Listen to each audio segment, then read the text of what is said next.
We'll call the hearing to order this morning. The title of today's hearing is the Fiscal Year 2012 Department of Energy and Nuclear Regulatory Commission budgets.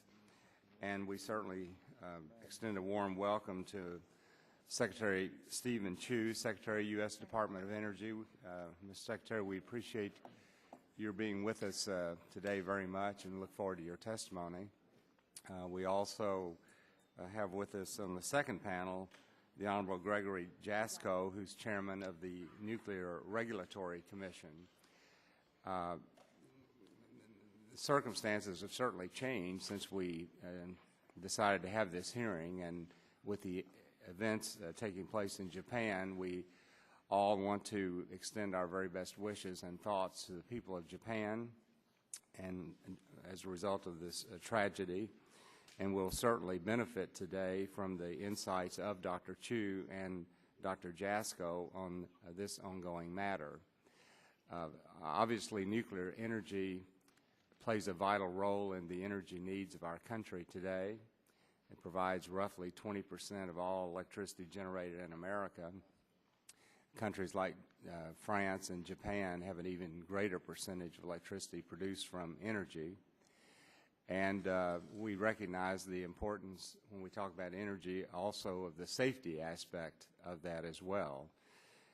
And while I didn't really intend to talk a lot about nuclear energy today, there are so many points relating to our country as it pertains to nuclear energy today.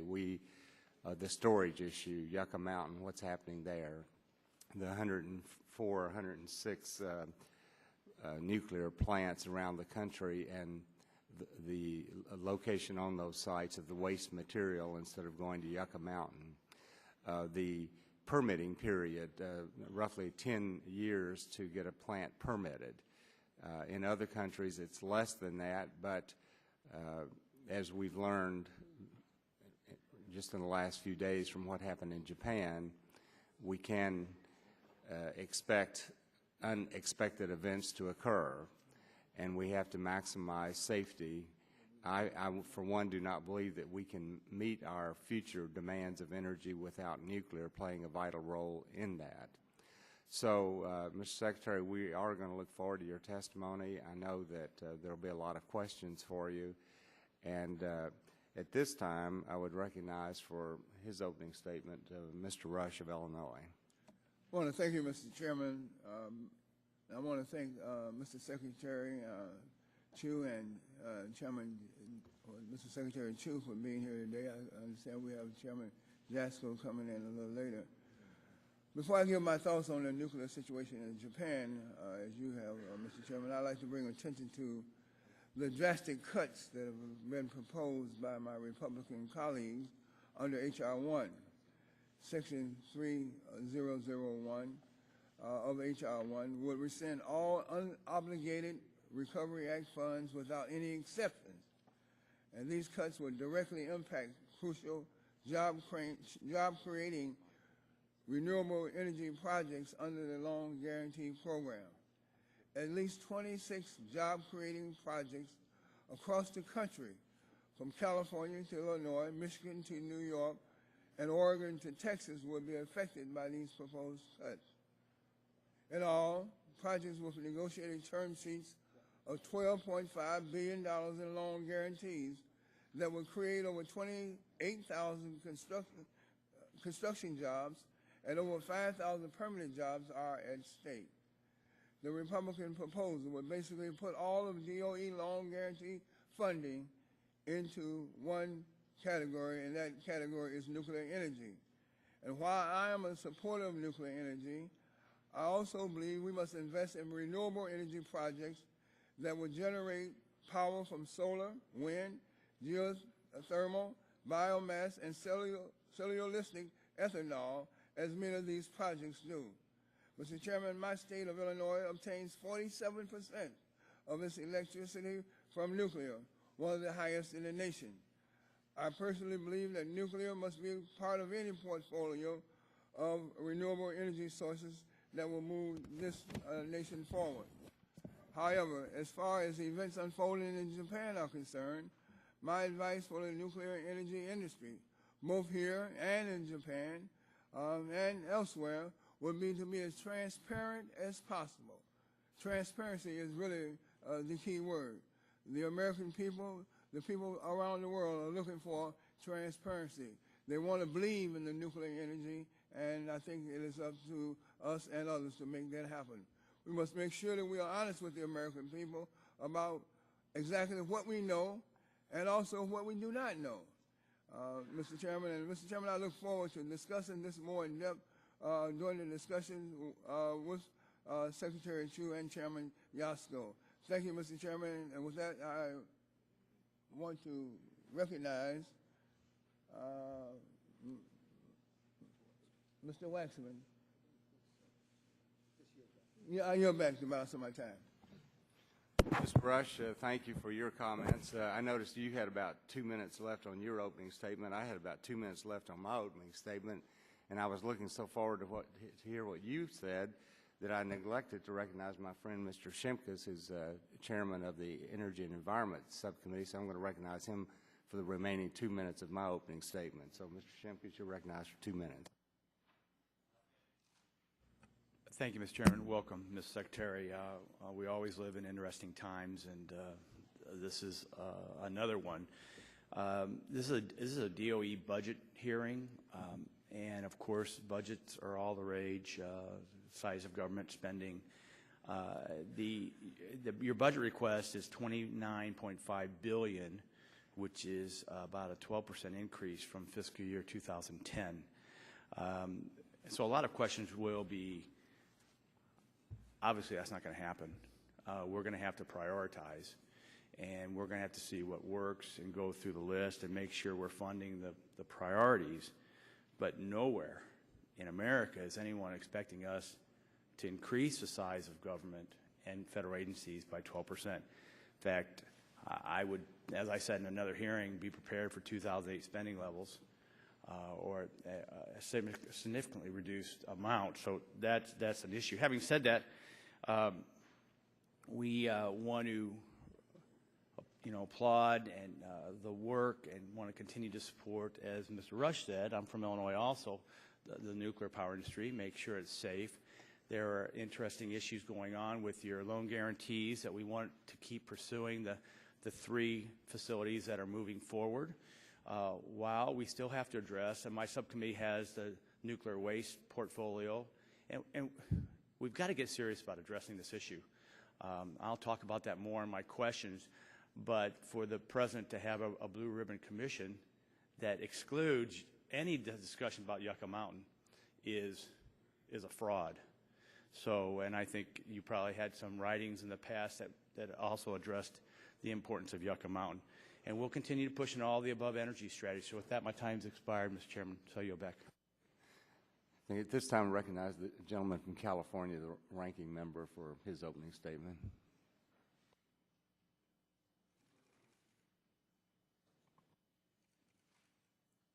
Mr. Chairman, during the last year, we've had wake-up call after wake-up call warning us that we need a new energy policy. Last April, a coal mine explosion in West Virginia killed 29 miners. It was the worst coal disaster in 40 years. That same month, Deepwater Horizon exploded in BP's Macondo well. Oil was gushing into the Gulf for 3 months. Now oil is $100 a barrel because the Middle East is in turmoil. And Japan faces potential nuclear meltdowns at its damaged reactors. We don't know yet whether Japan will be able to avoid catastrophic release of radioactive material. We don't know whether what the full impact will be, but we should be investigating the safety and preparedness of the U.S. facilities. After all these energy catastrophes, it should be obvious we need a new energy policy that promotes clean, safe, and affordable energy. We need more vehicles that run on electricity, natural gas, and renewable fuels. We need more wind and solar power, and we need more energy efficiency. Instead, what we have gotten from the Republican-controlled House is partisanship and an assault on clean energy. The Republican budget for this year, H.R. 1, would slash DOE's energy efficiency and renewable energy budget by 35%. It would completely eliminate assistance to low-income families who want to weatherize their homes or save energy and lower their utility bills. And the Republican budget would wipe out DOE's ability to award loan guarantees to worthy renewable energy projects. This would cost us thousands of jobs. Some of these loan guarantees have recipients just waiting to close the deal, and now there'll be no money left for them, whether it's a solar project in California, a wind turbine plant in Idaho, a geothermal project in Oregon, a biofuels facility in Louisiana. The list goes on. All these projects and all these jobs are on the Republican chopping block. Yesterday in this committee, we debated a bill, and the Republicans said, oh, we're for all of the above energy policy. But that's not what is in their budget. The Republican budget would rescind $25 billion of the $47 billion in loan guarantee authority provided by Congress in 2009. The bill would preserve the entire $18.5 billion in loan guarantees for new nuclear reactors and $2 billion available for uranium enrichment projects, while leaving only $1.5 billion for all other technologies. This is not an all-of-the-above strategy. This is an all-nuclear strategy. Mr. Chairman, instead of spending our time debating partisan legislation that denies science and guts the Clean Air Act, we should be working together to encourage clean energy investments that will create jobs in the U.S. It should not take a nuclear meltdown to make us face reality. We urgently need a new energy policy, and I hope the testimony today from Secretary Chu and Chairman Jasko will help point the way. I'd ask unanimous consent to enter into the record a supplemental memo detailing the effects of the Republican budget on clean energy jobs. Without objection. And, Mr. Chairman, I yield now to the ranking member of the Subcommittee on Environment, Mr. Green. The gentleman's recognized. Thank you, Mr. Chairman, for holding the hearing today on the Department of Energy and Nuclear Regulatory Commission's FY2012 proposed budgets. I want to thank Secretary Chu and also Chairman Jasko for taking the time to appear before our committee today. I know both of you are extremely busy working with Japan to assist them in their current situation at several of their nuclear reactors. Our thoughts and our prayers are with the people of Japan, and I hope the United States can assist them in their time of need. This is truly a devastating disaster, and they need as much assistance from around the world as so they can recover. As a member of Congress who represents one of the largest energy-producing areas in the country, an area of the country that also has permits pending before the Office of Management and Budget for construction of new nuclear power plants, I'm interested in the testimony of our witnesses today. In 2008, our nation produced over 800 billion kilowatt hours from nuclear power. Japan produced 245 billion. We need to step back and take a breath and see what we need to do to produce clean electricity safely and at a reasonable cost. And I know that's our bottom line, and we need to do that, particularly what's happened with Japan. And I do hope that Secretary Chu and Chairman Jasko can update us on the current situation in Japan, as well as give us information on the FY2012 budget and how we can, Congress can take the leadership in doing that. And with that, Mr. Chairman, I yield back my time. Mr. Wax, Mr. Chairman, I don't know if we're reserving any balance of our time, but we've exhausted our speeches for the opening of. Thank you very much. This time I recognize the full chairman of the committee, Mr. Upton, for his opening statement. Well, thank you, Mr. Chairman, and welcome, Mr. Secretary. Given all of the energy challenges the American people face, this hearing on DOE and the NRC 12 budgets would have been a very important one, even if it was held before the tragedy in Japan. But given the unfolding events there and the impact on several nuclear reactors, today's hearing certainly takes on added significance. In the midst of a natural disaster and a tragedy that we're watching unfold literally hour by hour, we need to allow time for reflection and careful analysis and learn from their mistakes. This is especially true when it comes to proposals that would make permanent changes in policy based on incomplete information. We will be having a number of hearings on this issue as details unfold, and we welcome your participation. This committee is going to hear the facts as soon as they become available, that is for sure. For me, I live 15 miles from 2 nuclear power plants, so the safety of U.S. nuclear facilities is not an issue that I've ever taken lightly. I'm not straying from my support for safe nuclear energy as a vital component of America's present and future energy mix. It is just as important to dispel overstated fears as it is to discuss legitimate concerns, and I know that we can begin the process of doing both. The Department of Energy's 12 budget is $29.5 billion, an increase of almost 12%, or $3 billion from current levels. And I see areas where funding is excessive and perhaps others where it is insufficient. Spending even for laudable goals like energy efficiency or developing affordable alternative energy sources and technologies needs to be scrutinized for effectiveness. Indeed, we just had a large-scale, real-world test of the merits of throwing a lot of money at nice-sounding energy projects in the 2009 stimulus. The stimulus program was very generous with American people's tax dollars and certainly for energy programs, but a series of DOE Inspector General reports on stimulus spending for home and building weatherization projects and other agencies found significant flaws. In other areas, I believe that the budget is inappropriately cheap, and this is especially the case with regard to fossil fuels. Wishful thinking about magic bullet alternatives is not going to heat and cool our homes, get us where we need to go, and power the businesses that provide the jobs that America wants. The reality is we still need fossil fuels and will continue to do so for the foreseeable future. I don't believe that this reality is reflected in the budget, which calls for a 44% decline in funding for the Office of Fossil Energy. That, along with the President's support for raising taxes on domestic oil and natural gas producers, is indicative of a hostility to domestic fossil fuel production. On nuclear energy, we've got similar concerns. Blocking Yucca Mountain is penny-wise and pound-foolish, especially considering we've spent nearly $13.5 billion and the need ultimately to find a repository for nuclear waste. Instead, preventing the need for interim storage is one way of reducing risk from nuclear energy, and reducing risk is certain to be a major part of the energy discussions moving forward. This committee will look long and hard at Yucca Mountain, the nuclear fuel cycle, and spent fuel policies. Now more than ever, the politically based policies must end.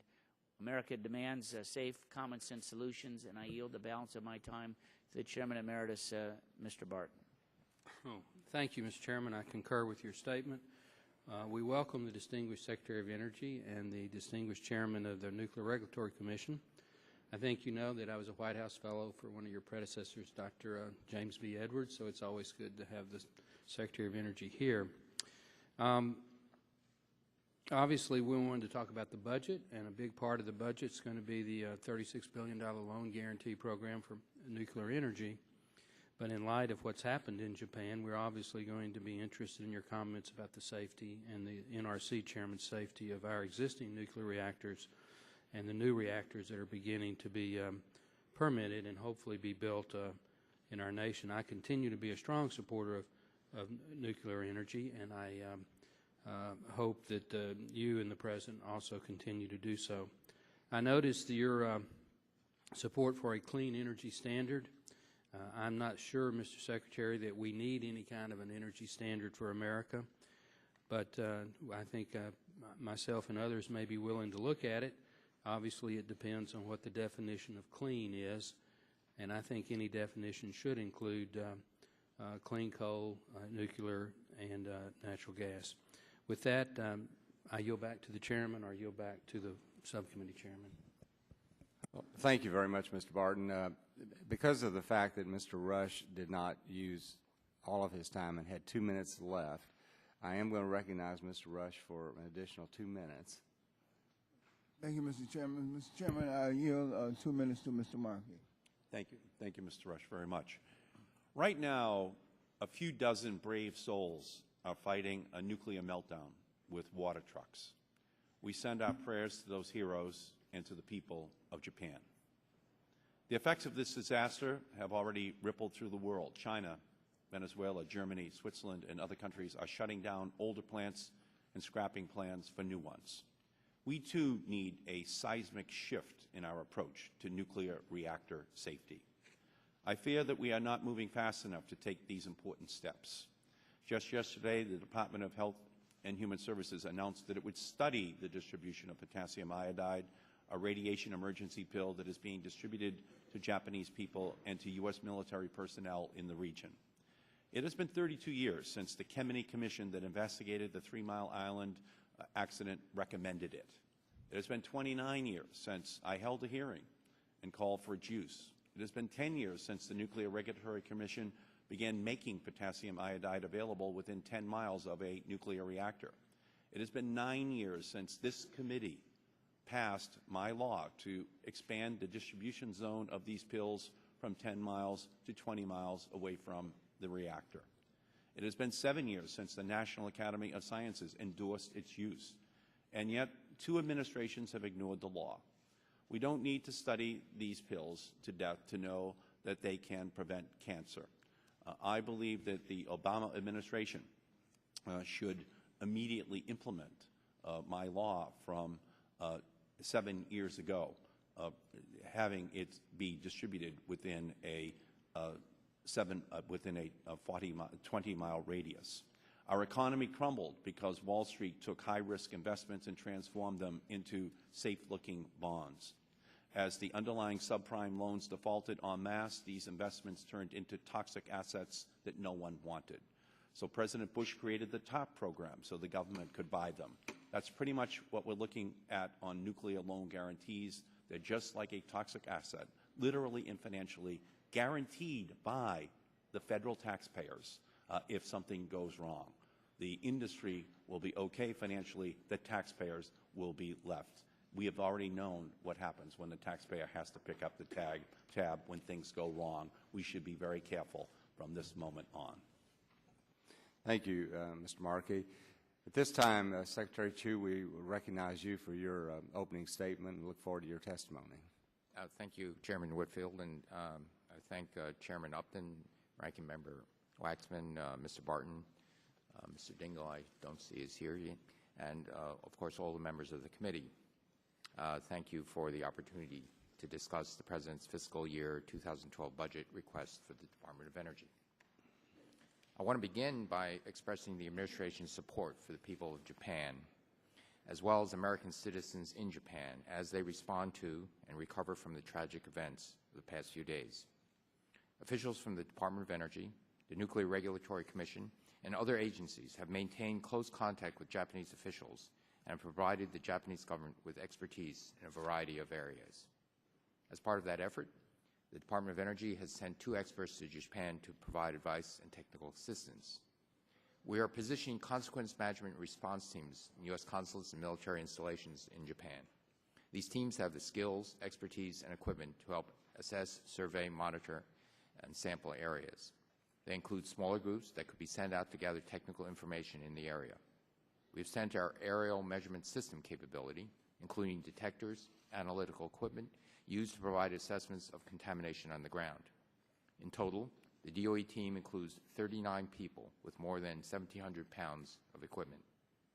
The Department is also monitoring activities through the DOE Nuclear Incident Team and is employing assets at its national laboratories to provide ongoing predictive atmospheric modeling capabilities based on a variety of scenarios. The American people should have full confidence that the United States has the rigorous safety regulations in place to ensure that our nuclear power is generated safely and responsibly. Information is still coming in about the events unfolding in Japan, but the administration is committed to learning from Japan's experience as we work to continue to strengthen America's nuclear industry. Safety remains at the forefront of our effort to responsibly develop America's energy resources, and we will continue to incorporate the best practices and lessons learned in that process. To meet our energy needs, the administration believes we must rely on a diverse set of energy sources, including renewables like wind and solar, natural gas, clean coal, and nuclear power. We look forward to a continued dialogue with Congress in moving that agenda forward. Now I'd like to turn to the budget. President Obama has a plan to win the future by out-innovating, out-educating, out-building the rest of the world while at the same time addressing the deficit. The President's budget makes tough choices and cutting in many areas while recognizing that we must invest in strategic areas like clean energy innovation that will create jobs and strengthen competitiveness. To that end, President Obama has called for an increased investments in clean energy research, development, and deployment. In addition, he has proposed a bold but achievable goal of generating 80% of America's electricity from clean sources by 2035. A clean energy standard will provide a clean long-term signal to industry to bring capital off the sidelines and into the clean energy sector. The government does not need to pick favorites. The most competitive clean energy sources will win in the marketplace. Department of Energy's FY2012 budget request of $29.5 billion supports the President's goals. Defense-related activities, such as nonproliferation and cleaning up the Cold War sites, account for roughly half that budget. The other half, which includes energy and science programs, are also critical to national security in addition to economic competitiveness. Through energy efficiency programs, we'll save money for consumers by saving energy. In addition, the budget supports the research, development, and deployment of renewable energy, the modernization of the electric grid, and the advancement of carbon capture and sequestration technologies. And it helps reduce our dependence on oil by developing the next generation of biofuels, by accelerating electric vehicles, research, and deployment. The budget supports loans for renewables and energy efficiency technologies. Nuclear energy also has an important role to play in our energy portfolio. The budget requests up to $36 billion in loan guarantee authority to help deploy a new generation of American nuclear reactors. It also invests in research and development of advanced nuclear technologies.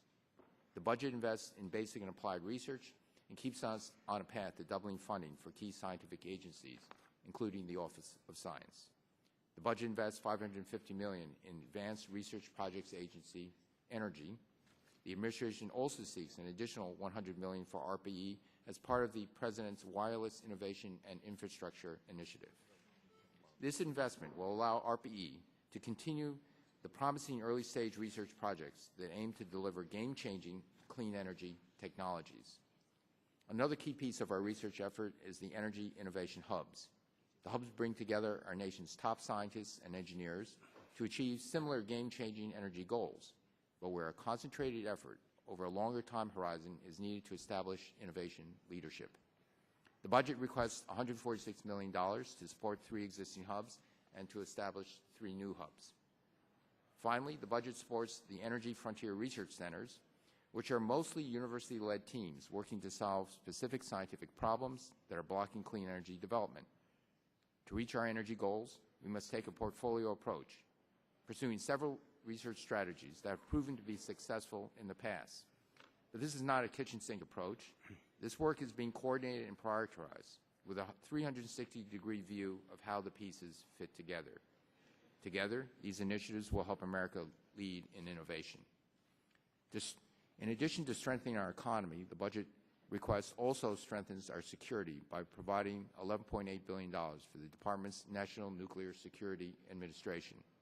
The Department is mindful of our responsibility to the taxpayer. We're cutting back in multiple areas, including eliminating unnecessary fossil fuel subsidies. We're streamlining operations. And we're making some tough choices, like freezing salaries and bonuses for hardworking national laboratory, site, and facility management contractor employees. The United States faces a choice today. Will we outcompete the rest of the world, or will we fall behind? To lead the world in clean energy, we must act now. We can't afford not to. Thank you now, and I'll be pleased to answer any questions you may have. Well, thank you, Secretary Chu. And because of the event in Japan and Chernobyl and 3 Mile Island and other events, the news media certainly is focused on what's happening in Japan and the impact that that would have on nuclear power in America. It's my understanding that the International Atomic Energy Agency has a 7-level international nuclear and radiological event scale, and that on that scale, the event that occurred in Japan was at a level 4. It's my understanding that 3 Mile Island was a level 5, which, according to the International Atomic Energy Agency would have been more serious than even what is in Japan, is the information that I have. My question is that I read an article recently about 3 Mile Island, and it said that a person standing at the property line of 3 Mile Island during that event would have received a dose of radiation equivalent to between a chest X-ray and a CAT scan.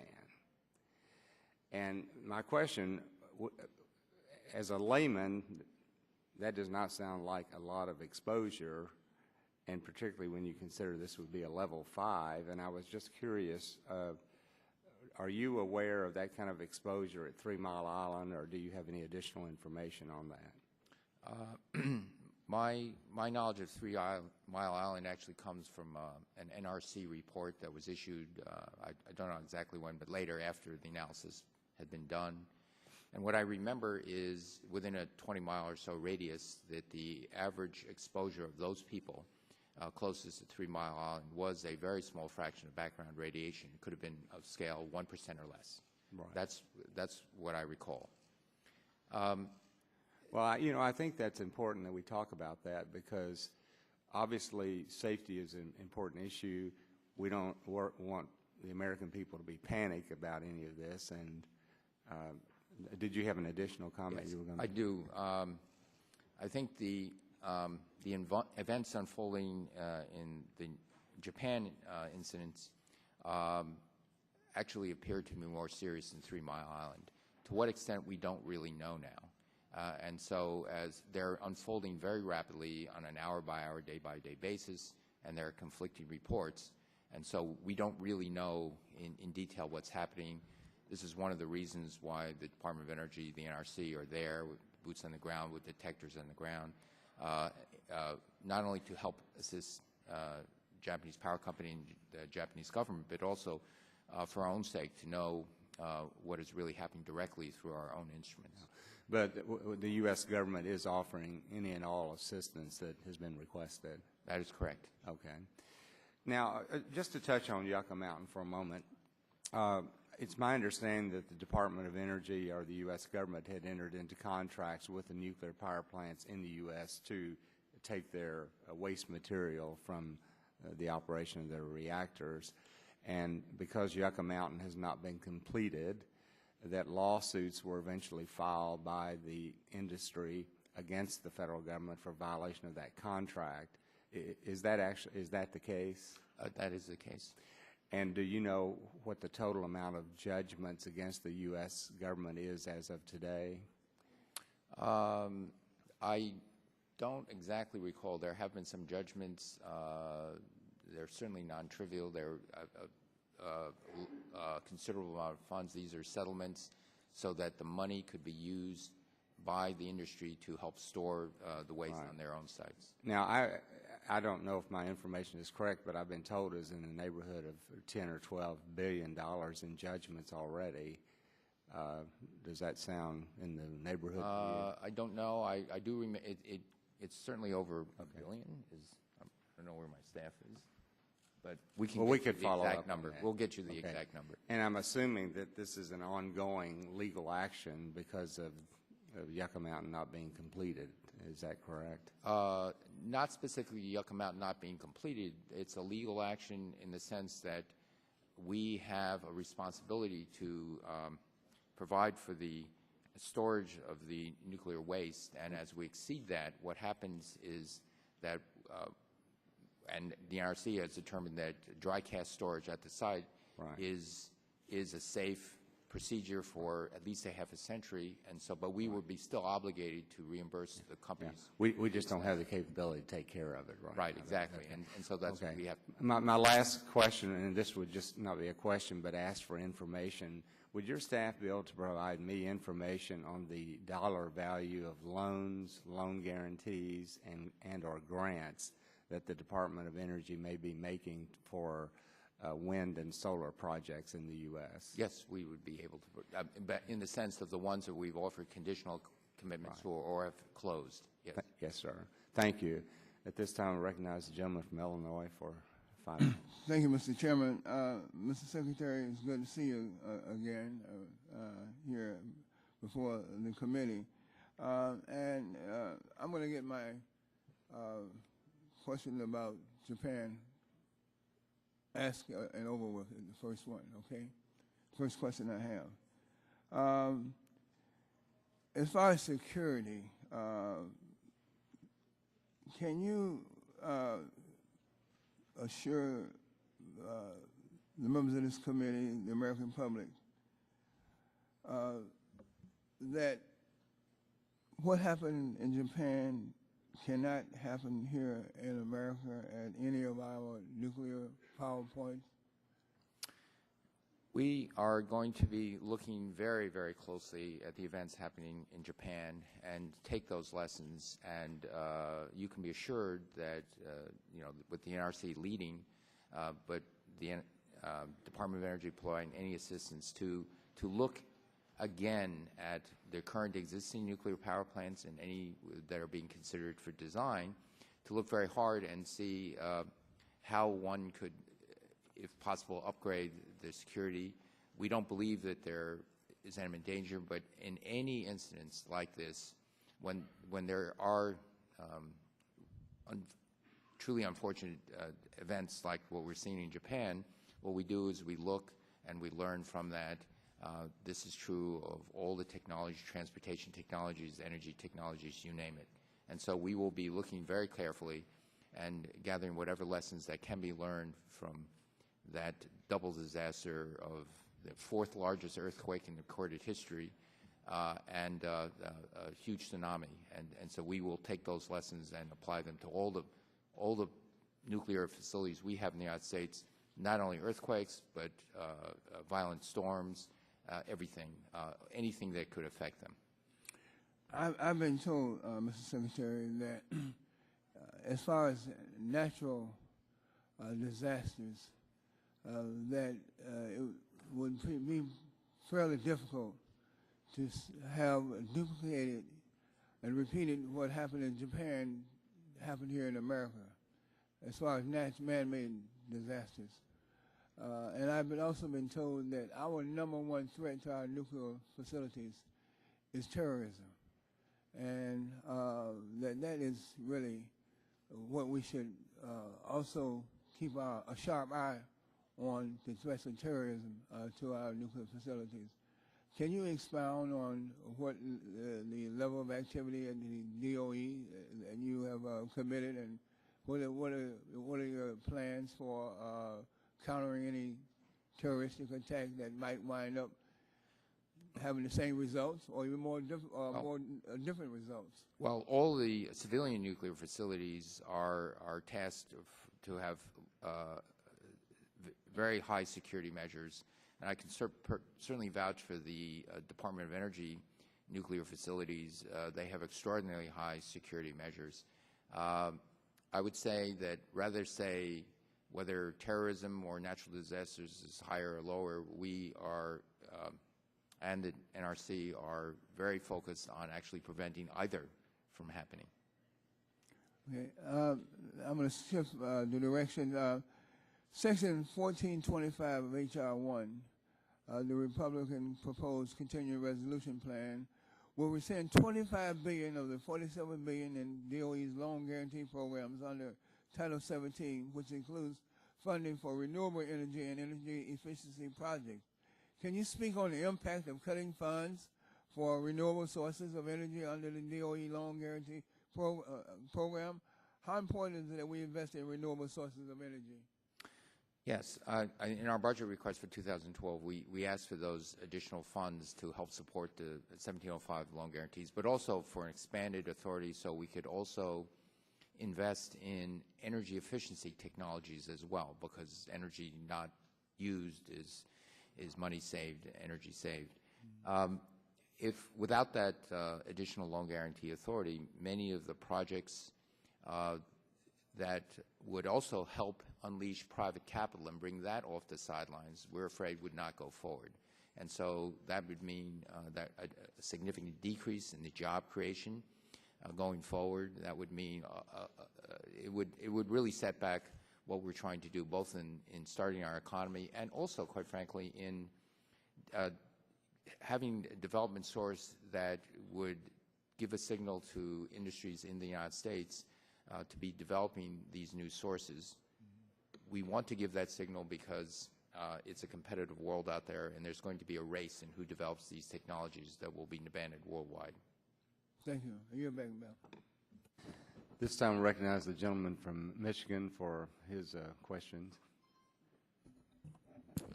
Thank you, Mr. Chairman. I have a number of questions, and I'll abide by the 5-minute rule. I must say that I have the same complaint with you as I may have with your predecessors. At least I think I have a complaint with you, and that is from time to time we hear the department give its gas estimates, and at least when I hear them, I wonder if we're not going to hit those estimates by the end of the week, not by Memorial Day. And last week I heard a national report that the department was indicating that they thought that gas prices would be $3.70 by Memorial Day. The particular gas station that I was passing that day going into the office from Northern Virginia was already at $3.89, and it's higher than that in a lot of places around the country. USA Today had a headline, must have been about a month ago, will gas prices hit $5 by the 4th of July? I look at the projections that the administration has put forth showing, as we all know, we get about a third of our oil from the Gulf.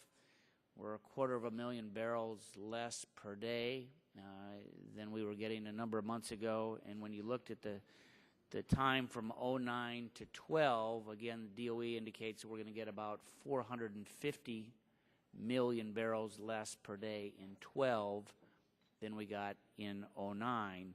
As one that believes in supply and demand, I see Alaska have continued declines in production. Where do you think we really will be? And this was, again, before Libya, before Egypt, before all the different things that were happening in the Middle East. Where do you really think we're going to be on gas prices, something that is on every consumer's or every household's mind across the country? Well, there's an official EIA prediction, as you mentioned. They must be career bureaucrats. That's what I actually, they're there, whether it's Republican or Democratic administration. It just seems that they're wrong. It's actually an independent arm, Yes. so that it's independent of any political influence, and that's. But in any case, certainly the gas prices in Washington D.C. are higher than the average in the country. The gas prices in California. But I see those same prices in Michigan. They were $3.80 this week in Michigan. But anyway, going back to, I don't really know what the gas prices are going to be this summer. The mean projection is $3.70, as you said, but large uncertainties. The EIA report. So we don't really know, and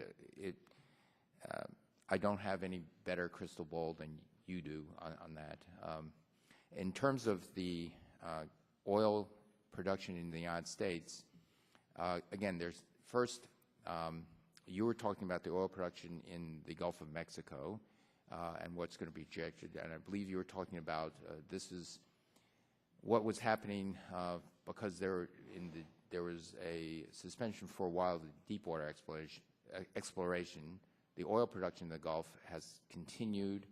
The shallow water exploration has continued, but the deep water permitting has begun again. But if you, again, look at the actual production levels, they're down from the projection from only 4 or 5 months ago, and they're down again, according to your own numbers, from the trend line from 2009 to 12. In actual fact, I don't want to focus just on the Gulf. If you look at the total oil production in the United States, again, there's some uncertainties, but we're actually seeing increased oil production in the continental United States. And we're actually expecting to see an increase in oil production from fracking of shale rock. And again, it's uncertain how much that will grow, but already it's a couple 100,000 barrels a day production. It could increase to over 1 million barrels a day so in the near future. So again, we don't know. It's the total oil production in the United States we're also looking at. Let me, in my remaining time, let me ask 2 questions. I know you've been in contact with your counterparts in Japan. Is there anything that they've asked for that we've not done? To the best of my knowledge, no. They have, accepted our help in terms of the services, the airborne radiation detectors, things of that nature, and so we are continuing to offer them help, and they are accepting it. Yeah, I just know too. I know I said million. I meant hundreds of thousands in my declining production. Hundreds of thousands. Yeah, I said right. 450 million, Right. but I added understood. 3 zeros. Yes. Last question in my 2 seconds is a number of us sent you a letter back in February asking questions about the Nuclear Waste Policy Act. If you could take a look at the letter and give us a response as we get prepared, that'd be terrific. Thank you. Okay. Thank you. Back my time. This time, recognize the gentleman from California for his questions. 5 minutes. Thank you, Mr. Chairman. Mr. Secretary, after Chernobyl, many said such an event could not happen in the United States because the Soviet Union's nuclear sector was not as advanced as our own. And there was truth to that. The Chernobyl plant was not as advanced and was not designed with many of the safeguards we have in the United States. But Japan is a highly developed country. It is as technologically sophisticated as us, and there's much concern in the U.S. that a similar accident can occur here. How do you respond to that concern? Well, first I would agree with you. The reactor in Chernobyl was of a different design. It had points of instability. It had no containment vessel. But we are looking very carefully at what is happening in Japan because, as you say, they're using more advanced designs. A number of reactors in the United States were similar designs, and we're going to look at what went wrong in terms of this double-barreled whammy of this huge earthquake and then a huge tsunami, and look to our reactors again and learn as much as we can so we can, if needed, improve the safety. By if needed, what I really mean is that we're always increasing the safety of our reactors, and not only our reactors, but the safety of all our industrial systems.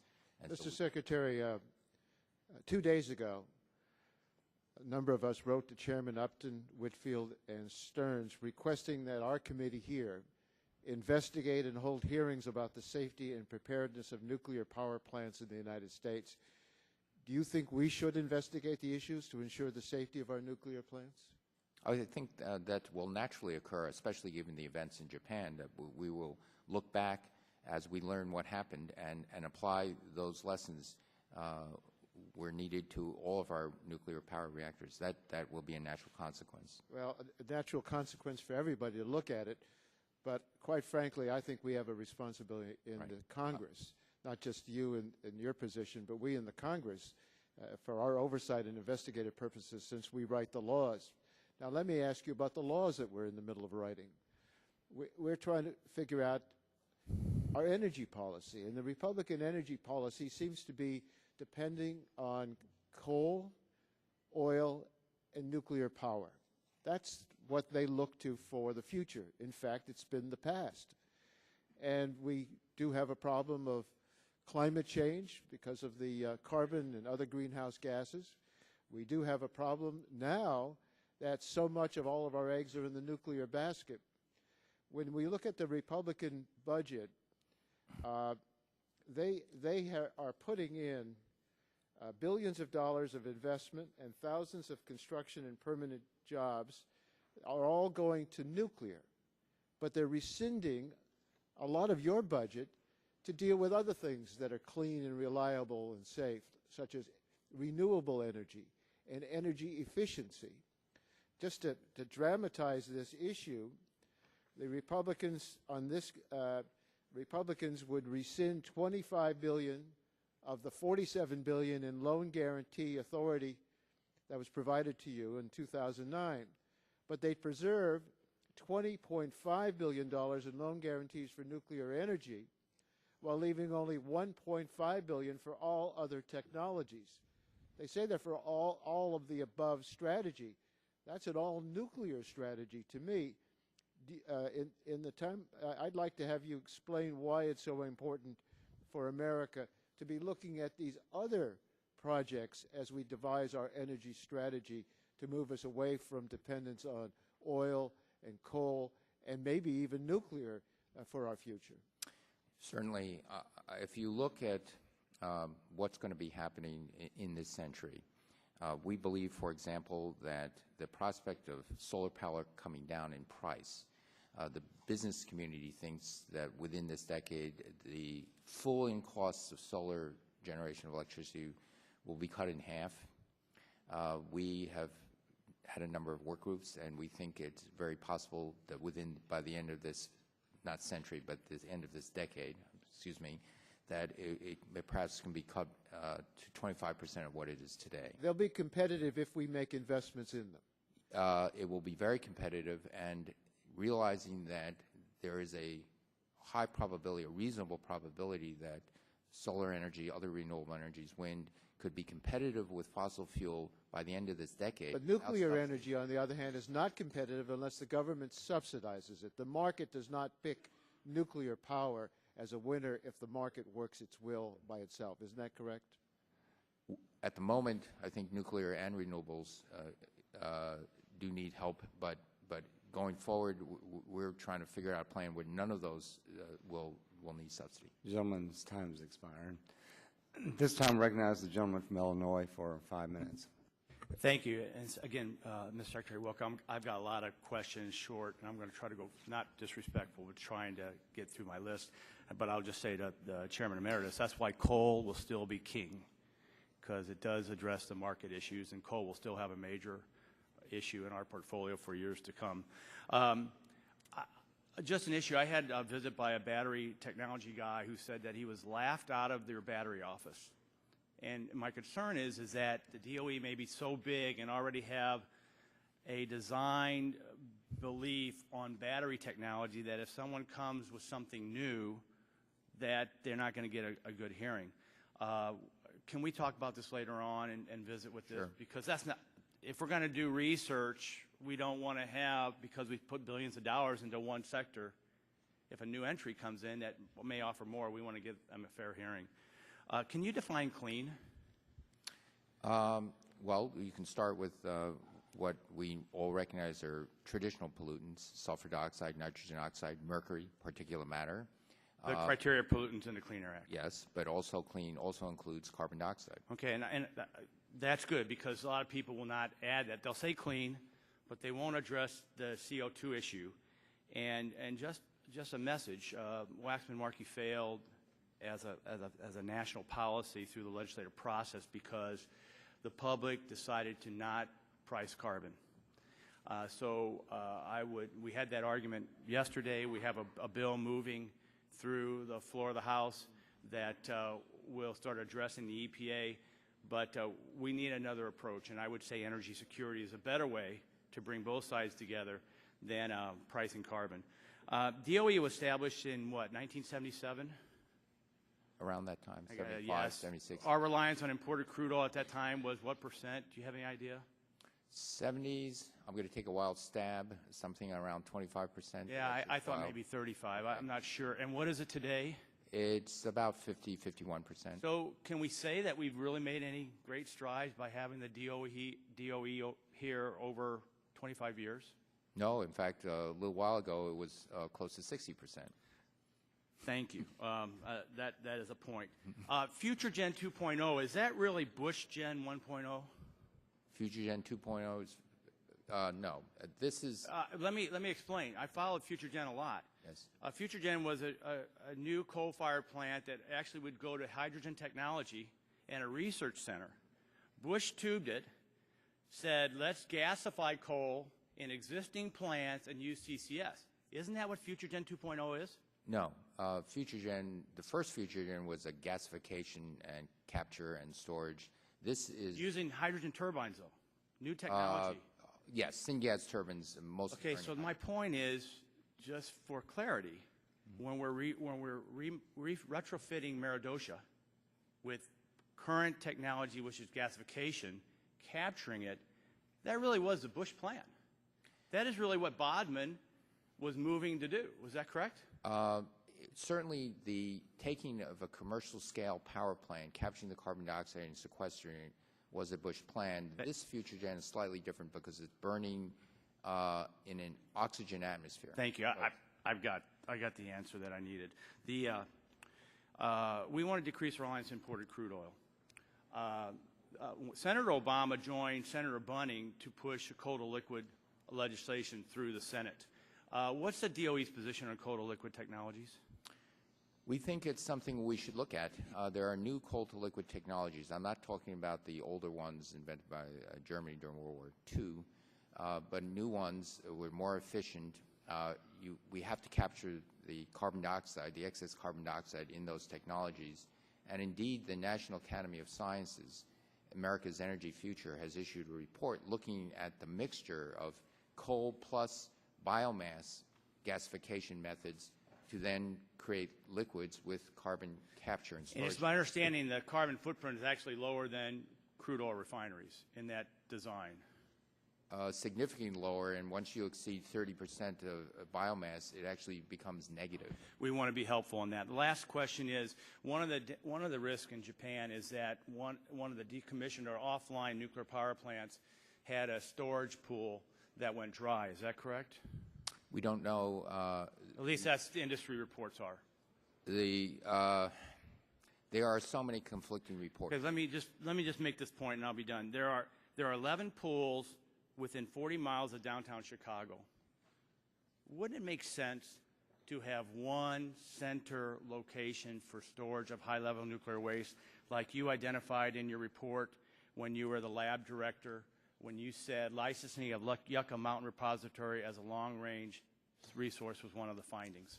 Well, we're talking about two different things. In a nuclear reactor site, immediately after you take out the rods and put them in, you need to put them in water pools. That is a very short-term storage. The Yucca Mountain is a long-term.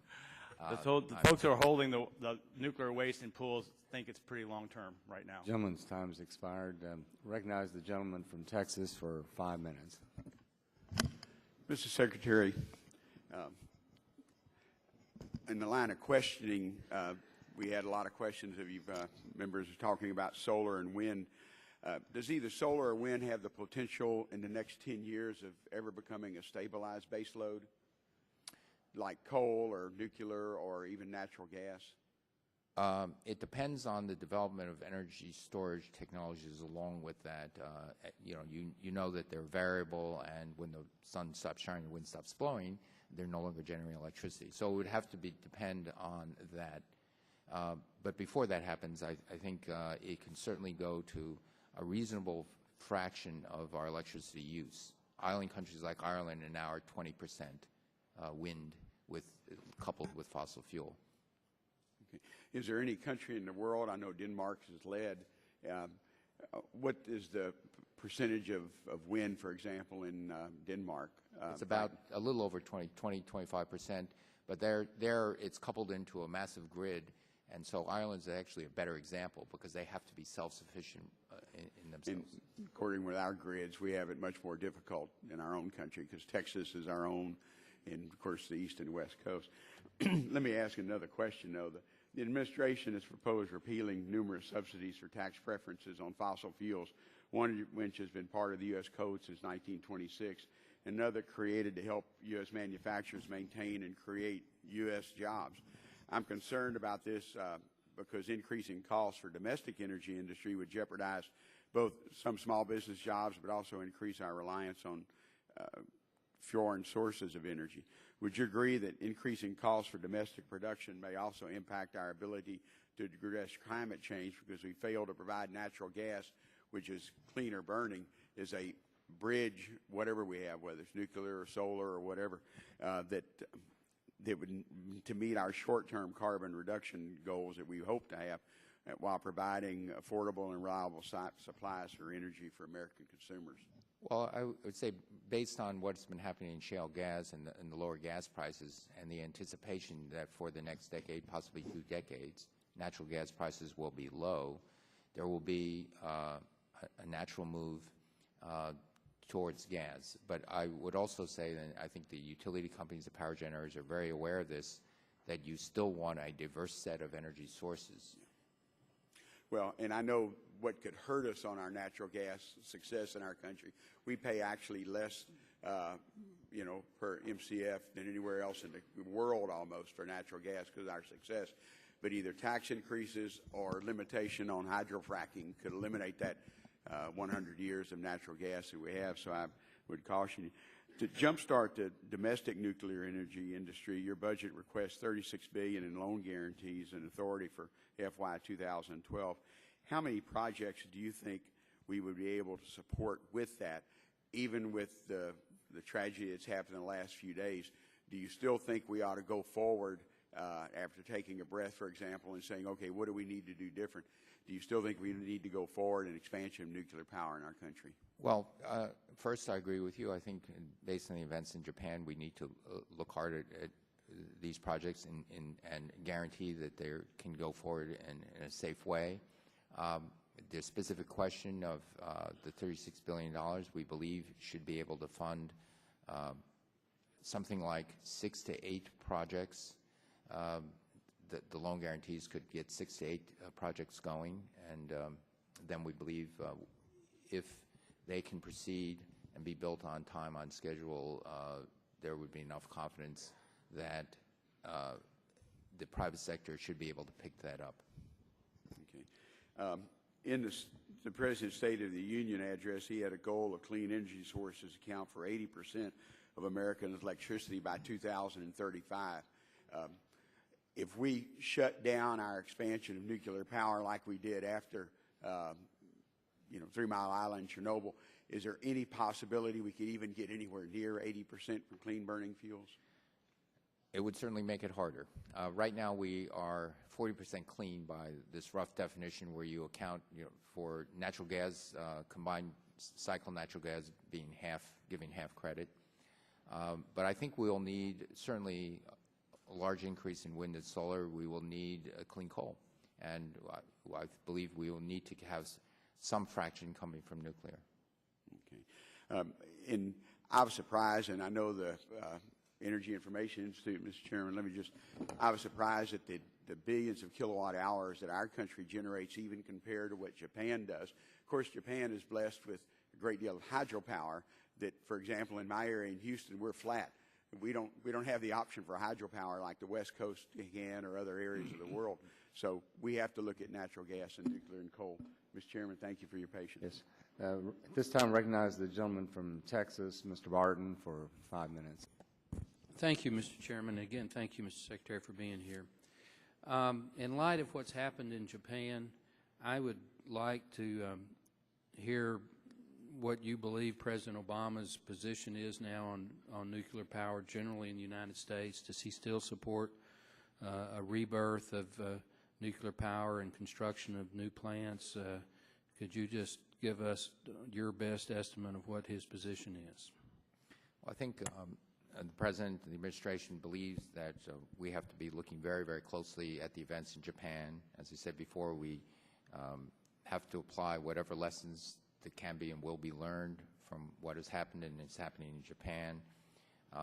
With those lessons would then be applied to first look at our current existing fleet of reactors to make sure that they can be used safely, and also to look at how, as one proceeds forward, that any lessons learned could be applied. It'd be premature to say anything other than we will use this opportunity to learn as best we can and consider carefully how to go forward. I'm not sure what you just said. Okay.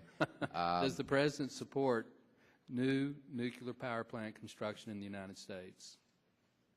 The present budget is what it is, and we're asking for loan guarantees. The present budget is also calling for small modular reactors. That position has not been changed. So that's a yes. That's a yes. Good. That's what I wanted you to say. See, if you had just said yes, then easy. Now, with regards to the loan guarantees that you just mentioned, given again what's happened, do you and the President want the Congress to support the full $36 billion that you have put in the President's budget? Yes. Okay. You're learning. You're not a Nobel Prize winner for nothing, I guess, huh? Okay, this one's going to be a little bit trickier. You're a former director of a national laboratory and did an excellent job. I'm a strong supporter of the national laboratories. At one time, I'd hoped to have one in Texas, the Super Collider laboratory that wasn't funded under President Clinton. However, having said that, given the situation of our budget, do you think it might be time to reevaluate the number of national laboratories and perhaps begin to come up with a plan to reorganize and consolidate them? You're right. That's a toughie. I would say that we are looking, I would say before we do that, there's a lot of other things we can do to look at how we can get real efficiencies in what we do.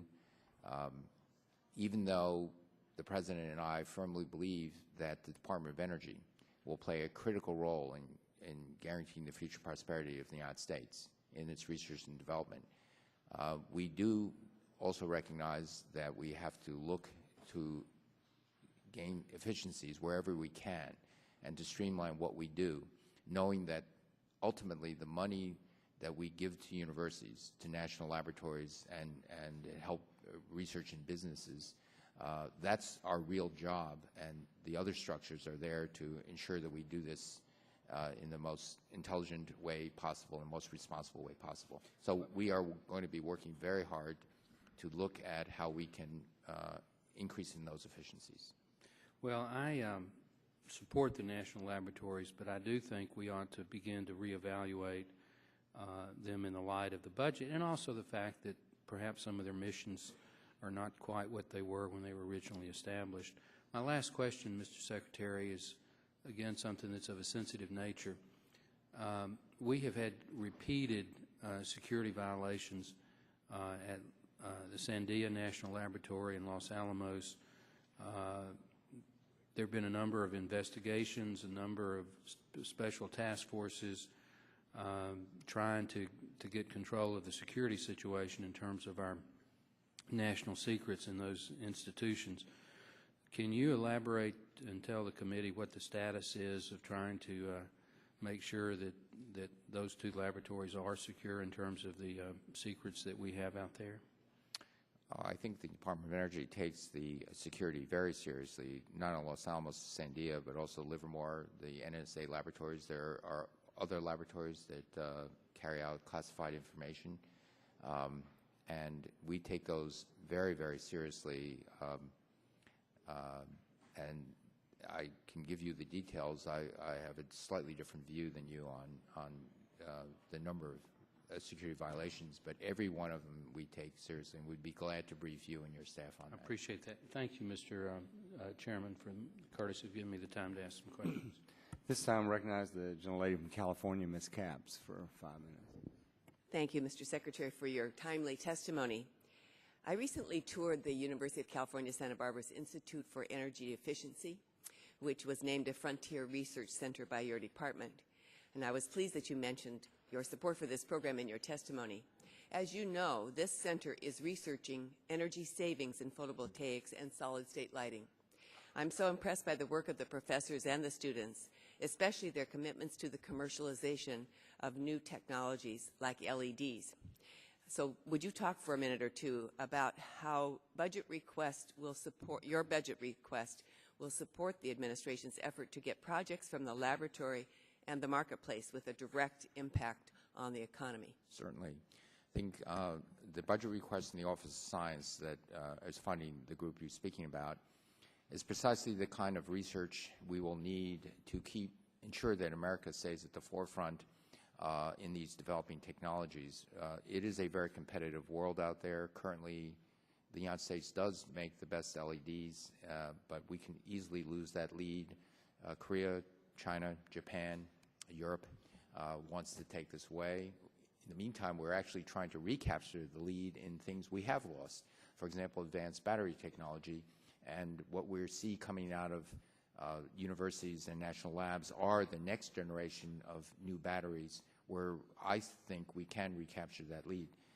These are multi-billion dollar markets in the future, and this goes to the heart of what the budget request is about, that in this very competitive world where all of the countries and companies are trying to say, we want to own this share.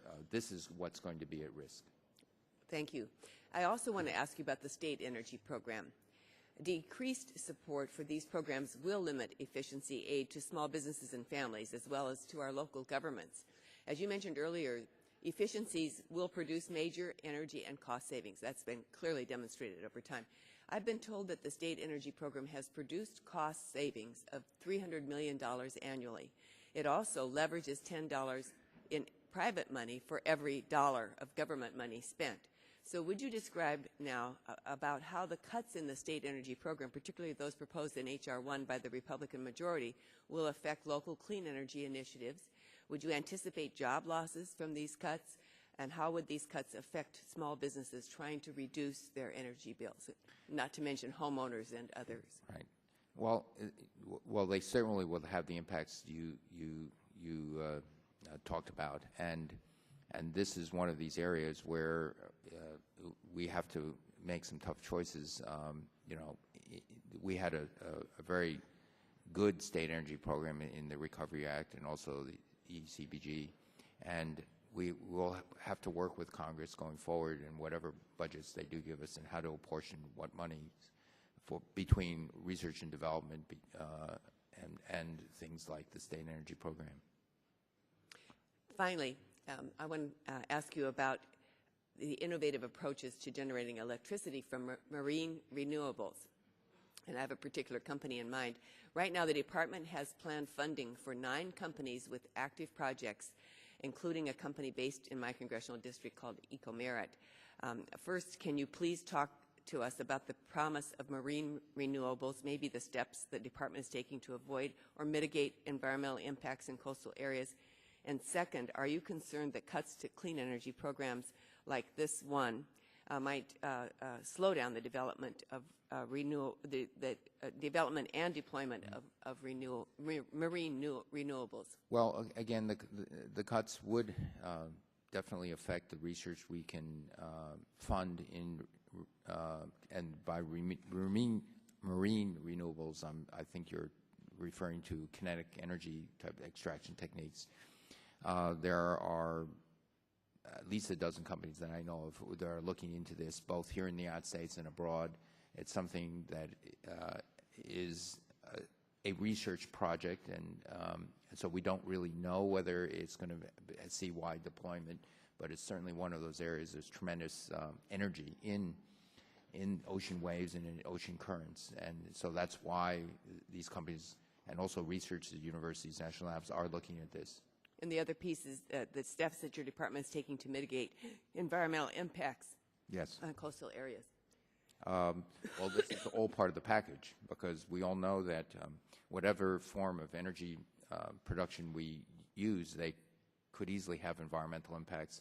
And you do this, at the very beginning, because in the end, what you want to do is develop a technology that can actually be deployed and would not be there would not be strong objections to that deployment. So it is always part of the package, environmental impacts. Thank you. This time, Dr. Cassidy of Louisiana is recognized for 5 minutes.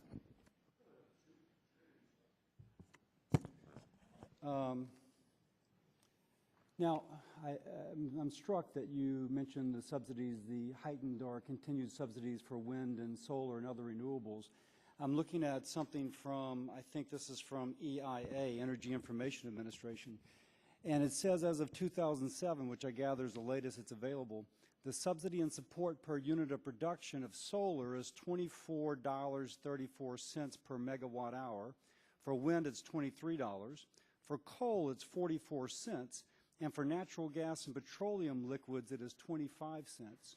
So given that there's almost a, 100 times increase subsidy for solar and wind versus natural gas and petroleum, maybe 80 times for coal, how much subsidy is required for us to take wind and solar up to 25% of our grid? And can we afford that subsidy?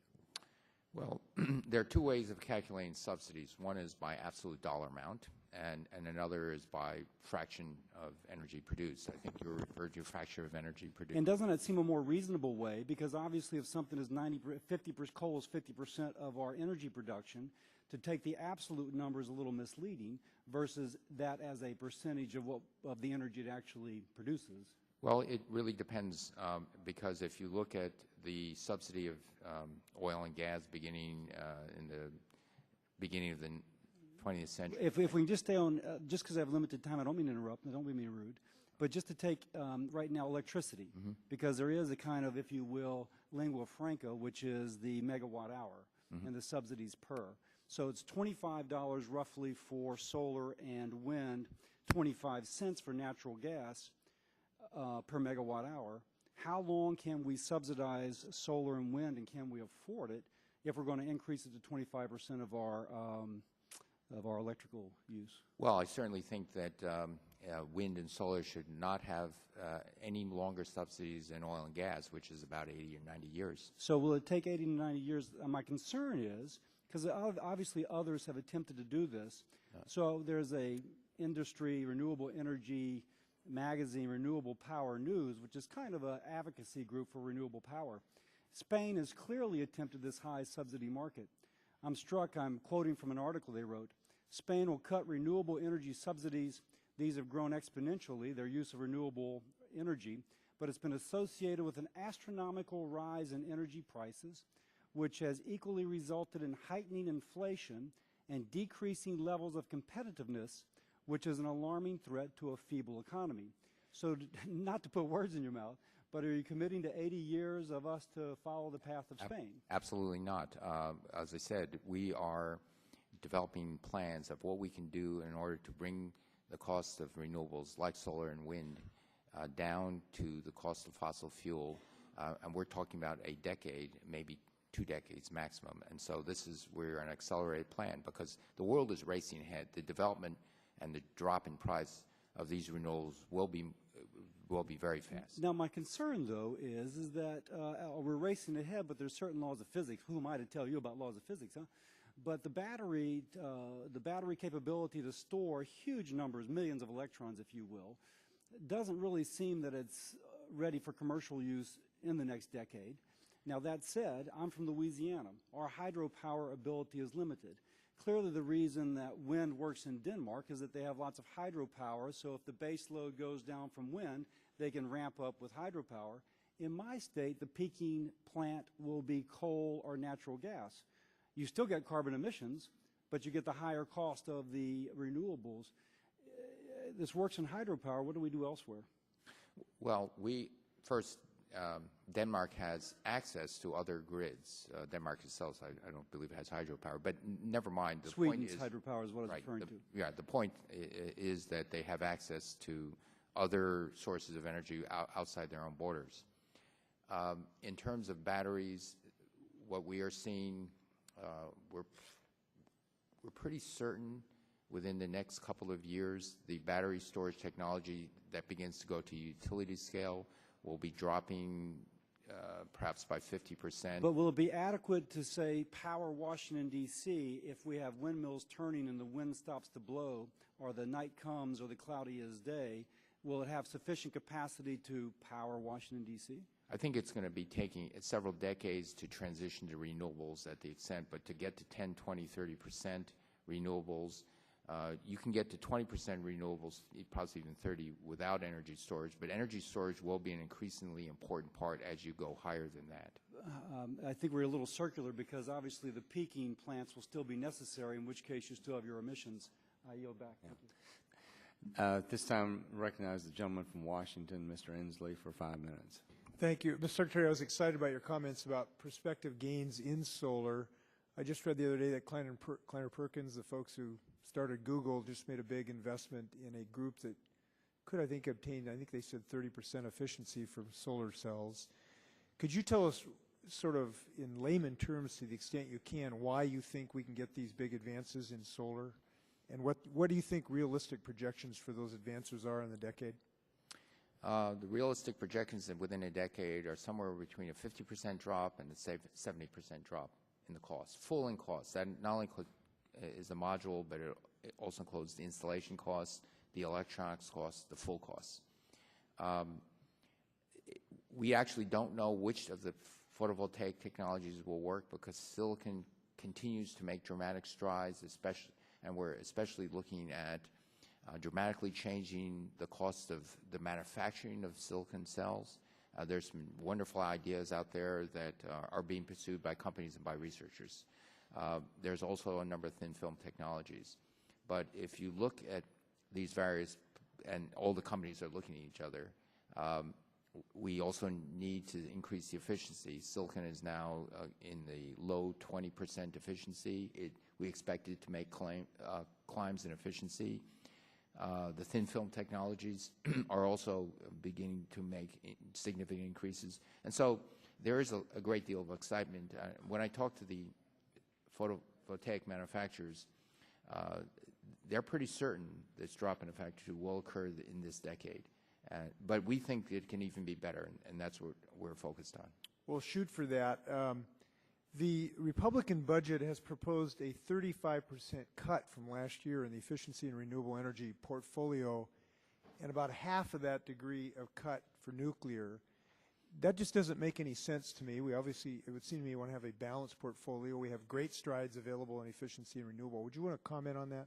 Yeah, I think we would like to see research in both, just as we'd like to support the engineering for small modular reactors, the engineering for looking at how we can improve both the safety and the productivity of future nuclear power plants. We think in a balanced approach we should be looking at renewables as well. Thank you. I want to ask about Yucca Mountain. We have some real issues. My state, we've paid about $300 million, our ratepayers, into the nuclear waste fund. There's been about $100 billion spent already on Yucca. We're told that the Office of Civilian Radioactive Waste is proposed to be shut down. That was responsible for moving forward. In the state of Washington, we have had 53 million gallons of radioactive and chemical waste stored in 77 underground tanks. We need a solution. Right now, we don't see a viable proposal by the administration in this regard, and would like to see one in the near future. Could you give us what options you intend to put on the table, because we would like to see Yucca move forward? Well, first, as you well know, the waste treatment plant at Hanford is got a lot of attention, a lot of personal attention from me, and a lot of personal attention from my Deputy Secretary, Dan Poneman. And we, in fact, put it on the table first. Both the contractor and all the people in the DOE involved on it. We now have 8 teams there. We're proposed to accelerate the budget so that we can drive this project forward so that it will be delivered on time, on budget. And that's the first thing, that we get the material from those liquid waste tanks and into a much more stable form. And we appreciate your work there. There's good work going on there, and we appreciate your leadership. But we are concerned about the depository. If you could address that. Certainly. And so the first order of business is to stabilize that waste. The second order of business is that going forward, we do need a plan. I believe we don't really have a coherent plan, but that's the intent of the Blue Ribbon Commission, to look at what to do in the future beyond what we now have, beyond what the knowledge was when Congress wrote the Nuclear Waste Act of 1982 and modified in 1985. A lot of water has passed under the bridge. And so that's the charge of that committee. I believe they're going to be coming out with results this June. I suspect you know our position, but not only water over the bridge, but there's some radioactive water maybe burning right now. And we do have pools around this country in scores of places that do present risks, not just financial risks. So we're going to continue to press the administration on this issue. Thank you, Mr. Secretary. Thank you. At this time, I recognize the gentleman from West Virginia for 5 minutes, Mr. McKinley. Thank you, Mr. Chairman. There were several questions I have with one was there has been a dialogue from people that have come before you and in this hearing have called about coal subsidies. Could you provide us, I don't expect you to give them to me now, but could you share with us those companies that are being subsidized and how that is? Because people seem to be loosely applying their coal subsidies, and I've had opportunities to talk to quite a few coal companies, and they're not getting any subsidies. So I'd be curious if you could share with us any coal subsidies. There's another issue is the SOAP program, the Small Operators Assistance Program. There seems to be some funding difficulties with that, and I would appreciate if you would look into that. Your department is not freeing up money to the state to reimburse some of the small operators that are producing coal. So if you could get back to me on that, I would appreciate it. Also, as it relates to funding ratios of cost-benefit ratios for you, that it was alleged earlier that since you've been funded somewhere in the early 70s, you've probably received in the neighborhood of maybe $800 billion in cost or revenue to operate. And I'm just curious on a cost-benefit ratio, if you could share with us sometime, if you could put that from your staff, that what are the benefits that we've received out of that $800 billion? If you could just provide something. I don't want to get into that right now. I'm sure it could go on for some time, because I've got to assume that I'm hoping that it's more than a 1-to-1 ratio that we've received. So I'd like to get some idea of where that would be. But more importantly, where I want to spend as much time was talking about with the National Energy Technology Labs that we have in Pennsylvania, Texas, Alaska, Oregon, West Virginia. When I met with them, they indicated that and they are the only laboratory for the DOE that's owned and operated by the DOE. According to their literature as well. And they're indicating that you're proposing, the budget being proposed is going to reduce their expenditure by almost $800 million by their own the data that they have. That's very threatening, because I see a paradox with this. I heard the administration talking about we want to do more research and development in energy, but yet the very energy source, the laboratory that you all fund, is being reduced by $800 million. There must be a misunderstanding there someplace, either in the administration making that representation or in the data that they have provided in a chart. So if you could provide us something back on that, because they're doing some wonderful things there at the NETL, and they're trying to build research cooperatives with the universities in the area. And for us to cut their expenditures this time is just unconscionable. So, for example, one is with the Marcellus Shale that we have in Pennsylvania, New York, West Virginia, like, they're trying to find ways through NETL of getting more than 15% of the gas out. Right now, that's all they're getting out of the Marcellus for all that expenditure. Mm-hmm. And they want to spend the money, but yet you cut it. The proposed budget is cutting the amount of money that we have for research. Can you share what's that underlying current? Why are we cutting money in energy research at your own facilities?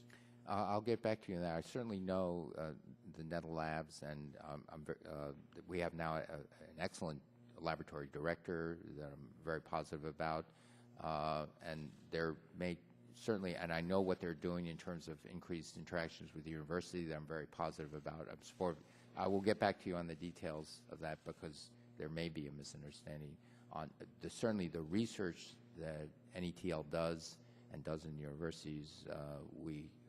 We are very positive on that. I will get back to you. You can get back to me. I appreciate it. Thank you very much. Thank you. This time, I recognize the gentleman. Gentlelady Matsui from California. Thank you, Mr. Chairman, and thank you, Mr. Secretary, for being with us here today. I applaud your leadership on supporting continued investments in clean energy technology. These investments are critical for the economic growth of my home district in Sacramento. The developing nuclear situation in Japan has captured the attention of the world and certainly of this committee, and my thoughts and prayers are certainly with the people of Japan. Mr. Chairman, when Chairman Whitfield asked, Mr. Secretary, when Chairman Whitfield asked you about the crisis in Japan, he mentioned the international rating system for nuclear accidents, and you explained that the situation in Japan is already likely worse than that on 3 Mile Island. My understanding is that the big difference between 3 Mile Island and Chernobyl is that in 3 Mile Island, the reactor's containment system was able to contain the radioactive material. So most of that radioactive material didn't spread into the environment. At Chernobyl, there was no containment, so the release of radioactive material devastated the Soviet Union and other countries. Mr. Secretary, what happens if there is a meltdown in one or more of the Japanese reactors and the containment system fails? Well, we think there is a partial meltdown, but that, and as you correctly noted, that doesn't necessarily mean the containment vessel will fail. 3 Mile Island had a partial meltdown and it did not fail. But we are trying to monitor very closely. We hear conflicting reports about exactly what is happening in the several reactors that are now at risk, and I would not want to speculate in exactly what will happen, and so let's just say that we monitor very closely, and we'll take it as it comes. I imagine we do not want to go there at all. We don't want this to become Chernobyl, but I will think that in the light of these events, the committee should investigate the safety and preparedness of our own reactors. And I think you said that also, but I think this committee should really take that seriously because we have an obligation to make sure that our own reactors are safe. Mr. Chairman, my home district of Sacramento, we have a decommissioned nuclear power plant which now manages the used nuclear fuel. And there are about 10 sites around the country, including Sacramento, where used nuclear fuel is being stored, but where the nuclear power plant has been dismantled. I'm interested in knowing what is being done at DOE to prioritize these sites, to remove the used fuel so that they can be placed back into productive use. How does your requested budget address these issues? Well, I would have to get back to you on the details of the sites you're speaking about, but there are various stages. After you take the fuel rods out of the reactor, immediately you put them in a pool of water for a period of time where they're actually still dissipating a considerable amount of heat. But then after that, the next stage is that you can put them in dry cast storage, which is much safer, and as Chairman Jasko will be following me, but the NRC has recently ruled that storage on-site of dry cast storage would be a safe interim by interim, something on a scale of 50 or 60 years, and that gives us time to develop a coherent integrated strategy on what to do with spent fuel. So we have, well, maybe not 50 or 60 years for Rancho Seco, but maybe 40. Well, we hope to develop a plan far sooner than that. Okay, great. Mr. Secretary, we're fortunate in the Sacramento region that we have access to clean hydropower resources as part of our growing renewable energy portfolio. I believe we're to achieve the President's goal of establishing a clean energy future. Hydropower needs to be part of the discussion. I'd like to know what DOE is doing to advance the adoption of new hydropower systems to generate more clean electricity in the country. There's several things we can do. We don't anticipate building new large dams, but we can replace the old turbines in existing dams with more efficient turbines that are actually friendlier to fish and more efficient. We should look at what are called run-of-the-river hydro dams. So again, it has far less environmental impacts than a conventional dam, and we should also look at storage of water, sites where we store water for flood control, but then we release the water, and to put turbines in those sites, again, would have virtually no environmental impact, but it's you can capture the electricity. So those are things we are looking at. Okay, thank you, Mr. Secretary. I see my time has run out. Thank you. At this time, I recognize the gentleman from Colorado for 5 minutes, Mr. Gardner. Thank you, Mr. Chairman. Mr. Secretary, thank you for your attendance today. A couple of questions for you, following up somewhat on other members' questions, but also some questions concerning Yucca Mountain. Right now, what is your, and also what's happening in Japan, right now, what is your level of communication with administration in Japan regarding the events? Well, I spoke to the METI minister, I think it was it's a blur now, it was yesterday morning, and offered him some of our services, our equipment, things like that, which he accepted and expressed gratitude for that. We are certainly in more than, I don't know whether it's hourly but it's certainly constant contact with people in Japan, of our people. There are communications with Ambassador Roos, several daily, and so we're mostly going through channels. The State Department is also communicating, NRC, and so there are many, and then other informal channels. But we're continuing to offer assistance to Japan in any way we can, as well as informing ourselves of what the situation is. And at this point, you are satisfied with their response to the situation? Well, I can't really say. I think we hear conflicting reports, but I'll go back to say that Japan is a very advanced country. They take these things very seriously, and so I don't want to say anything more than we will stand by and help them as best we can. Thank you. And Mr. Secretary, do you believe, I've seen various or what appear to be conflicting statements regarding the use of the Strategic Petroleum Reserve in news reports.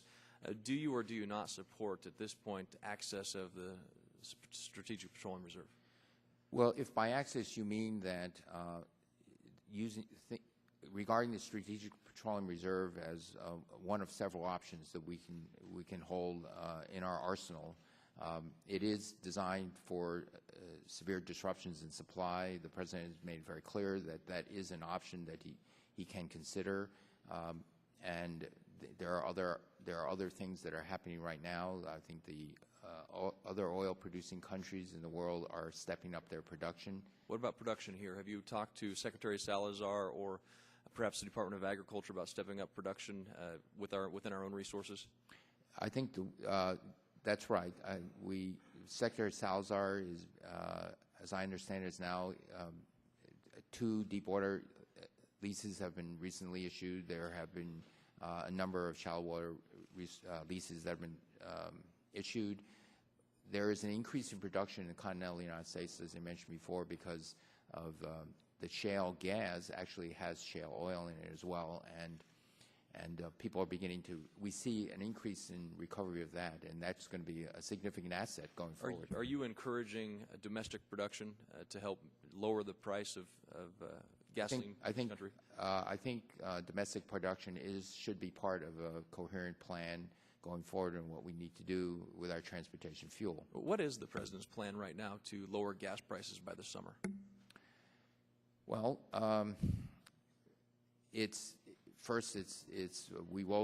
domestic production itself doesn't turn on instantly. Even if you have a known reserve, producing more production from that known reserve will actually take months to years. Developing new reserves would take longer. But the fact that that's coming online should be reflected in price. That is true. So the immediate thing is that if you know that there are reserves coming online, just as oil-producing, exporting countries around the world, you know that they're increasing their production, so that should have a calming influence on price. But in the long run, I think we should also say that if you look at the demand, by the long run, I mean 10 plus years. So the administration's plan to lower gas prices by the summer is 10 to 12 years? No, we're working towards doing what we can in the short term, but I'm also saying that this problem can emerge easily again because of the laws of supply and demand. So what is the administration's plan, though, by the summer to lower the price of gas? Well, we're going to be seeing if production can be increased. We're in conversations with other countries around the world on how we can increase production. And again, the Strategic Petroleum Reserve option is on the table. So, but you are talking to the Secretary of Interior and Agriculture, Department of Agriculture, to increase production here? Well, I talk to the Secretary of Agriculture and Interior several times a week, but I think the licensing and things of that nature are in the purview of Secretary Salazar, and it's in good hands. Thank you. And I have additional questions on Yucca Mountain that I'd like to submit, if you wouldn't mind giving them back for the record. Thank you. This time, the chair recognizes the gentleman from Michigan for 5 minutes. courteous. I thank you for holding the hearing and for your courtesy in recognizing me. Mr. Secretary, welcome to the committee. The President in his State of the Union says that if the United States is to compete, we intend to out-innovate, out-educate, and out-build the rest of the world. A big part of that, from my perspective, is the Section 136 program, or the Advanced Technology Vehicles Manufacturing Loan Program. I've heard from numerous entities that have applied for funding under Section 136, and I find that in the development of that, none of them have been able to tell me that it has been an entirely positive experience, although I believe you and the department have tried to be as helpful as you can. It is, of course, a complicated and a new law, which is somewhat made difficult by the fact that you had to function under very, very limited time frames. In fact, I hear a complaint that the goalposts are constantly moving. This is perhaps the most serious, and it is perhaps the one that I hear most. Companies feel that everybody enters into negotiations with the best of intentions, but they have no assurance that they will ever get to the end of the road. For the record, please, would you provide a detailed summary of how Section 136 process works? Mr. Secretary, I note that your budget request for this year is 40% less than was requested in 2011, and that the 2011 request is 50% less than the 2010 enacted levels. I understand our budget situation is serious, but this seems to be inconsistent with the President's out-innovate, out-educate, and out-build message. Has the need for funding to re-equip, expand, and build more facilities to create the vehicles of the future gone down since 2010? Yes or no? No, we certainly need to expand and build facilities. Were you comparing the recovery budget or our base budget? Well, my concern here is the Section 136 process and how it's working. And what I'm trying to find out is, has the need for that section to be used for funding to re-equip, expand, and build more facilities to create the vehicles of the future gone down since 2010, so as to justify the reduction in the level of funding requested by the administration? Yes or no? I think it's gone down if you're including Recovery Act funding.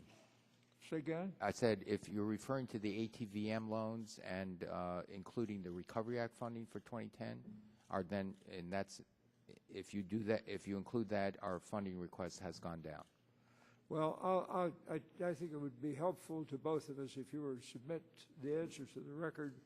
But what I'm concerned is that we up there find that there is still a substantial need, and yet we are finding that the requests for funding are going down. And what I'm soliciting, Mr. Secretary, is your comments on this matter. Last question, Mr. Secretary. Could you, for the record, submit a comprehensive list of applicants for assistance under Section 136 and give us each, with regard to each, an indication of where they are in the process? I think the applicant, I don't think we'd be violating some confidentiality in the applicants of who's applied, and so that would be difficult. Well, Mr. Secretary, I am not trying to lay any traps for you, and I recognize this is difficult, which is why I ask that you submit this for the record. And my staff will be happy to work with your staff to see to it that we are able to work together to get the proper answer. We can supply information in the aggregate and anonymity, things of that nature, and we can do that. And I hope you understand, Mr. Secretary, these are friendly questions, not hostile. Mr. Chairman, I thank you for your courtesy. Thank you. At this time, recognized for 5 minutes the gentleman from Pennsylvania, Mr. Pitts. Thank you, Mr. Chairman. Thank you, Secretary Chu, for your testimony today. In light of your opening statement, I believe, if I can paraphrase it, you said nuclear power should continue to be a key part of our national energy policy. Is that correct? That is correct. We would like it to be a part of our energy in this century, yes. In light of this, the administration has eliminated the Office of Civilian Radioactive Waste Management, an office within DOE expressly created by statute. The administration has also shut down the Yucca Mountain Repository Program. There are currently concerns about the status of spent nuclear fuel rods that have been in wet storage at the Japanese nuclear plant affected by the recent earthquake. In light of the events in Japan, does the decision to eliminate the Office of Civilian Radioactive Waste and the shutdown of Yucca Mountain program deserve reconsideration from the President? Well, again, we shouldn't conflate what is happening with the events in Japan and the need to have a long-term repository. And again, as I said, there are stages. Once the fuel rods have been used and they're stored in a pool, but that's a very short-term thing, and then you convert after several years to dry cast storage, and then finally you look for disposition. But technology is changing, and there's again, I don't want to preempt what the Blue Ribbon Commission will say, but there could be potentially, going forward in the coming years, other opportunities to perhaps capture more of the energy content of that used fuel. So at present, how does the administration fulfill its obligations under the Nuclear Waste Policy Act to manage and permanently dispose of the nation's spent fuel inventories? Pardon? How do you manage and permanently dispose of the nation's spent fuel inventories today? Well, the Department of Energy is responsible for dealing with the spent fuel, and again, we're asking the Blue Ribbon Commission to give us advice on which they will do in June as in a draft report on how to proceed forward so that we can actually take this spent fuel. As I said, I don't want to preempt what they're saying, but so I don't really know what they're going to be recommending in terms of what you use with the fuel once it's cycled once. In light of the events in Japan, can you make any conclusions at this point about the safety of nuclear power in the United States as a result of what you know about the incident? No, I think as I said before, what we want to do is look at what happened in Japan and say if there are these multiple events, as was happened in Japan, a terrible earthquake and a tsunami, and look to whether we would be vulnerable to a cascade of multiple events and how they might compromise safety. And so we first intend to look fully at whether we have considered all possibilities and get whatever lessons we can learn from. What is DOE doing in terms of monitoring any potential radiation emitted from the Japanese facility? Will you collect exposure and health effect data? Well, what we have done is we've airlifted airborne equipment that can help monitor, made that available to the Japanese. We also have ground equipment so that can pick up exposure levels and the type of radiation of people on the ground that we've also in the process. So it's in Japan now, and we're looking to deploy that in various areas so that we can have a first-hand understanding of what the exposure levels are and how they might change. In your testimony, you say we are cutting back in multiple areas, including eliminating unnecessary fossil fuel subsidies, reducing funding for the fossil energy program, and reducing funding for the hydrogen technology program. Will this decision increase or decrease gas prices, in your opinion? Well, I think the fossil fuel program, it was mostly, well, let me back off and say that because of the Recovery Act, there was a tremendous amount of investments in clean coal technologies, carbon capture sequestration technologies. And so because of that, we felt that given that essentially $4 billion of investments that we can, and given the issues about the fiscal responsibility, we thought that that very large investment can carry us forward for a number of years. So that's where most of the investments in our fossil energy program were going into. It was going into clean coal technologies. We will still continue to make those investments because we believe that is a proper government role to develop clean coal technologies. But that is different than transportation fuel. Thank you, Mr. Chairman. Thank you, Mr. Secretary. This time, the Chair recognizes the gentleman from Massachusetts, Mr. Markey. Thank you, Mr. Chairman. Dr. Chu, you wear many hats as the Secretary of Energy. One of them is banker-in-chief to the nuclear industry, a socialist system that allows for the U.S. government to provide taxpayer-backed loan guarantees for nuclear power plant construction in our country.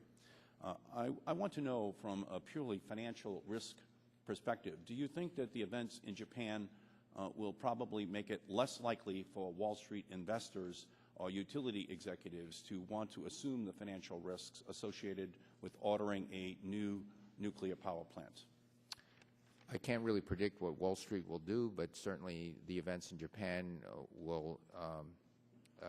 are going to cause everybody to look back at their existing plants and their future plans, and I think that's a good thing in the sense that you take this opportunity to look back and see what you're doing, and are you doing everything possible to maximize the safety. So along those lines, are you going to reassess, as the banker-in-chief, the risk premium that you charge nuclear utilities for the loan guarantees you're giving them in light of the events in Japan? That is, the risk premium is ultimately a credit subsidy issue.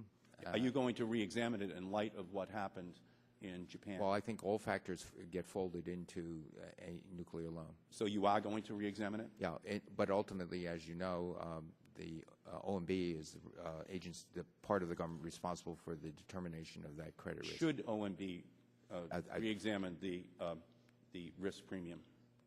I think they will include anything like what has happened in Japan in their determination. So they should go back again. I thank you.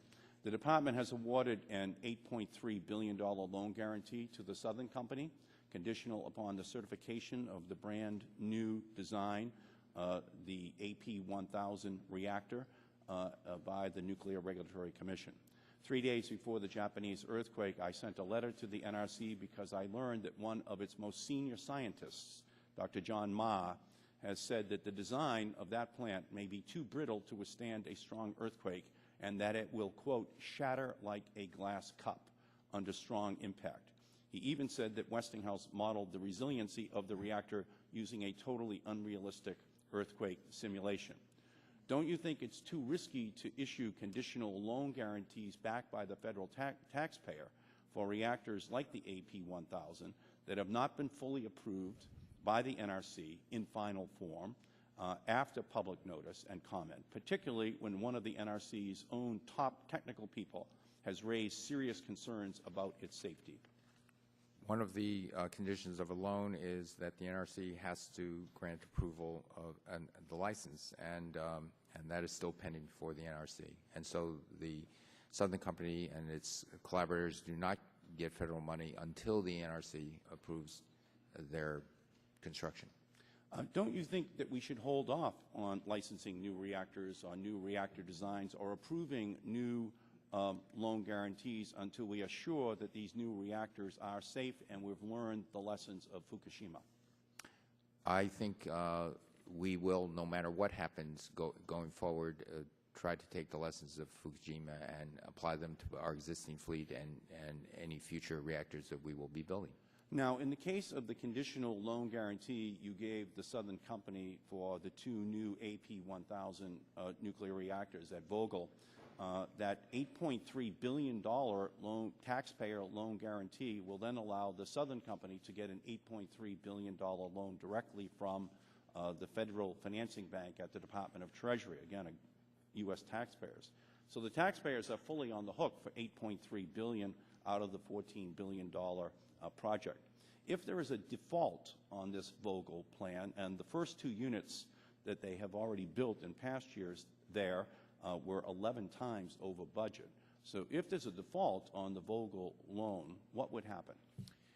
In our loan guarantee program, the people who work in that program work very, very hard so that they make sure that if there is a default, that the government taxpayers are protected, that there are assets in Southern Company and others. But if you can't get paid off, what happens then? Well, it's a very complex agreement, and there are specific... Would we own the Southern Company like we involuntarily wound up owning General Motors if they can't pay? That I would have to get back to you in the details of what the exact recovery is. I think the American taxpayer really has to be protected here going forward. Gentleman's time has expired. We should not be licensing AP 1000. The gentleman from Mississippi, Mr. Harper, is recognized for 5 minutes. Thank you, Mr. Chairman. Thank you, Secretary Chu, for being here today. I know that you can see the end in sight here of the questioning. I know you'll appreciate your time, though, today, being here. And I wanted to talk to you about something that President Obama said in a press conference recently, that we should increase energy production in this country, and he mentioned oil specifically. But it appears in his 2+ years in office, I would argue the President has really not done much in that way, not much towards increasing our production of oil. When the President came into office, gas at the pump was actually under $2 a gallon. We're approaching $4 a gallon in many regions. And, of course, we've had the Deepwater Horizon explosion back on, I believe it was April 20th, approaching that 1-year anniversary. And then a moratorium was placed on the deepwater offshore drilling in the Gulf of Mexico following that. There have been limiting of leases on the East Coast, and, of course, we continue to ignore our resources in ANWR. And I'd ask if you've had any conversations with the President recently about expanding exploration and production of domestic oil, and if you've had those conversations, what input or direction have you received from the President? First, the President has already spoken on this matter. He mentioned in a press conference that in 2010, the production of oil in the United States was as high as it's ever been since 2003. Prior to the Macondo accident, what had happened is more land was made open to have access to drilling, and that was certainly an administration policy.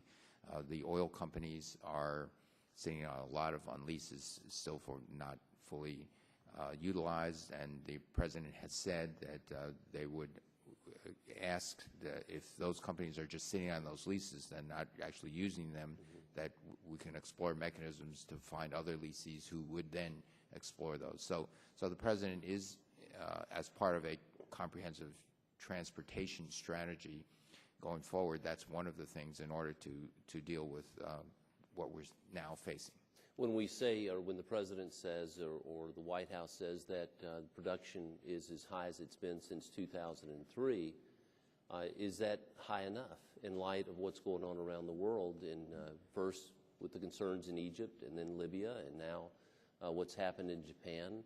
Are you convinced that we're pursuing the recovery of our own natural resources as it comes to oil in this country and the regions that we can go into offshore?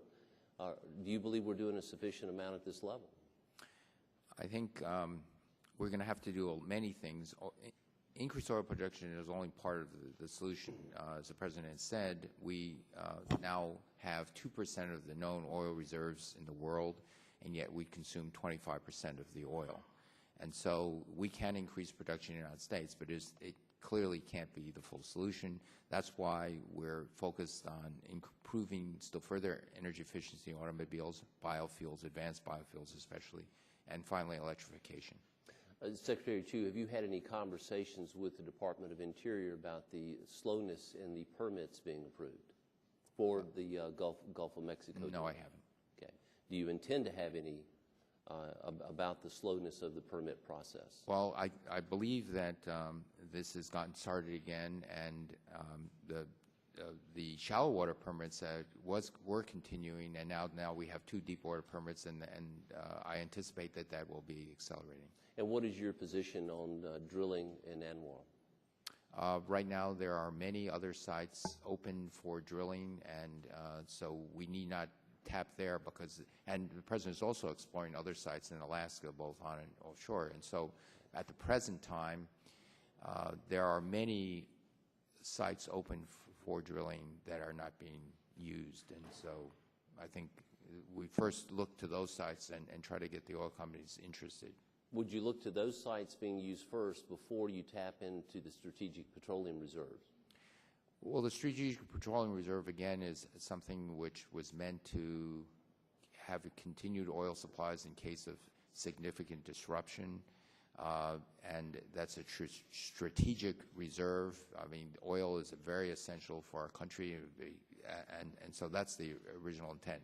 What you're speaking of are things that have, it takes, even in a known reserve, it takes a year or 2 to bring up production, and then for unknown reserves and exploration, 5+ years. And exactly, wouldn't it be necessary? I will yield back my time with that. Thank you. Thank you, Mr. Harper. At this time, I recognize the gentlelady from Colorado, Ms. DeGette. Thank you so much, Mr. Chairman. Thank you for coming today, Mr. Secretary. Mr. Upton said that we're going to have more hearings about what happened with the nuclear power plants in Japan, but I just wanted to ask you a couple of questions that have been on my mind since the terrible events of last week. The Fukushima Daiichi plant, at that plant, 3 of the 6 reactors were operating at the time of the earthquake, to my understanding. Is that correct? That is my understanding also. Okay. And so when the earthquake struck, the control rods essentially shut down those reactors as it was designed to do if there was an earthquake. Is that also right? That's my understanding. And then after the reactors were shut down, then power was lost in the plant, and then the cooling pumps were shut off. Is that correct? That's correct. The power was lost. So then the backup diesel generators came on, as that was also designed to do.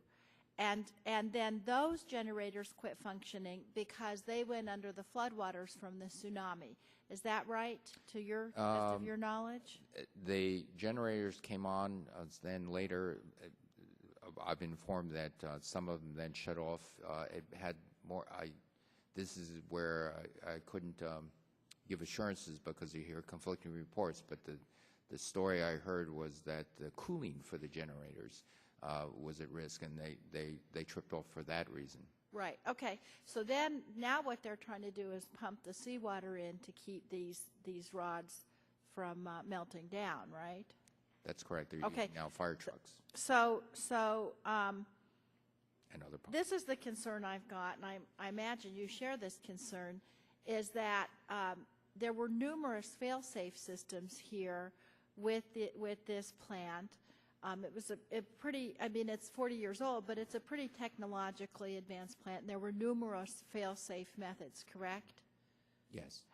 But then, because of the tsunami, the plant was built to withstand earthquakes, but because of the tsunami, now we've got this crisis about what to do. And the thing I'm concerned about is that you can't always plan for every exigency in these situations. We saw this on this committee. You saw it last year with the Deepwater Horizon disaster, because there were numerous fail-safe mechanisms on that rig, and then each one of them failed, and then we saw huge amounts of oil spewing out into the Gulf. So here's my question for you. I know DOE is putting resources towards advanced reactor technology, and there are a lot of concerns from this committee and from a lot of my colleagues who live in California and some of the other earthquake zones. But here's my question: is how can you ever have enough with something so potentially destructive as these nuclear rods? How can we ever anticipate the worst so that we could be prepared for it? That's a tough question, I know, but maybe you have some initial thoughts on it. Well, what the Department of Energy is very interested in doing is developing tools to get a better handle on these multiple cascading events, interacting events, an earthquake plus a tsunami, a tornado plus this or that, things like that. One of the things that we're very keen on doing is because we have developed high-performance computers and simulation techniques, that this is one of the tools we think that can actually be used to make any system we have, including nuclear reactors, safer. There are, if you consider all the things we do now, we fly on airplanes, we do all sorts of things, and there's ever-increasing ability to make each of these systems safer as we go forward. Sure. Well, one thing that strikes me, and I was just in Japan a couple of weeks ago with a congressional delegation, and one thing that strikes you about Japan, this is not, Chernobyl. This is not some third world country with rinky-dink technology. This is the state-of-the-art technology, and yet it failed. So I really think one of the questions, Mr. Chairman, we're going to want to explore as we move further is, do we really have the kinds of modeling that we need to develop nuclear energy safely in this country? And I'm sure you're looking at that too. Mm-hmm. Thank you, Mr. Chairman. At this time, I recognize the gentleman from California, Mr. Bilbray. Yes, Mr. Chairman, and I think the Secretary will agree that the statement that Japan will state-of-the-art is inappropriate. It is a state that was designed maybe 40 years ago. We have now got designs, even in the fuel composition, that really address these issues. So as somebody who lives downwind of San Onofre, I just want to assure everybody our surge wall is 3 times what they had in Japan. The surge wall, the construction at Diablo is 8 times higher, and the fault line is inland, not offshore. So I think when we talk about this, there are differences scientifically. Let me just say, Secretary, I am one guy sitting on this side of the aisle that is very excited to see you as the Secretary, and we talked about this last year over the Science Committee. Back when I was you just realized the connection. Back when I was a young 26-year-old city councilman, the Department of Energy was created. Back in the 70s, when it was created, our dependency on imported energy was what again? Well, I heard 35. I was guessing 25. But okay, I think you're right. I think it was more like 25. But and when you took over in 08, the imported energy was what percentage? In 08, probably 60, 59, 60. And that's how much success our Department of Energy has had in the past. But that's why I'm optimistic that you're the right guy at the right time with the right president to finally get this country to, rather than having an anti-energy policy, actually having an energy policy. And that's one of the things I'm really encouraged about. My biggest concern, and I'll say this with tongue-in-cheek, is the fact of how much obstructionists always seem to be there every time you come up with an innovative approach. I want to point out that as one of the 3 California surfers in Congress, you mess with our ways to try to generate electricity, you're going to have a real problem with us, okay? The fact is, every time somebody says there's something with nobody will complain about, believe me, you start talking about wave actions in Southern California, Hawaii, we're going to have some concerns. But that aside, is that one of the things I want to talk about is you're being asked to do things in isolation. And I may disagree. My attitude about our oil reserves or the areas being drilled is that right now we are buying oil overseas, sending our resources overseas. What happens to the federal profits that we get from opening up lands like Anwar or Alaska? Where does we do make some profits off of those oil exploration and development, don't we? We do. And where does that resource go now? As far as I know, it goes to the Treasury. Okay.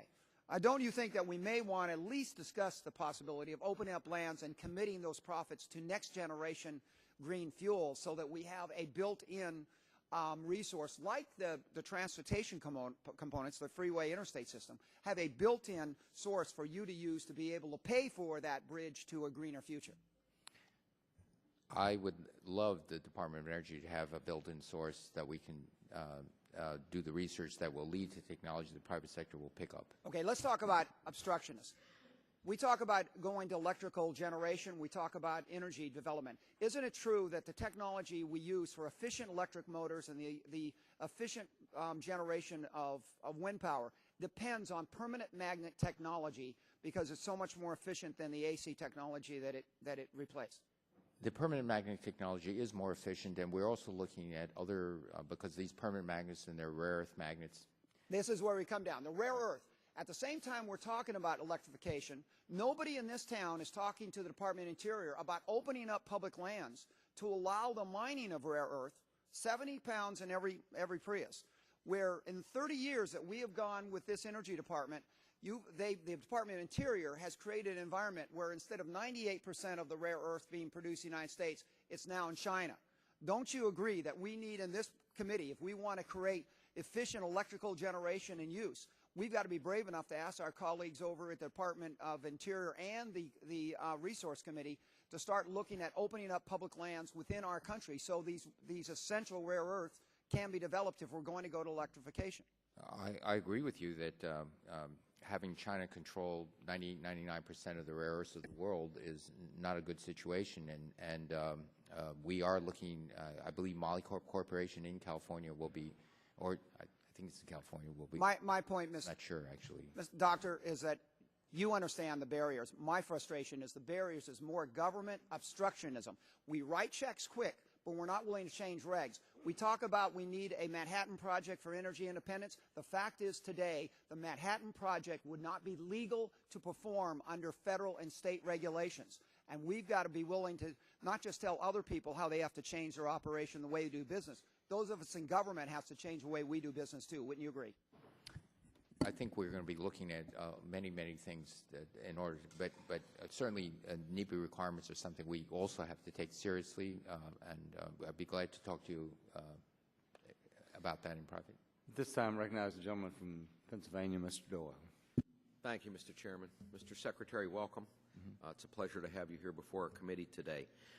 Secretary Chu, you know, in Pittsburgh, we're fortunate to have the National Energy Technology Lab that does a lot of innovative research.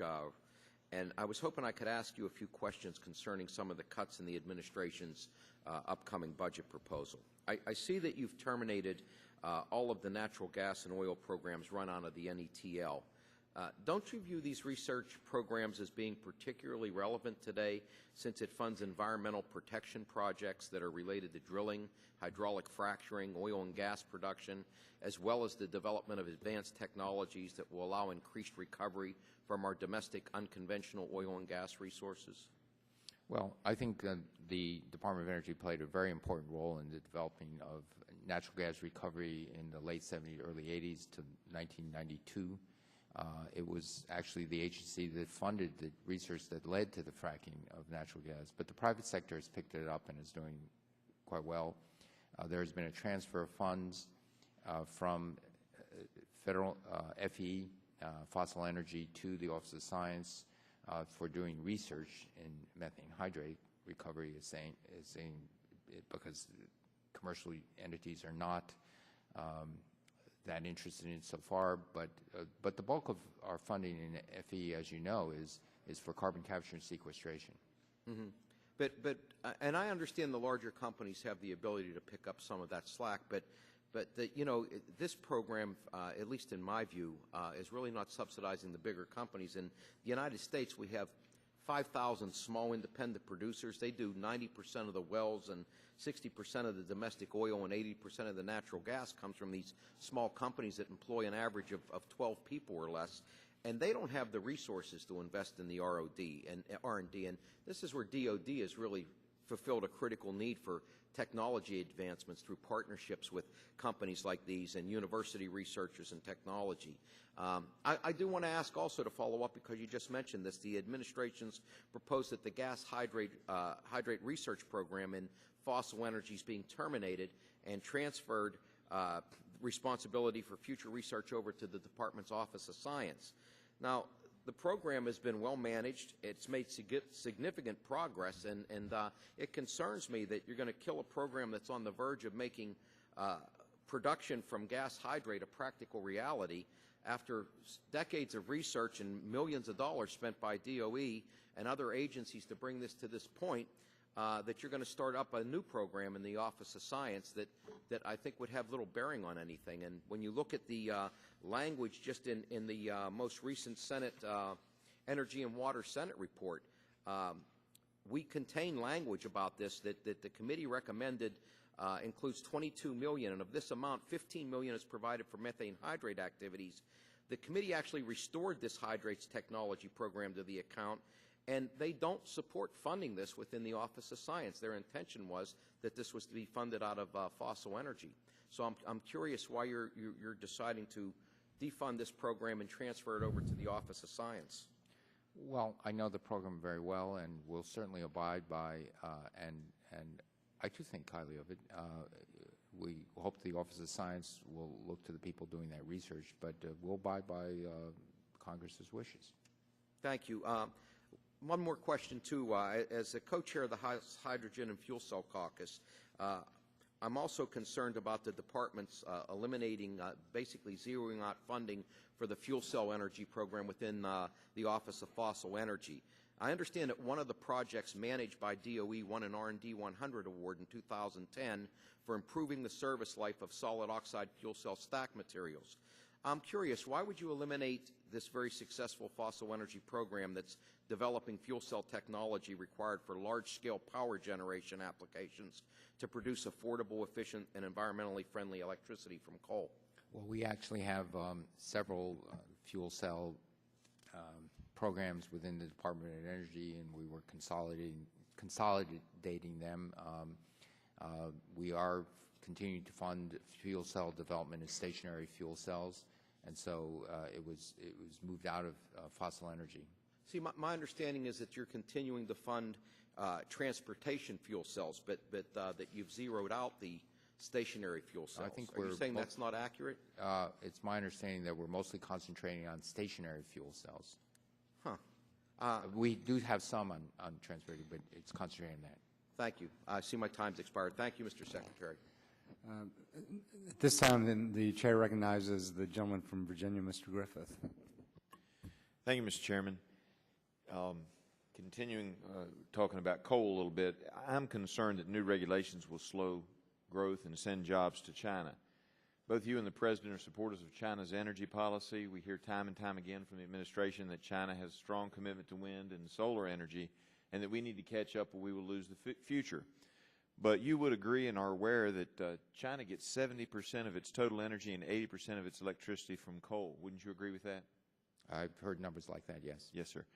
And isn't it true that the United States, or that China uses 3.5 times as much coal as the United States uses, and that number is actually growing? I think so. Again, I'm not sure of the exact numbers. Okay. And you are aware that under the Kyoto Protocol, China has no obligation to reduce emissions and is not imposing anything anywhere close to the EPA's greenhouse gas regulations on its coal use. Isn't that correct? That is correct. And you're also aware that the Chinese government has repeatedly stated that they would never put a price on carbon. Isn't that also true? I don't know, but China's committed very emphatically to transition to 15% renewable energy by 2020, and they may get to 20%. Okay. And while you're aware that wind and solar in China are growing in percentage terms, they will never, or at least not any time in the near future, be equal to their relationship or their reliance on coal. Isn't that true? Well, it's their intention to greatly diversify their energy supplies. In the short term, they are heavily dependent on coal, but they've made it very clear that they want to develop wind, solar, hydro, nuclear. Yeah, and the factories that make the wind turbines and solar panels for export to Europe and the U.S., isn't it true that they are actually powered by coal energy sources? I would presume, given that coal is still the dominant form of energy. And don't you think that's a part of their competitive advantage, that they are using a cheap source of fuel that we seem to not want to use in this country? Well, it's more complicated than that. I think, if you don't mind, I'd tell you a little story. I toured a Chinese solar company, and they would get their silicon from companies in the United States, and then add the high value part of it to make the modules in China. And I appreciate that. My concern is I only get a certain number of minutes to ask you questions, and I guess my concern is that, you know, it appears to many that the future of coal in the United States is merely to mine it and send it to China for them to use, and that our jobs are going to go over there. They're going to send their pollution back to us over the Pacific Ocean because they're not going to have even some of the more reasonable regulations that we have, but that we're not using our own coal for our manufacturing purposes. And so as a part of that, I'm wondering if you have talked to any of the folks at the EPA about their slowness to permit new coal mining, or is this part of an administration plan to slow down the production of coal and thus force us to, I think, lose jobs, but the plan would be to force us to not use coal because there isn't a supply available domestically? I have not talked to the EPA regarding this, but just to finish that story, China takes its silicon from the United States because they says that energy is so cheap in the United States, and that's why we do it. Okay. And in regard to coal, you would agree that it's a fairly affordable and reliable source of energy in the United States, and that it's a good source, at least over the next 20 or 30 years, it's a good source that we shouldn't cripple. Would you not agree? Well, I think that's why the Department of Energy is committed to developing those technologies to use coal as cleanly as possible. And I would encourage you to work with the Environmental Protection Agency to make sure that they don't shut down your supply for those purposes and other purposes. Thank you. Thank you. At this time, recognize the gentleman from from Texas, Dr. Burgess. Thank you, Mr. Chairman. Dr. Chu, and I appreciate you being here. Certainly appreciate how generous you've been with your time over the past 2 years to visit with members of the committee outside of the committee room. In response to a question from the gentleman from Mississippi about ANWR and whether or not the President would consider that, you said there were other sites in Alaska that the President was looking at. Now, in all honesty, I mean, his background as a community organizer, you're the energy expert. Are you helping him with that? Well, it's actually this is in the domain of the Secretary of Interior, and so it's the Secretary of Interior who would be helping him with that. All right, but he's got some petroleum people who are actually helping him make that decision. I would think so. Yes. Okay, maybe we ought to find that out. Yeah. We can help him. Now, also mentioned in a previous answer to a previous question, you said oil can't be our only solution. We have 2% of the reserves and 25% of the consumption. Now, a resource where we do have significant reserves is natural gas. And in my part of Texas, we have new technology that allows recovery of natural gas from strata that previously were thought to be inert. And that is ongoing at the present time. As you're aware, there is some controversy about the methods of extraction, and to be certain, all of us do need to be concerned about safety. We've seen it in Japan this week. We saw it in the Gulf Coast last year, so we do need to be concerned about safety, but we also need to be concerned about the overregulation of these processes that inhibit our ability to take advantage of a resource that we do have in abundance. Now, on the utilization end, I'm sure you're familiar with people like Boone Pickens who talk about our heavy transportation fleet should be run much more on natural gas rather than liquid petroleum products. What are you doing at the Department of Energy right now in regards to that? We're supporting pilot programs. We think, especially in delivery vehicle situations where there are central fueling stations, because we don't have a natural gas infrastructure, that would be a good place to prove natural gas and establish the technology. I think we had a loan guarantee for natural gas vans for helping handicapped people. We have supported programs using Recovery Act money for centralized fueling stations. Sure. So things like city buses and school buses make sense because they're not long haul vehicles and they always go back to the same place. Correct. They can be centralized. Now, are you working with your counterparts at the Environmental Protection Agency to help ensure the correct utilization of this resource, the ability to continue to recover it and to be done that it's to be done in a safe manner. As you know, the EPA has a couple of studies going on right now as regards to hydrologic fracturing. Are you communicating with them about that? Well, we are first. The Department of Energy is using some resources in this fiscal year to look at fracking safety. I think it's something that can be done safely, but we have to. Can you say that again? The Department of Energy currently. No, I think that. Finish that thought. Okay. I think that I think that it can be done safely. Did I hear you say that? I believe it's like everything else. We learn from what is happening, and it can be done much more safely than just as deep water oil drilling can be done more safely than it's been done in the past. We learned from the. Don't parse your own language. I heard you say it. It can be done safely. As a simple statement of fact. It can be done safely. I agree with you, Mr. Secretary.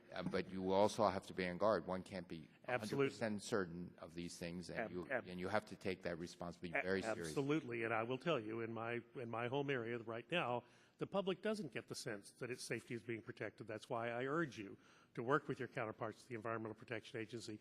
This is an important resource for the country, and we cannot afford it to become locked in where we can't develop it because it was either done incorrectly or unsafe practices were pursued, and the public's then reaction against it is such that it just cannot be that it can't be developed. Just briefly on Japan for a moment, is your department sending a contingent to Japan, or has Japan asked for any help from the United States Department of Energy? As I said in my opening remarks, we have sent some 33 or 34 people to Japan to help them monitor with equipment. Just for what it's worth, I think at some point in the future, when you deem it safe, your presence in Japan, I think, would go a long way towards reassuring the people there. Thank you, Mr. Secretary. Okay. The gentleman from Ohio, Mr. Latta, is recognized for 5 minutes. Thank you, Mr. Chairman, and Secretary, thanks very much for your indulgence with us today. Really appreciate you being here, and I'm going to follow up a little bit on Dr. Burgess's comments a little bit ago. But just kind of give you a little background about my district and how important energy is out there. Ohio overall gets about 80% of its energy is coal-based. And also, interestingly enough, about 80% of everything that comes in and out of Ohio comes in by truck. So we're talking about oil.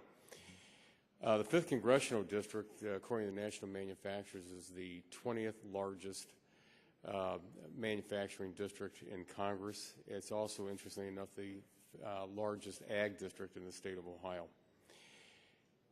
We also have 2 solar manufacturing plants in the district. I have 2 ethanol plants in my district. The first 4 really working turbines in the state of Ohio, I can see from my backyard. There are 4 of them, not too far from my home. And I'm one that really truly believes that we have an all-of-the-above energy policy, and again, that's your oil, natural gas, coal, nuclear, and all the alternatives, because we have to really utilize all those. But at the same time, when I'm out talking to my companies, my businesses, the factories across my district, one of the things is that always comes up in the conversation is we have to have baseload capacity to turn these machines on in the morning. And I know the question was asked, I think it might have been Mr. Green had asked a little earlier in regards to, where are we at that, through the alternatives. Is there anything out there, I think the question he posed was in 10 years that they could really start supplanting some of, of the oil, natural gas, coal, and nuclear. But to make sure that we can compete, and I know the questions have come up because it all comes down to really jobs and making sure people can get out there and work, and that we have these jobs in the future. Is there anything out there right now that can supplement those 4 basic large ones that we have right now, from nuclear to clean coal to oil and natural gas? I think it's going to be a transition period. As I said, if you look at other countries around the world, and if you look at what we're doing here in the United States, that these things don't happen overnight, that it will take decades to make these transitions, and one recognizes that. Well, let me ask this, because at the same time, I know I represent quite a few co-ops in my district. And one of the things that they're worried is that the cost of having to buy a lot of the alternatives right now are driving up their costs, which are driving out the businesses from the area. And do you foresee that happening? Pardon, there was some background noise. Okay, sorry.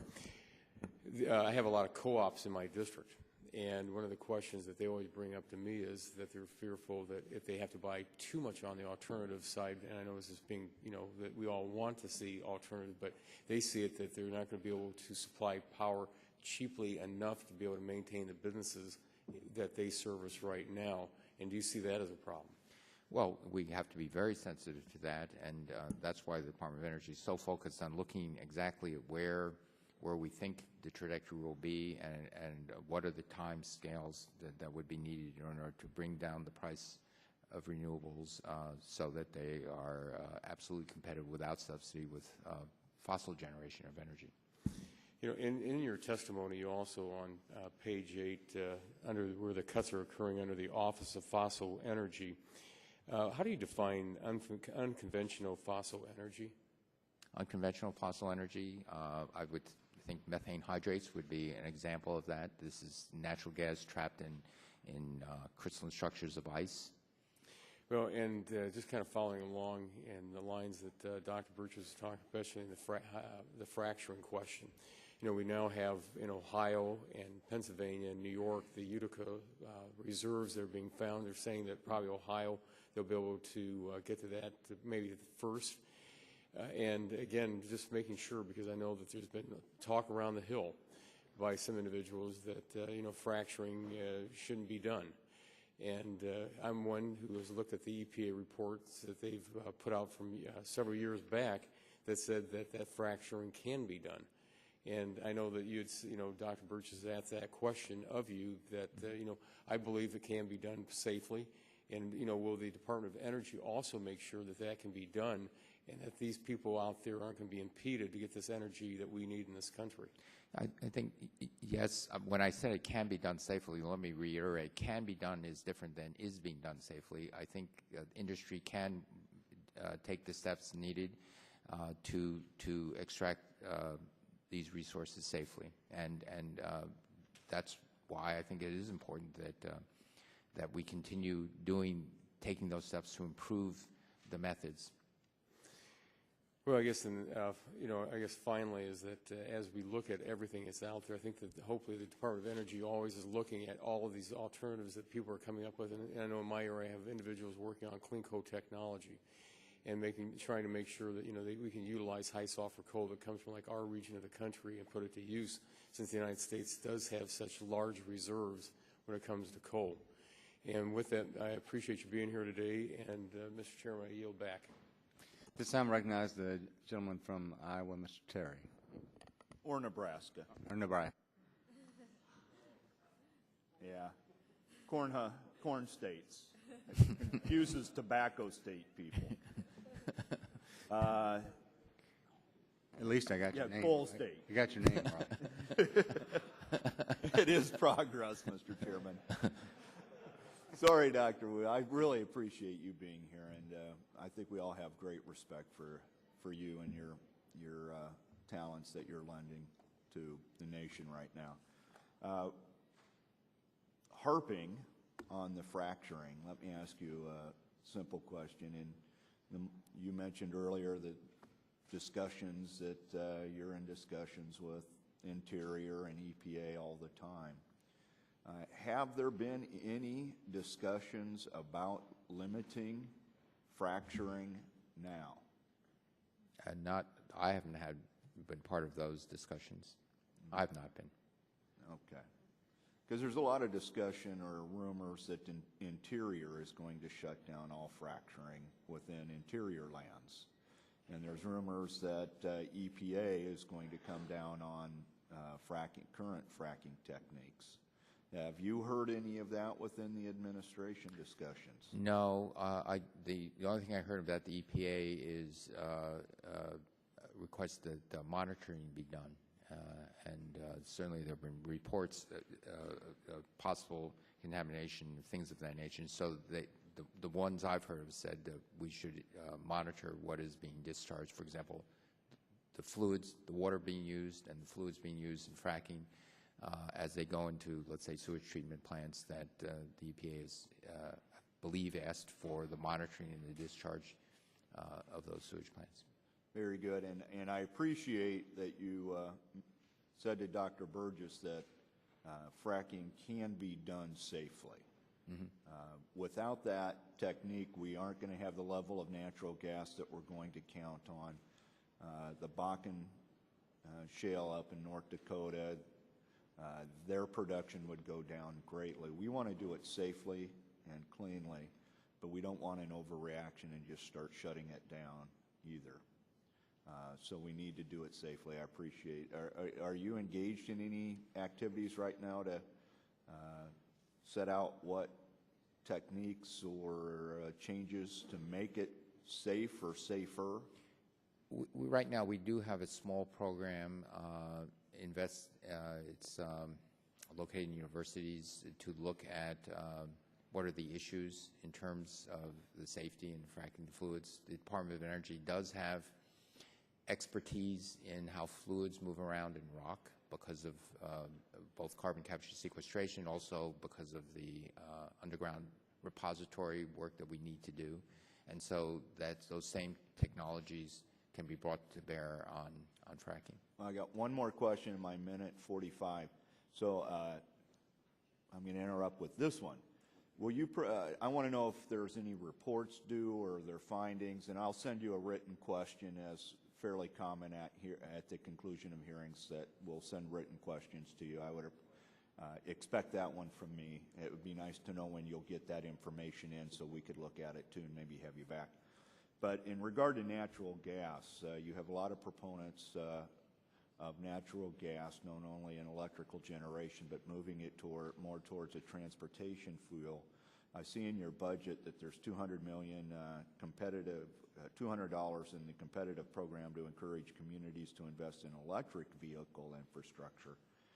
Can you tell me what measures the DOE is undertaking to promote natural gas vehicles? Yeah, as I said, we have invested in some pilot projects for centralized delivery van type of things where you can go to a centralized fueling station.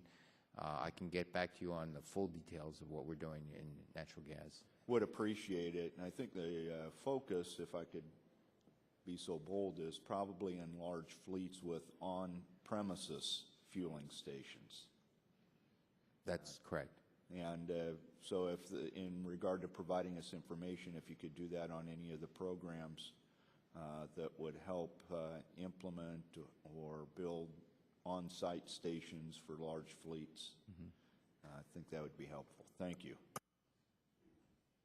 Thank you, Mr. Terry. At this time, recognize the gentleman from Louisiana, Mr. Scalise. Thank you, Mr. Chairman. Mr. Chu, appreciate you being with us today. I want to talk about the broader picture of energy policy. And I know a few of my colleagues touched on some of the various objectives, and over the years where our dependence seems to have increased on foreign oil, especially over the history of the Department of Energy. In your mission statement, you talk about ensuring America's energy security.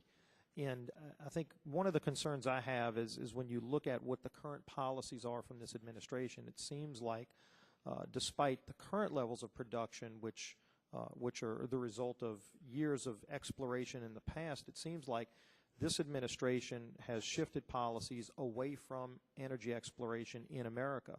And of course, we're seeing this in a very devastating way in the Gulf of Mexico and the parts of the Outer Continental Shelf that have been closed down, where only 2 permits have been issued in 10 months. And that seems to run counter to even the President's own scientists, a panel he had put together after the explosion of the Deepwater Horizon, where his own scientists and engineers recommended against any kind of moratorium or now permitorium, where you literally are strangling the ability for our country to seek its own energy, and which then increases our dependence on countries like those Middle Eastern countries that are so volatile. So how do you, I guess, reconcile what the mission statement of your department is that really says you're going to strive to increase our American energy security when in fact you've got the President initiating policies that close off more areas of our known resources? Well, the President actually increased the resources in the sense that more areas were open to exploration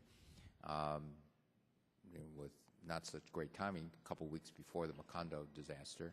But but has since closed those areas off, and they're not issuing permits at any level close to what they were before. And while the president may hang his hat on 2 permits issued in 10 months, that's an embarrassingly low number when you look at the safety records of those companies that didn't make the mistakes of BP that are being punished for BP's actions. Well, the permitting of deep water has resumed, would you consider that an adequate resumption? 2 permits in 10 months? You could say it's 2 permits over the last couple of weeks as well. So I think it has been resumed and will continue to resume. I think the investigation, the committee that investigated the Deepwater spill, said that it is not only just BP that has been implicated in this; that the whole industry can up its game in making improvements in safety. Well, and there were some serious flaws in their report where they basically tried to say it was the entire industry that was at fault, when in fact that's not the case, considering the fact that in all of the wells, thousands of deep water wells that have been drilled, you had one disaster because of a series of mistakes by that partnership that weren't replicated at all of the other wells. So I think it's inaccurate for them to say it's systemic. I would hope you wouldn't think that it's the entire industry that's at fault when you clearly had an example of one company in a partnership that did cut corners where others didn't. And I think that's the key point, is there's this kind of broad brush, it seems like, from this administration that they're almost shying away from American energy exploration. I want to ask you about a comment you had made earlier referring to use it or lose it provisions in leases. And you seem to imply that there are companies that are not utilizing their leases adequately, and you inferred that maybe other people should be given that ability. When in fact right now in the Gulf of Mexico, all of those companies that want to go and reestablish what they were doing before and exploring for American energy are not being allowed to, and yet the clock is still ticking on their leases. Now, would you support a change in policy where if a company does want to expand and go and explore that lease, but right now they're being prevented by the administration, that clock shouldn't keep running while the administration's holding them back? I think the leases, the permits for exploration has started again, and you were talking about a hold on deep water leases for something like 6-8 months. I think the lease time is considerably longer than that. And let me ask one last question as my time is about to run out. When you were talking about known reserves, you used the term 2% of the world's reserves are in America. There's a CRS report, and I'm not sure if you've read it. I'm sure you've read something like this that looks at this. 19 billion reserves, barrels of oil reserves, or what I think are alluded to in this 2% number. But in fact, there are about 145 billion barrels of reserves that are estimated to be recoverable using new technology. So there's some outdated numbers when people use this 2% number. First, are you aware of when people say 2%, they're referring to 19 billion barrels of known reserves, when in fact it's estimated that there are over 145 billion barrels of reserves in America using the newest technologies? I think you're pointing towards reserves are a very specific thing. It's a known asset, bankable asset. You're talking about potential future reserves, and there is a difference there. There are potential future reserves in the U.S. territories. Would you give an estimate on how much? Well, I'm not sure the exact numbers, but I can get them to you. But there are significant potential reserves. I'd appreciate if you'd share that with the committee. Thank you, Mr. Chairman. I yield back. Recognize the gentleman from New Hampshire, Mr. Bass, for 5 minutes. Thank you, Mr. Chairman. Mr. Secretary, I don't come from coal or oil or nuclear. I'm interested in biomass. What's the status of the DOE's support for advanced biofuels development? It's in a very good position. We have, as you may know, 3 biofuel centers, and we have we sponsor a lot of research in the universities also and national labs. Those biofuel centers and other research with DOE support have generated a significant amount of intellectual property. That intellectual property has been being picked up by industry. Already, some of the intellectual property in the first 3 years of our biofuels centers, advanced biofuels. So this is to make drop-in diesel fuel, gasoline, jet fuel from simple sugars using bacteria. Those things have been licensed, and already there are now plans in the private sector for building pilot plants based on that. So it's a very good track record. What's the status of the loan? As I recall, when I was here before, Secretary Bodman was announcing, or they're beginning a loan guarantee program to build commercial scale advanced biofuels facilities around the country. How many of those have you? These are not. I don't know the answers to these questions. How many of these? What's the status of that program? Okay, that we are looking at. I know we did one loan guarantee, but that's for not what we're talking about. This is range fuels. I think the loan guarantee program is constrained in that if the research is too advanced and if it's too much of a pilot, because in our loan guarantee program we have to make sure that the taxpayer is protected, and when it becomes too much of a research enterprise, then there are some constraints. And so I can get back to you on the details of those. That's fine. Well, you made mention of, and I would like to have a further discussion about that. You mentioned run-of-the-river hydro dams. That's hydrokinetics. Is there any action there? No, the two forms, hydrokinetics in the ocean of waves and things that extract wave energy or things that bob up and down or flex like this, or currents. Run-of-the-river is you take a little part of the river and you make a detour and put it in a spinning turbine. Okay, well, let me change the subject then. What about hydrokinetics? You know anything about this? Is there anything going on? Well, in that area? we are supporting some of it. It's a very research-oriented thing. It's certainly not ready for prime time, but there are a number of companies that are very excited about the process. I'm changing the subject slightly once more. Does the Energy Department support any research in hydrofracking compounds or materials that would be perhaps more environmentally acceptable? Well, right now we aren't supporting research in hydrofracking because when very big oil and gas exploration companies like Schlumberger got into it in 1992 or 91, we got out. I do know that there is some exploratory work going on. Fracking has become mainstream, and so it's now supplying 30% of the U.S. gas. There are companies looking at fracking with carbon dioxide as perhaps a better fluid. Lastly, I'm trying not to express any opinions here. I love ARPA-E, though. Are there significant differences between the ARPA-E program and the grants that are given out under EERE? Yes, there are. ARPA-E has a very short time scale, a leash of 2 years, perhaps renewable for yet another year, and that's it.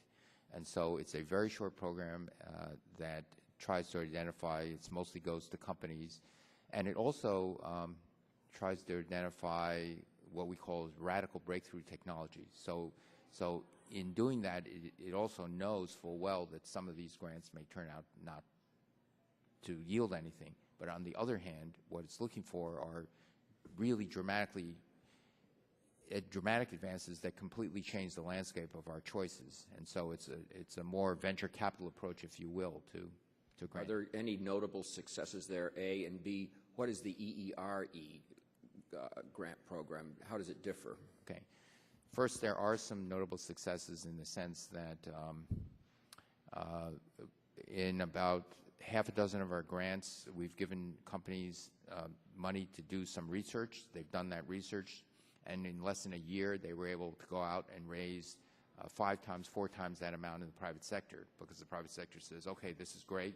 We now have enough confidence to invest in you. That's precisely what we want to do, to allow companies to do research and get further funds from the private sector.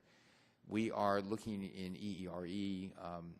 There are now a whole new cast of program directors who are full of energy, and we're looking towards rejuvenating those areas to make it to do the best it possibly can in giving out whatever precious dollars we have. Thank you, Mr. Chairman. Thank you, Mr. Secretary. Thank you, Mr. Bass. We're going to recognize Mr. Inslee for 30 seconds. Thank you. If we can put this picture up. Mr. Secretary, I just wanted to congratulate you on some of your work you're doing on advanced biofuels. I want to show you a picture. This is a picture of the the U.S. Green Hornet. It's a picture of an F-18. It's the first jet ever to fly on biofuels, breaking the sound barrier. And you've been doing some great work in conjunction with the DoD. I just want to compliment you and hope you continue that. And is there anything we can do in 10 seconds that we could really do to help you in that regard? Well, I think you can do much more in appropriations. We will work on that, and I'm sure our Republican friends are listening to you with great interest. Thanks very much. Okay. We're always interested in appropriating money. So, but Secretary Chu, we thank you for joining us today. We enjoyed the dialogue. We look forward to working with you as we strive to meet the energy needs and safety of our country. And we're going to actually recess until 1:30 because Mr. Jasko has been called down to the White House, and so we'll reconvene at 1:30. And once again, Mr. Secretary, we look forward to working with you and appreciate your time today. All right, thank you. Thank you. You were called away to the White House, I believe, for a meeting, and we completed with Secretary Chu. So everyone's already given their opening statement. So at this time, we would recognize you for 5 minutes for your opening statement. Well, thank you, Mr. Chairman, and to you and the other chairman of the two subcommittees and the ranking members, Rush and Green, and members of the other members of the subcommittee. I'm honored to appear before you today on behalf of the U.S. Nuclear Regulatory Commission. Given the events that are unfolding overseas, my opening remarks will focus on the crisis in Japan, and I have additional information on the fiscal year 2012 budget that I've submitted for the record. Of course, I'd be happy to answer questions on those matters, but I'll focus my testimony on the situation in Japan. I would first like to offer my condolences to all those affected by the earthquake and tsunami in Japan over the last few days. My heart goes out to those who have been dealing with the aftermath of these natural disasters. And I want to publicly acknowledge the tireless efforts, professionalism, and dedication of the NRC staff and other members of the federal family in reacting to the events in Japan. This is just another example from my 6.5 years on the Commission of the dedication of the NRC staff to the mission of protecting public health and safety. The American people can be proud of the commitment and dedication within the federal workforce exemplified by our staff every day. While the NRC regulates the safe and secure commercial use of radioactive materials in the United States, we also interact with nuclear regulators from around the world. Since Friday, the NRC's Headquarters Operations Center has been operating on a 24-hour basis to monitor events unfolding at nuclear power plants in Japan. Since the earthquake hit northeastern Japan last Friday, some reactors at the Fukushima No. 1 plant have lost their cooling functions, leading to hydrogen explosion and rises in radiation levels. 11 NRC experts on boiling water reactors have already been deployed to Japan as part of a U.S. International Agency for International Development team, and they are currently in Tokyo. Within the U.S., the NRC has been coordinating its efforts with other federal agencies as part of the government response to the situation. This includes monitoring radioactive releases and predicting their path. Given the thousands of miles between Japan and the United States, Hawaii, Alaska, the U.S. territories, and the West Coast, we are not expected to experience any harmful levels of radioactivity. Examining all available information is part of the effort to analyze the event and understand its implications both for Japan and the United States. The NRC has been working with several agencies to assess recent seismic research for the central and eastern part of the country. That work continues to indicate that the U.S. nuclear facilities remain safe, and we will continue to work to maintain that level of protection. U.S. nuclear power plants are built to withstand environmental hazards, including earthquakes and tsunamis. Even those plants located outside of areas with extensive seismic activity are designed for safety in the event of such a natural disaster. And the NRC requires that safety-significant structures, systems, and components be designed to take into account the most severe natural phenomenon historically reported for the site and surrounding area. The NRC then adds a margin for error to account for the historical data's accuracy. This basically means that U.S. nuclear power plants are designed to be safe based on historical data from the area's maximum credible earthquake. And the NRC remains attentive to any information that can be applied to U.S. reactors. Our focus is always on keeping plants in this country safe and secure. As this immediate crisis in Japan comes to an end, we will look at whatever information we can gain from the event and see if there are changes we need to make to our own system. Within the next few days, I intend to meet with my colleagues on the Commission on the current status and to begin a discussion of how we will systematically and methodically review information from the events in Japan. In the meantime, we continue to oversee and monitor plants to ensure that the U.S. reactors remain safe. The NRC will continue to monitor the situation and provide updates via press releases and our public blog. The NRC also stands ready to offer further technical assistance as needed. We hope that this situation will be resolved soon so that Japan can begin to recover from this terrible tragedy. Now, I would like, if possible, to give you a brief update on what we believe the current status of the reactors in Japan is. There are essentially 4 reactors that we are currently monitoring as best we can. They are all at the Fukushima No. 1 site. 3 of those reactors were operating at the time of the earthquake and were shut down following their normal procedures. We believe that in general for these 3 reactors, they have suffered some degree of core damage from insufficient cooling caused ultimately by the loss of off-site power and the inability of the on-site diesel generators to operate successfully following the tsunami. We also believe that for these 3 reactors that seawater is being injected with reported stable cooling. The primary containment is described as functional. Now, I would note that for unit number 2 at this site, we believe that core cooling is not stable. But also for that site, we believe at this time that primary containment is continuing to function. I would also note that for unit number 2, we believe that the spent fuel pool level is decreasing. For unit number 3, we believe that the spent fuel pool integrity has been compromised and that there has perhaps been a zerk-water interaction. Now, in addition to the 3 reactors that were operating at the time of the incident, a 4th reactor is also right now under concern. This reactor was shut down at the time of the earthquake. What we believe at this time is that there has been a hydrogen explosion in this unit due to an uncovering of the fuel in the fuel pool. We believe that secondary containment has been destroyed, and there is no water in the spent fuel pool. And we believe that radiation levels are extremely high, which could possibly impact the ability to take corrective measures. For the 2 remaining units at this site, we have an IAEA report that the water level was down a little bit in this spent fuel pool as well.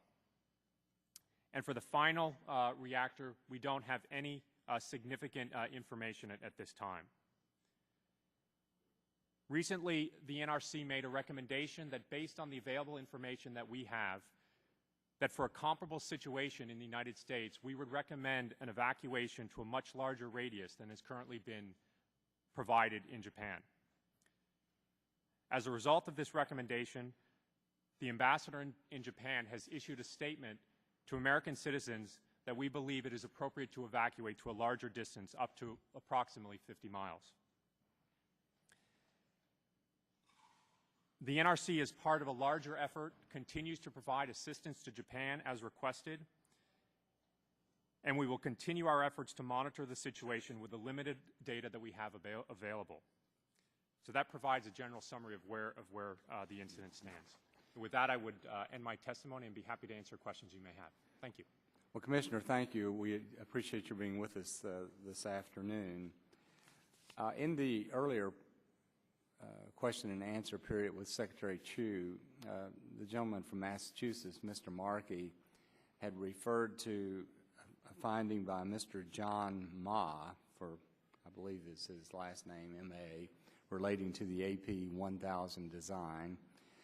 And he had indicated that Mr. Ma had some serious reservations about the design.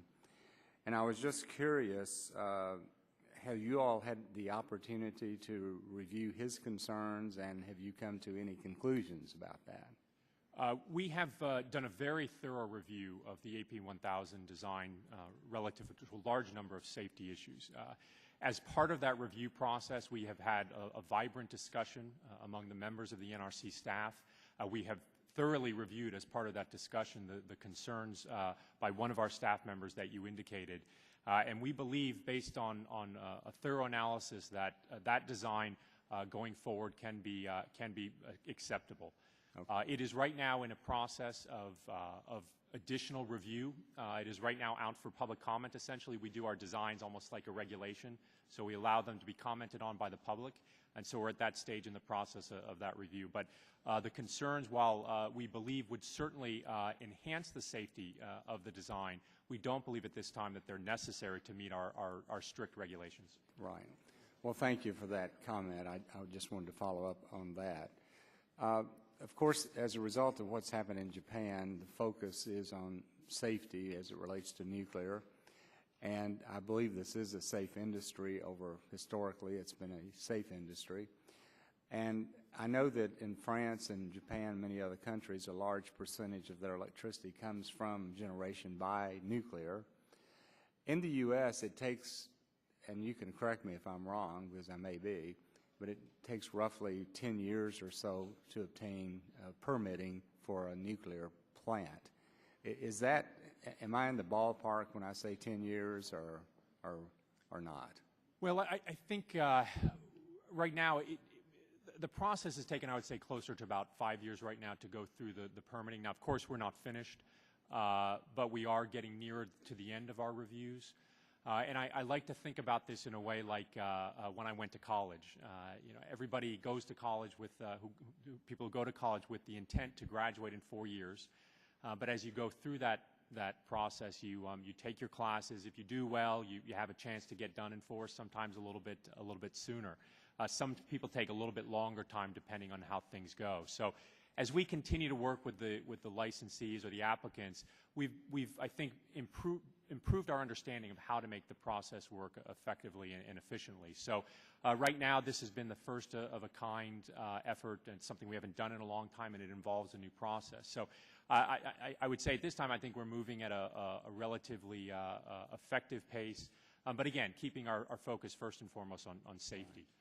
And in your testimony, you did say that you evaluated these permit applications for seismic as well as tsunami-type activities, correct? That's correct. We review all designs against a wide range of natural disasters: tsunamis, earthquakes, tornadoes, hurricanes. It just depends on the geographic location. Right. Well, with all the publicity surrounding Japan right now, everyone, as I said, is certainly focused on safety, and we are certainly thinking about the Japanese people. But with more focus on safety, I'm not a nuclear engineer, but I know that there is some technology based around sodium-cooled reactors.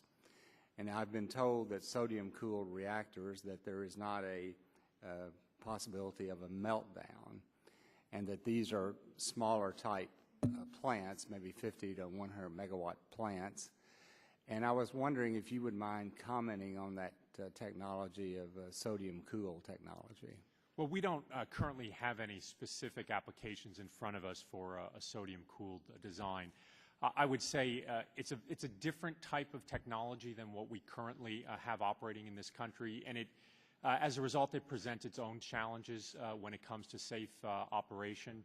But I wouldn't want to speculate too much on what those kinds of challenges are, because we really haven't gone through the specific review of one of these. But in general, with a smaller reactor, a smaller energy output, usually the risks are lower because you just have a smaller amount of radioactive material. Right. But as I said, sodium reactors do present slightly different technical challenges because of the way that they operate. The sodium has to be maintained in a liquid form, and there are different types of risks and hazards that you would have with that type of design. But that technology, I guess, was developed in the United States at one point, and there are some countries that evidently have at least some of these plants in operation. Is that your understanding? Yeah, that's my understanding, but we don't currently have any license in operating in the U.S. Okay. Well, thank you very much. My time's expired. I'd like to recognize the gentleman from Illinois, Mr. Rush, the ranking member. I want to thank you, Mr. Chairman, and to Chairman Yasko. It's good to see you, and welcome to the committee. I'm going to get my Japan question in first. The crisis in Japan is first and foremost on the mind of many of my constituents in Illinois for a real specific reason. We've got more reactors in Illinois than any other state. And my constituents are asking a simple question. And that question was summed up in a Fox Chicago News headline published on Sunday. Should Illinois be worried about its nuclear plants? And before you answer the question, I want to also note that Illinois lies within the New Madrid earthquake zone, although we do not have to worry about tsunamis. But what assurances can we give to the people of my state with its high concentration of nuclear reactors that also sits on an earthquake zone? And in your answer, would you please speak to the possibilities and to the effect that a tornado, we are in a tornado zone, that tornadoes could have on nuclear reactors? Well, Congressman, we at the NRC, we focus every day. The dedicated women and men at the NRC work every day to make sure that nuclear power plants in this country continue to operate safely. All the nuclear power plants that are in the United States are reviewed against a very significant standard for seismic activity. We take what we can find out from the historical record from looking at the rocks and the geology and the seismology. We try and determine what we think is the largest earthquake that can happen in an area. And from that, we do an analysis of what kind of effect we think that will have on the power reactor, namely how much will a building shake or what kind of forces will it feel. And we require that the nuclear power plants can withstand that kind of event. And we actually go a little bit larger than that just to make sure if there's any uncertainties in our analysis. So that's a part of what we do for every reactor in the country, whether it's in the Midwest. Of course, the seismic activity may be different in that part of the country versus another part of the country. Yeah, it seems to me, though, in Japan, it wasn't just the earthquake that caused the problem. It was the tsunami that really caused the problem. And my question is, in terms of a tornado. We look at tornadoes as well. We actually look at all natural phenomena, hurricanes, tornadoes, earthquakes, tsunamis, although, as you indicated, some sites in the country don't experience all of those phenomena. But we look historically to make sure we've captured all the natural phenomena that occur. So in Illinois, we certainly would examine the impacts of tornadoes and other extreme weather events in Illinois. Okay, it seems to me, I asked this question of the Secretary this morning, that the number one threat to nuclear facilities in this nation is terrorist actions and activities and acts. So can you speak to how is the NRC handling terrorists and the threat of terrorists? Well, we have a very robust program that requires nuclear utilities to ensure that they can protect their plants against terrorist-type attacks.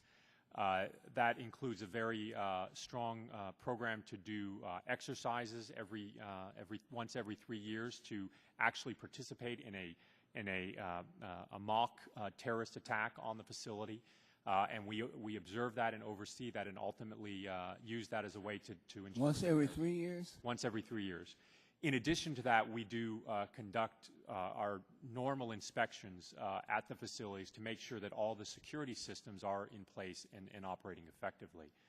And I would add that in addition, Following September 11th, we required all of the nuclear power plants in this country to look at some of the more severe kinds of impacts and effects you could get at a nuclear power plant from a terrorist attack or other types of severe natural phenomenon. And as a result, we require my time is almost over, and I just wanted, I'm headed to, on Friday, I'm headed to Dresden to tour the generator station there in rural county, Grundy, Illinois, and in northern Illinois, and I'm going to be there with some of your resident inspectors on location there, so I'll give them your regards. Well, good. Well, I appreciate that, and we're very fortunate to have some very fine people at our power reactors overseeing them. This time I recognize the gentleman from Illinois, Mr. Shimkus, for 5 minutes. Thank you, Mr. Chairman, and welcome, Mr. Yasko. When did the licensing board return its decision denying the Department of Energy motion to withdraw its Yucca Mountain application? I believe that was earlier in the end of June. End of June. Thank you. Isn't it true that all commissioners participating in the decision-making relating to the license board decision have already filed votes on that matter, including you? We have filed what I would consider to be preliminary views that we exchange among our colleagues on the commission.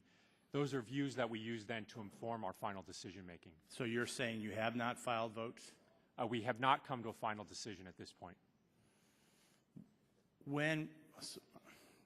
So it's your position you have not filed final votes? That is correct. We have not reached a final decision on our act.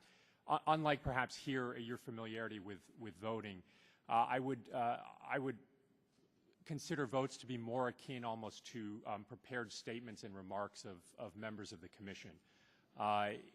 The practice of the commission is to circulate those prepared remarks on any of the things that we do, and then based on those circulated views, we work to see if there is a majority position. So you're saying that on October 29, 2010, there wasn't final votes cast by all commissioners? On October 29th, I believe we had all prepared our final, or we had prepared our written statements that we circulated among us. So do those written statements are considered votes? They are considered votes, but they are not the final decision of the commission. Okay, so since you have written statements that are considered votes, when do you plan to schedule a commission meeting? We will have a meeting and issue an order when we have, per statute, a majority position. And so you have these statements, they're considered votes, but you don't have a majority position. Correct. As I indicated, the terminology here, I think, is unfortunate.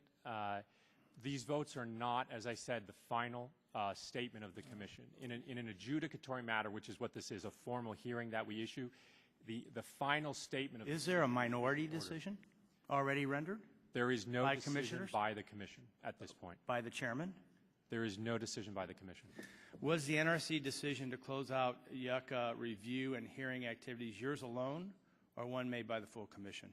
That was a decision that I made as chairman of the agency, consistent with the budget that was prepared by the commission. Okay, but let me ask you this question. What was your legal authority to do so? My legal authority was as chairman of the commission.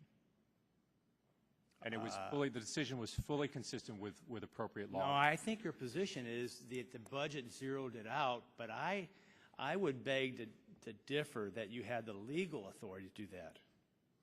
I would respectfully disagree with that.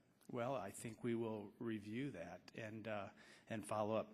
And I would add, if I could, that following that decision... I mean, you wouldn't do anything that would be illegal, would you? Of course I wouldn't. Following the decision to begin the close-down activities of the Yucca Mountain project... Well, begging to differ, I think it's a stated federal position by law that Yucca Mountain should be open. That's the legal authority. There's no legal authority to close Yucca Mountain. The only authority that's been rendered is the administration, in compliance with Majority Leader Reid, to pull funding. But there's no legal authority to close Yucca Mountain by law. As I indicated, our action is consistent with all appropriations law and any other statutes that we have. I would, you better be double checking your facts, because we're not through with this debate on legal authority. And I hope you're well prepared.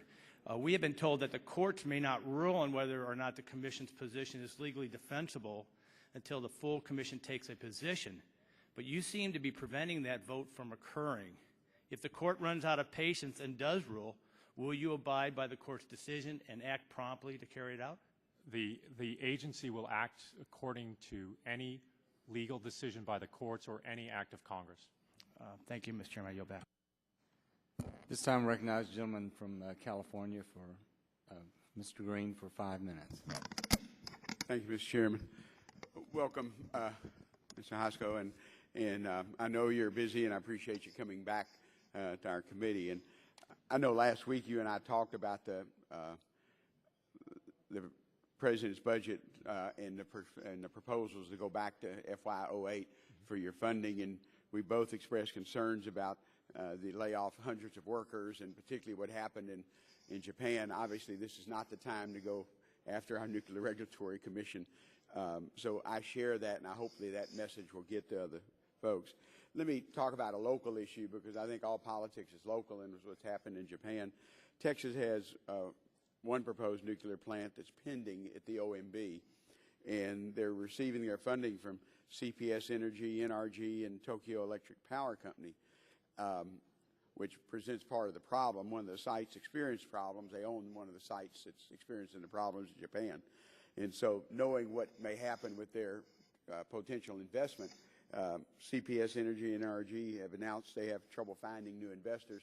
Again, part of it's a market. We have low natural gas prices, and for someone to buy into a long-term investment of nuclear power, which our country needs, but we may not be able to get the investors. Can you talk about the review process for new plants like Texas, and how long NRC and OMB process has taken? It seems like I've worked on the congressional side now for a number of years to get the expansion at the South Texas plant that's just southwest of Houston, and just to see just some information on how long it took, for example, for that expansion that goes through both your process and the OMB. Well, right now, the South Texas project was one of the first applications that we received for new licensing. That project, the review that we do for that project will be focused for sure on safety and security. That's always our primary focus. We're continuing to do that review. We're nearing some significant milestones as we work to complete the actual design reviews for that type of reactor. That design review right now is out for public comment as part of our process, and we anticipate having that back in and working to resolve the comments over the summer. If we resolve those comments in a successful way, then we would move forward with completing the final reviews that are necessary, possibly perhaps by within 12 months or so. But we, as I said, I want to reiterate, our focus fundamentally is, first and foremost, is on the safety and security of these designs. When you said it was one of the first applications, can you tell me the time frame when that was filed? It was approximately, I believe, 2007. However, we immediately, or within several months, had to suspend our review because the applicant in that case made a change in the vendor that they were using to support the design. So that took about a year and a half to work through that particular issue on the part of the applicant. Okay. I know the concern literally for the whole world, and particularly for our own country, if what we're doing, making sure we're learning from what's happening in Japan. And I understand the Texas plant southwest of Houston has actually 3 safety backup systems instead of 2. And it's my understanding that Texas emergency power sources are separate and watertight. We don't have a problem on the Gulf Coast with tsunamis or earthquakes. We do have a hurricane every once in a while and tornadoes. But I understand that they have watertight concrete buildings and withstand a hurricane or storm surges and even earthquakes. But like I said, I don't think in geological time we've had an earthquake along the Gulf Coast. Our soil's too soft. But the agency actually looked at that plant and all the applications, like you said, for safety. That's correct. We look at all the plants for a variety of natural phenomena. And on the Gulf Coast, that can include seismic activity, hurricanes, and other types of events. And we do have some analyses to look at tsunamis along the Gulf Coast and portions of the Atlantic coast. Those wouldn't be expected to be tsunamis that are the same magnitude as ones we could see. That particular plant's about 11 miles inland. It's not right on the coast. I know there have been technological advances. I'm almost out of time, but sometime I'd like if your staff could provide to the committee separately some of the technological advances in the current and proposed plants in the United States as compared to, for example, what's happened in Japan with the tsunami and also the earthquake. So, we can certainly provide that. Thank you. Thank you, Mr. Chairman. The gentleman from Michigan, Mr. Upton, is recognized for 5 minutes.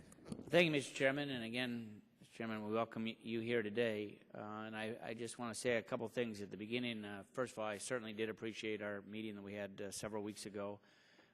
I know we both discussed Yucca. We may have a different view, but we're going to have ample time in Mr. Shimkus's subcommittee with all the commissioners sometime this spring to fully talk about that and ask a good number of questions. As you know, as you do, we both support safe nuclear power. We both support appropriate and rigorous oversight of all of our 104 sites around the country. I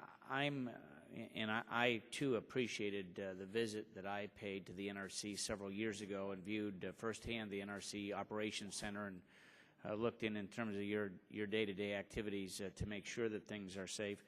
Could you tell us what specifically the functions are of the 11 folks that you've sent to Japan and what they're doing and they're reporting back to you and some of the information you might have received? The 11 individuals that we have in Japan are providing a variety of services. They are helping to organize the look at the reactors, the nuclear look at the reactors, and helping to provide a good coordinated team to provide assistance to the embassy in Japan. So does Japan have a similar operation like we have in terms of the operations center that I visited in Maryland? It's my understanding they do, but I'm not terribly familiar with. But they're in Tokyo, right? They're not at the Fukushima site. Our right? staff is in Tokyo working to interface with their counterparts in the Japanese Nuclear Regulatory Authority. And as you announced that you would urge, our ambassador now has urged all Americans to move at least 50 miles away. What reaction did you receive from your counterparts in Japan and the government there? I'm not familiar of any reaction. But that's a recent, I mean, that announcement was made very shortly, right? It was made like an hour ago? About 45 minutes ago. Where you talked about the 4 different reactor vessels and the status of the 4. Do you know where the hydrogen explosion was in the 4th reactor? At this point, we don't know that kind of specific information, but we believe that there was a hydrogen explosion at some point, likely because the spent fuel in that reactor has lost its cooling and at some point then was producing some degree of hydrogen, and that ultimately accumulated and led to an explosion. And was that explosion today, U.S. time, today? No, it occurred several days earlier. We can get you the exact date and time as we know it. Okay. As it relates to your budget, remember that was the original ask for you to be here today. What is your budget for safety oversight as part of the NRC? The number we have, the bulk of our budget, probably about 3/4 of our budget goes to the reactor safety work, about 77%. So it's slightly over approximately $800 million. So does that include the personnel? As I visited my 2 sites in my district, and I'd welcome you, and I know that you indicated a willingness to come out, but on all of my visits, I've always stopped to say and welcome the oversight of your staff that's been there. Yeah, most of our budget does go to our staff. We have it's mostly salaries and benefits. We have a small portion of our budget that's contracting dollars, but the bulk of it, about 80%, about 60% is the salaries and benefits of the staff. And do you have any reason to believe that your proposed budget is not adequate to assess and monitor the nuclear power plant safety systems? I mean, do you feel that it fits the bill? At this time, we believe it's a sufficient request that will allow us to do the work we need to make sure that plants stay safe. The only caveat I would add is if, as we continue to review the situation in Japan, if it becomes apparent that we would need additional resources to address issues related to the situation in Japan, then we would perhaps have to come back and ask for additional resources for that. Well, I was going to ask you if you thought you're going to need, will you be able to determine that within the next couple of weeks?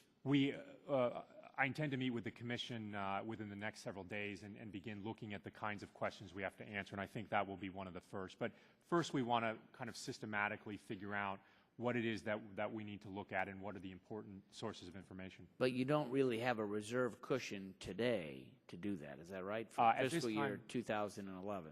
At this time, I would say we don't necessarily have that. But again, I'd like to take a look at that first before I make any conclusions. Okay. Well, again, I appreciate your willingness to be up here on a day as tough as it is today, and we appreciate your answers and look forward to working with you on a host of issues. Thank you. I yield back. Recognize the gentleman from California for 5 minutes, Mr. Waxman. Thank you, Mr. Chairman. Mr. Yasko, you describe a pretty dire situation in Japan. I want to ask you about this. An official from the European Union today used the word apocalypse to describe the potential damage that could occur in Japan. What is your reaction to this comment? Could Japan be facing widespread devastation from a nuclear meltdown or a radiation release? Well, I don't really want to speculate too much at this point on what could happen. I think people are working really very diligently to try and address the situation. It is a very serious situation, without a doubt, and that's part of the reason why I thought it was important for the agency to make the statement it did, that we thought in a comparable situation in the United States, we would have issued evacuation instructions to a larger distance away from the plant. So it is a very serious situation, and efforts are ongoing to try and resolve it, but it will be some time, I think, before it's finally resolved. Yeah. Well, you said that you're recommending an evacuation of U.S. citizens within 50 miles. What are the risks that are causing you to make this recommendation? Well, it's based on an assessment of the current conditions of the site. Because of the damage to the spent fuel pool, we believe that there's very significant radiation levels likely around the site. And given that the reactors, the 3 reactors that we're operating, given that they are operating with a more of a backup to a backup, if you will, safety cooling system, if anything goes wrong with that, it would be very difficult for emergency workers to get into the site and perform emergency actions to help maintain that cooling. So there is the likelihood that the cooling functions could be lost, and if they are lost, it may be difficult to replace them, and that could lead to a more significant damage to the fuel and potentially some type of release. So as a prudent measure with a comparable situation here in the United States, we would likely be looking at an evacuation to a larger distance. So is it the spent fuel problem in this Unit 4 where there's no water covering the fuel rods? Is that the greatest concern you have at the moment? Well, I think it's all of the factors together, really. It's the combination, and so there's the possibility of this progressing further. And so, as I said, in this country, we would probably take the prudent step of issuing evacuation to a larger distance. High levels of radiation are being released from the pool, is that right?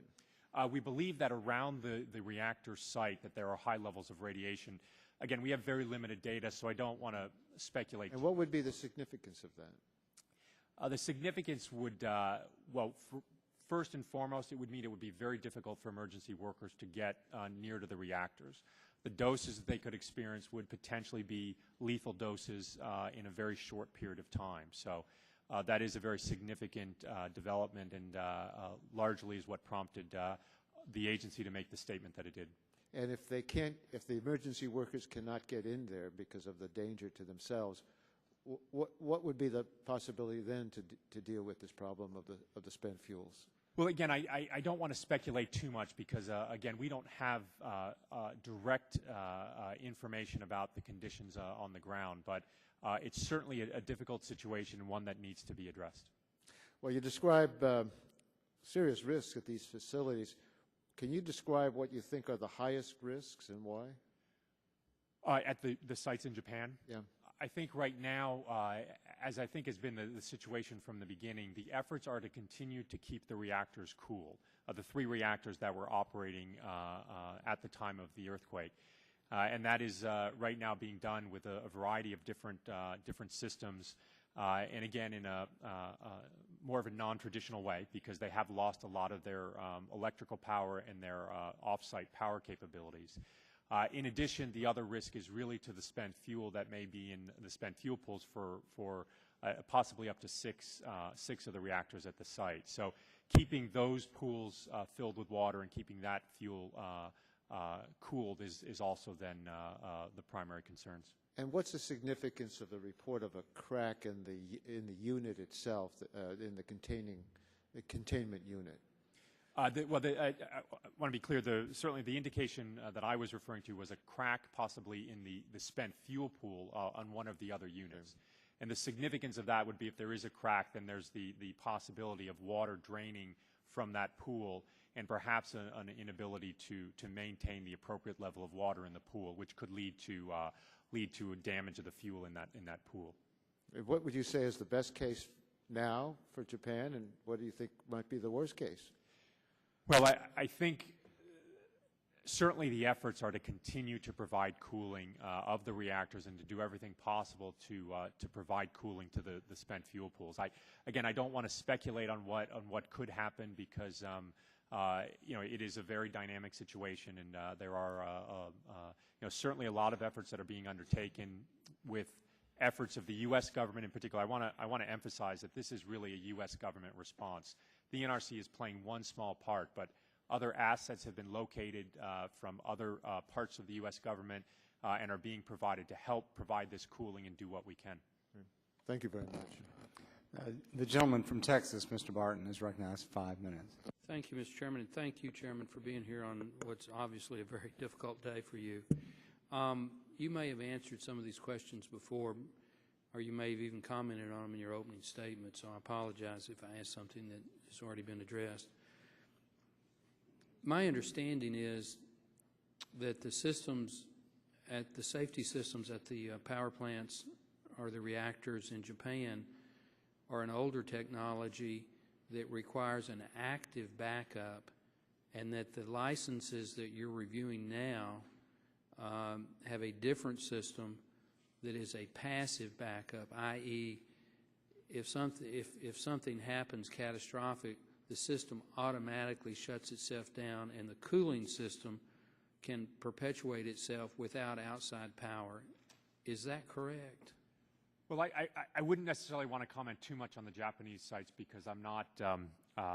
Their designs are a little bit different from the designs we have that are similar in this country. But we are reviewing new reactors that do operate in what they call a passive cooling system. It is not all of the designs that we're reviewing, however. It's only 2 of the designs that we're looking at. But well, my understanding is that there's, and correct me if I'm wrong, that there is one new nuclear power plant under construction, and that's the Southern Company facility in Georgia, and that their safety system is a passive safety system that if you were to, of course you won't have a tsunami in central Georgia, but you could have an earthquake, and if there were to be an earthquake, that it would automatically shut itself down without outside intervention, and the coolant is a gravity flow cooling system that self-perpetuates itself, again, without any outside power. Is that correct? That is correct. The system that is used for that particular design, which is the AP1000, does essentially rely on gravity to initiate circulation of water through the reactor, and then naturally circulate based on the heat flow. It will circulate without the use of off-site power. However, there are other safety systems that do rely on the off-site power. And, but we could say, in the instance of the one new plant that's currently under construction, what happened in Japan, assuming the construction of the plant is robust enough that the containment is not destroyed by the earthquake, that in terms of cooling the reactors and shutting down the reactors, they would be shut down and they would stay cool. Well, again, I wouldn't necessarily want to speculate on everything. We don't really know what happened in Japan. We obviously know there was an earthquake. We know that there was a tsunami. We know a lot of safety systems haven't functioned as would be needed. So, at this point, I don't really want to speculate on how that applies to any U.S. facilities until we have a chance to really do a methodical and systematic. I'm not asking you to speculate on what happened in Japan. I'm asking specifically if an earthquake hit the power plant in Georgia, based on your agency's review of their safety design, would it withstand that earthquake?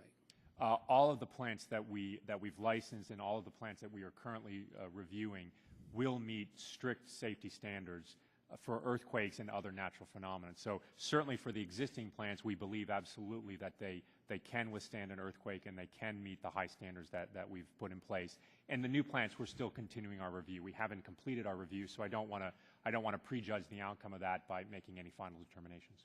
Okay, but you are allowing this plant in Georgia to be constructed, so you've approved something. It's a preliminary approval for a limited amount of construction activity that's not related to the most safety significant systems at this time. Now, in general, for each plant in the United States, regardless of where it's located, does it have a minimum safety requirement to withstand an earthquake?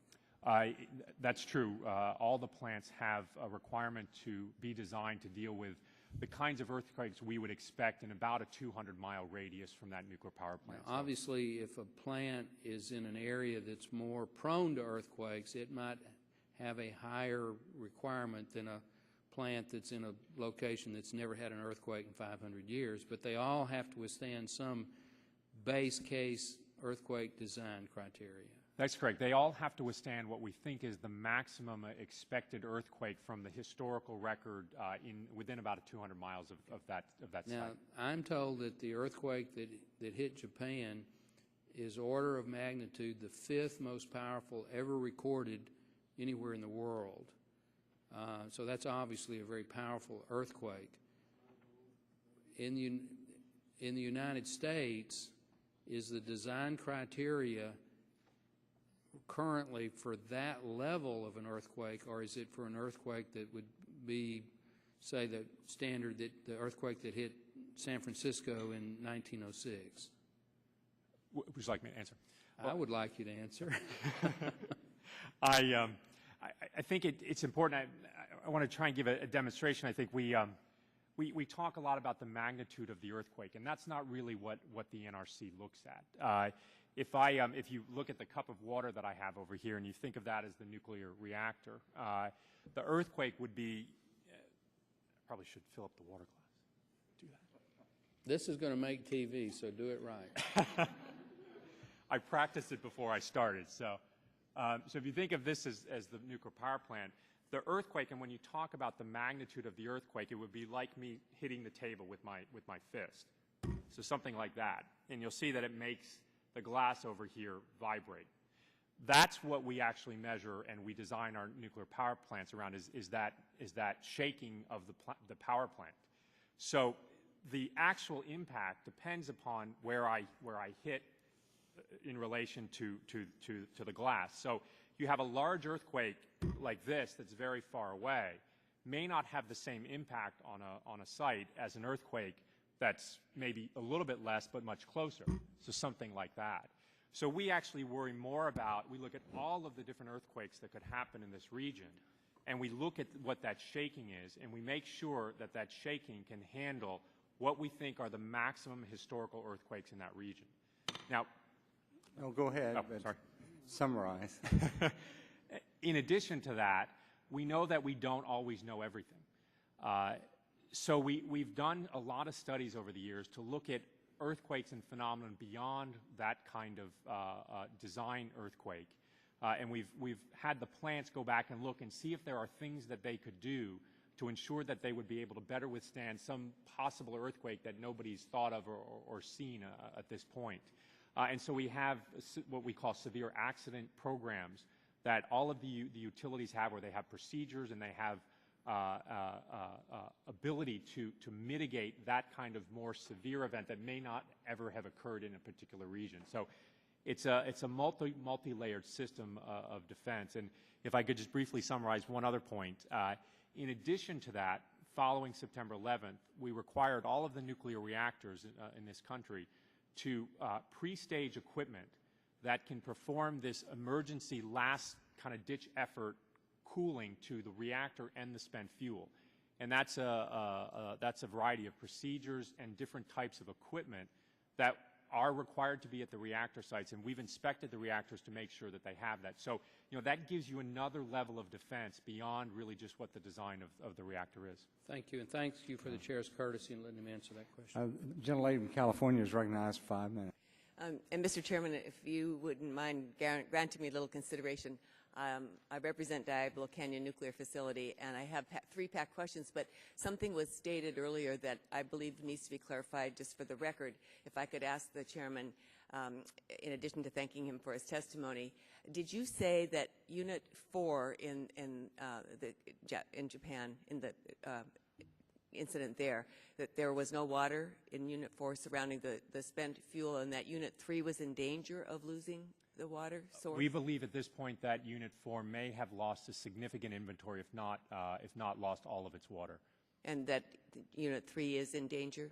Well, I'd say what we know at Unit 3 is that there is possibly, again, and our information is limited, so what we believe is that there is a crack in the spent fuel pool for Unit 3 as well, which could lead to a loss of water in that pool. Thank you. Diablo Canyon Nuclear Facility in my congressional district sits on the Hoskree Fault Zone. Then in 2008, the U.S. Geological Survey informed the utility that a new fault had been found near Diablo Canyon. It's called the Shoreline Fault. You're well aware about the California law requiring the Energy Commission to perform reviews of the seismic issues associated with our state's nuclear plants. Sure. The Energy Commission recommended, and our state PUC directed, that independent peer-reviewed advanced seismic studies be performed prior to applying for relicensure. Do you think the NRC should take advantage of the talent, expertise, and resources available in California so that all information on seismic issues could be analyzed with the goal of avoiding costly duplication? Well, ultimately, we have to make decisions as an agency based on the technical review that we as an agency do. And I can't get too far into some of these issues because we do have an ongoing hearing related to some of the very points that you've raised. So in our hearing process, we are prohibited from discussing those things outside the context of the commission. All right. I'll tell you what it seems to me and to my constituents, that having the best eyes and minds in our country working together looking at the seismic issues makes the most sense. First and foremost, for my constituents, this is about safety. But seismic concerns also impact affordability and regional reliable generation as well. So I hope that this issue can be revisited, not to take away from the responsibility and authority of the federal agency, but to work with other agencies. And I look forward to working with you as we go along in this area. Well, Congresswoman, if I could just briefly say, we actually did host a workshop within the last year, actually, that brought together a lot of these technical experts to have a discussion. For the point that you said, we certainly are always open to hearing information from any technical expert that can provide information to us. So I just want to make the point that in the end, the decision-making has to come from our expert staff. Right. Here's another question. My constituents have become increasingly concerned about the preparation for a station blackout event. If power is lost, they want to be assured that backup power will be available throughout the duration of an accident in order to prevent fuel melting. In the last half-decade, both California reactors have been cited by the NRC, for instances in which both backup diesel generators were down or there were problems involving battery power availability. In such instances, merely citations were given to the utilities. Should the NRC reevaluate its regulations and perhaps increase the penalties for such infractions in light of the accident in Japan as an incentive to force better compliance from the nuclear operators? Well, as I said, we intend to do a very systematic and methodical look at any lessons we can learn from this Japanese incident, and I certainly will keep your suggestion in mind as something for us to take a look at. Finally, I'd like you to address some safety issues in the event of an earthquake and a simultaneous accident at a nuclear plant. Diablo Canyon has a workable evacuation plan. They wouldn't be able to operate without one. But as you may know, there's basically only one way in and out of San Luis Obispo, narrow Highway 1 along the coast. The NRC has ruled that it was non-credible that there could ever be multiple catastrophes such as an earthquake and a meltdown at the plant. This is the quote from the NRC. The Commission has determined that the chance of such a bizarre concentration of events occurring is extremely small. Not only is this conclusion well supported by the record evidence, it accords most eminently with common sense notions of statistical probability. That's the end of their quote. Now, we have just witnessed an earthquake, a tsunami, and a nuclear meltdown, all occurring in sequence. I want to ask the Commission, if you would, on my behalf, do they still believe the chance of this bizarre concentration of events is merely hypothetical? Do you think this decision should be revisited in light of the events in Japan? Well, I certainly will take your suggestion back to the Commission. I would want to review that entire document in its entirety, because certainly we do examine the possibility of earthquakes as an initiating event for a possible reactor problem. Of course, we believe we have systems in place that would, one, really prevent any kind of core damage from that, but two, if there is subsequent problems, we have mitigating strategies and other ways to cope with those. So I would just be happy to take a look at that document in its entirety. Thank you. And just in conclusion, Mr. Chairman, and you know, that's what they said 2 weeks ago, no doubt, in Japan as well. Enormous anxiety and sadness over the events that happened there. And here we have seen in the past year our three major sources of energy that this country uses, coal, oil, and nuclear, all experiencing tragic accidents. And I do look forward to working with you, our committee, with your commission on the #1 goal of keeping our energy sources safe. Thank you. Thank you. And Congressman, if I could just add, of course, you understand we have not had any nuclear incidents in the last year in this country. There may have been the incidents were in other countries. The gentleman from West Virginia, Mr. McKinley, is recognized for 5 minutes. Thank you, Mr. Chairman.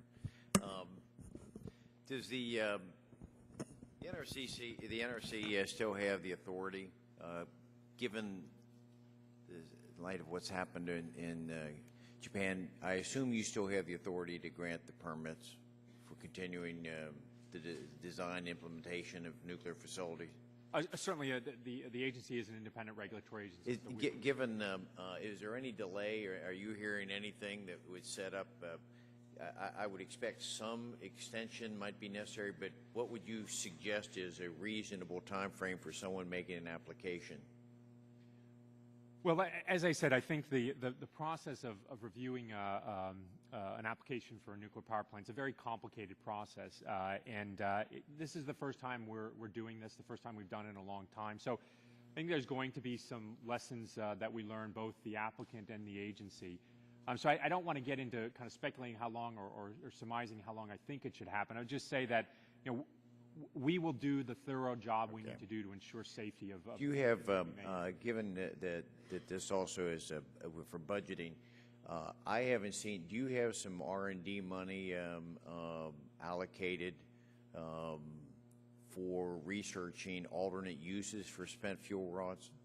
We currently in our budget right now. Have a significant resources that we are using to look at spent fuel, the safety and security of spent fuel and transportation. We have a small piece of our budget that's looking at reprocessing and developing a framework for reprocessing, which would be perhaps what you're referring to. If you could send more to me, I'd like to know a little bit more about it. And let's go to the Yucca Mountains just for a moment. I don't know whether it's anecdotal or accurate. I know, of course, that the application has been withdrawn. But it was my understanding that consumers are still paying on their utility bills funds for that project. Is that accurate? I believe it is, although I would add that that's not an area that the NRC has authority over. But is that accurate? I believe it is, but again, I don't follow that very closely, other than generally what I read in the press. Okay, I'm just curious because it sounds, from what I understand, that we're collecting money for something that's never going to happen. You don't understand that. What about shipping port? I think that was the first facility we had in this country, isn't it? Given, I think it was was that 65, 63? When was shipping port open? I don't have the exact date of the initial license, but it was very early on in the U.S. nuclear program. In light of the circumstances, maybe you don't want to do knee-jerk reaction at all to this, but will you be looking at some of the older facilities to see what new technology, or has shipping port been upgraded all along? Shipping port is no longer an operating reactor. Is no longer in operation at all. So what happens when the shipping port goes out? Any of the reactors, when they go out of service, are eventually decommissioned, and we've decommissioned a large number of reactors in this country. Okay. There was also a story in the media that one of our naval vessels sailed through a cloud out off Japan's. Were you aware of that? Yes, we did have indications that in the early days of this incident, the reactor was going through a process that involves venting steam that accumulates in the reactor containment structure, and that steam needs to be released in order to reduce the pressures in that containment vessel, which is one of the important barriers. Could that have been avoided? The ship going through that? Could that have been avoided? Well, my understanding is that they were performing activities to support search and rescue efforts in Japan, and that the doses that they were experiencing were from that particular plume were not doses that would have a significant impact to health and safety. That's all. I yield back my time. Thank you very much.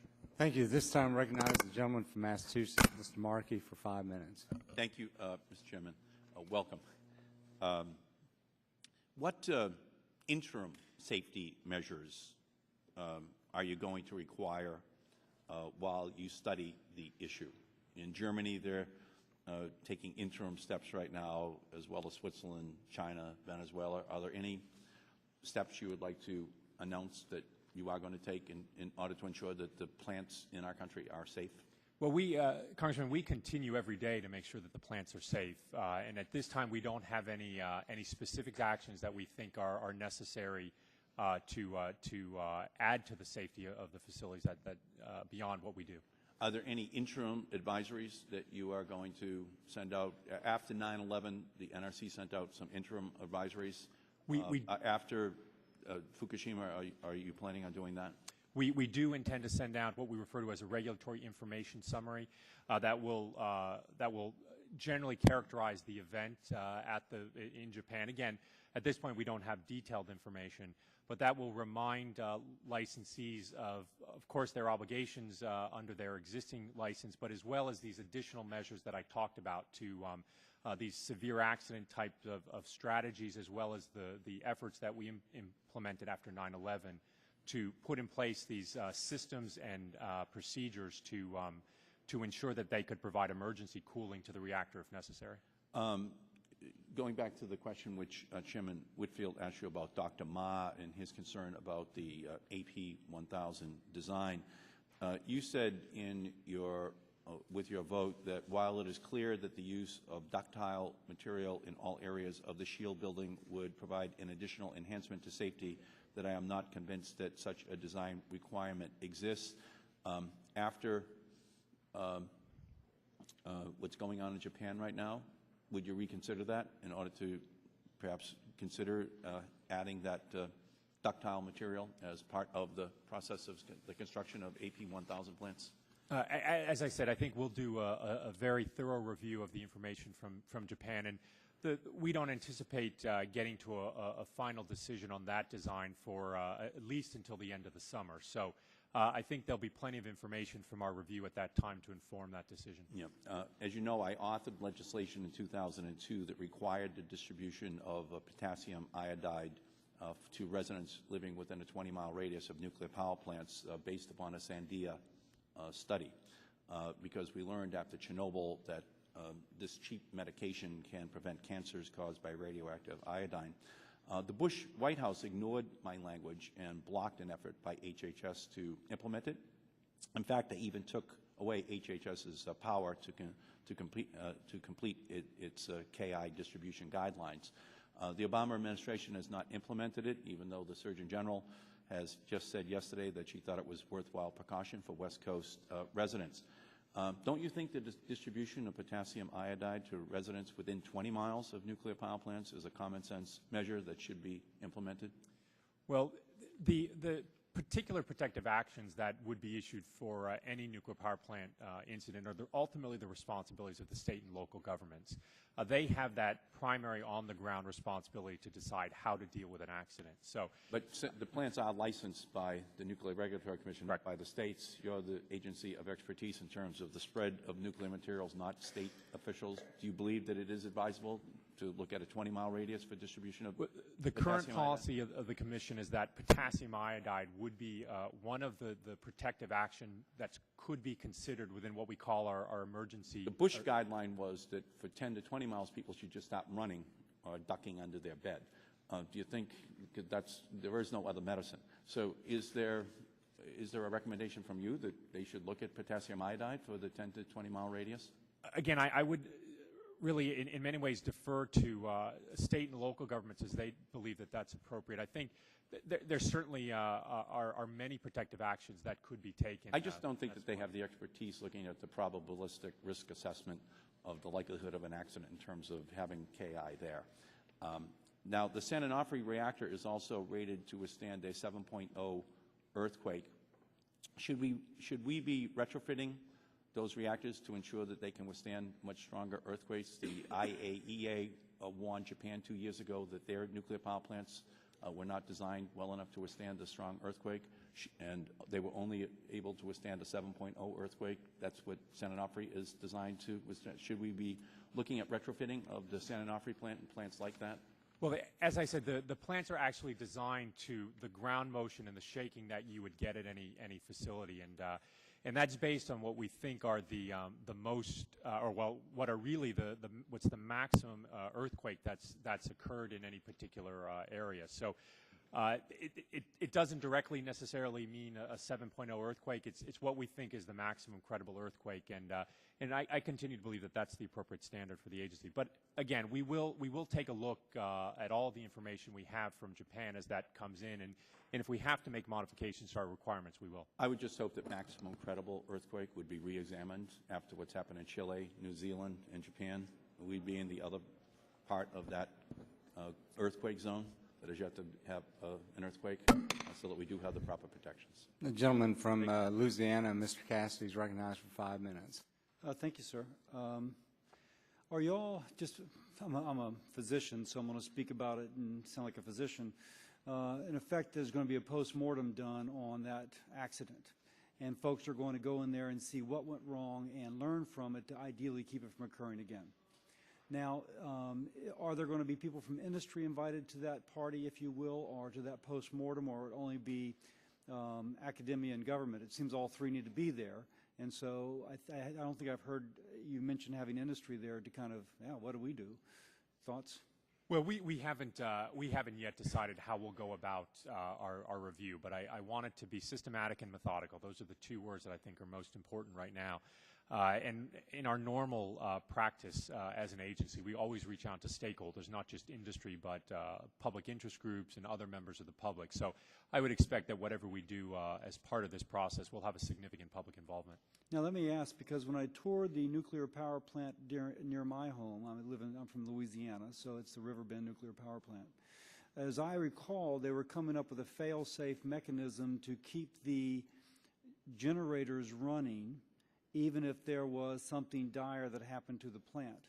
I gather what has happened here is that the tsunami, because the diesel was on the ground, washed away the diesel, so they were unable to run the generators.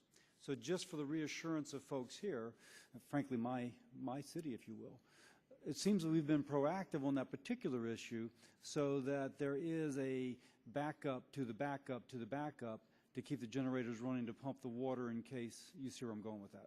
Well, we do, and again, I don't want to speculate on exactly what happened in Japan because we really just don't know. I think I'm channeling CNN right now. All the diesel generators at nuclear power plants in this country are considered vital equipment. The emergency diesel generators are vital pieces of equipment. So they are designed, as with the other safety significant structures and components, to be able to withstand the natural phenomena. So depending on the plant, that could be hurricanes, tornadoes, tsunamis, earthquakes, whatever the natural phenomena are that are relevant to a particular site. But is not knowing that we're not speculating on what happened in Japan, but just to go to the point, the backup generators to keep those cooling units running.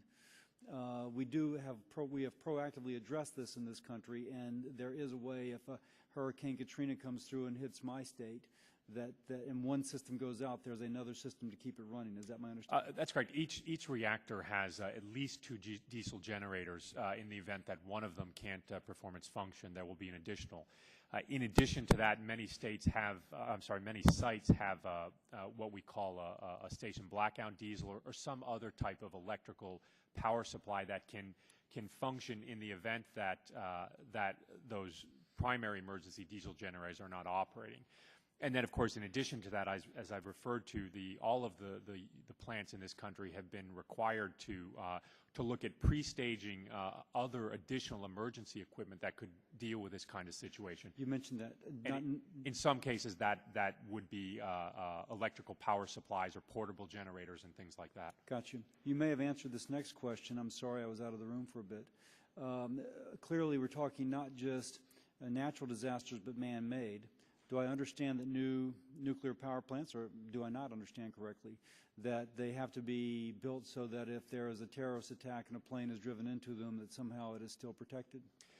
For the existing fleet of reactors, we have required them to be able to deal with with large fires and explosions that could occur at the plant, and some of that was related to the possibilities of terrorist attacks involving aircraft.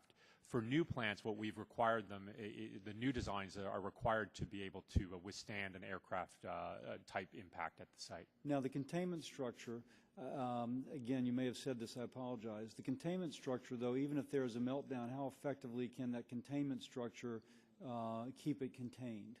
Well, that's the purpose of the containment structure is, again, in the event that, the very unlikely event that all of the safety systems fail and we're not able to keep cooling to the core and it were to eventually have significant fuel damage or some kind of melting, that any radiological material would be contained within that structure. Given that there's some that will be vented off, but nonetheless, if there's a disaster, it's a disaster within the containment.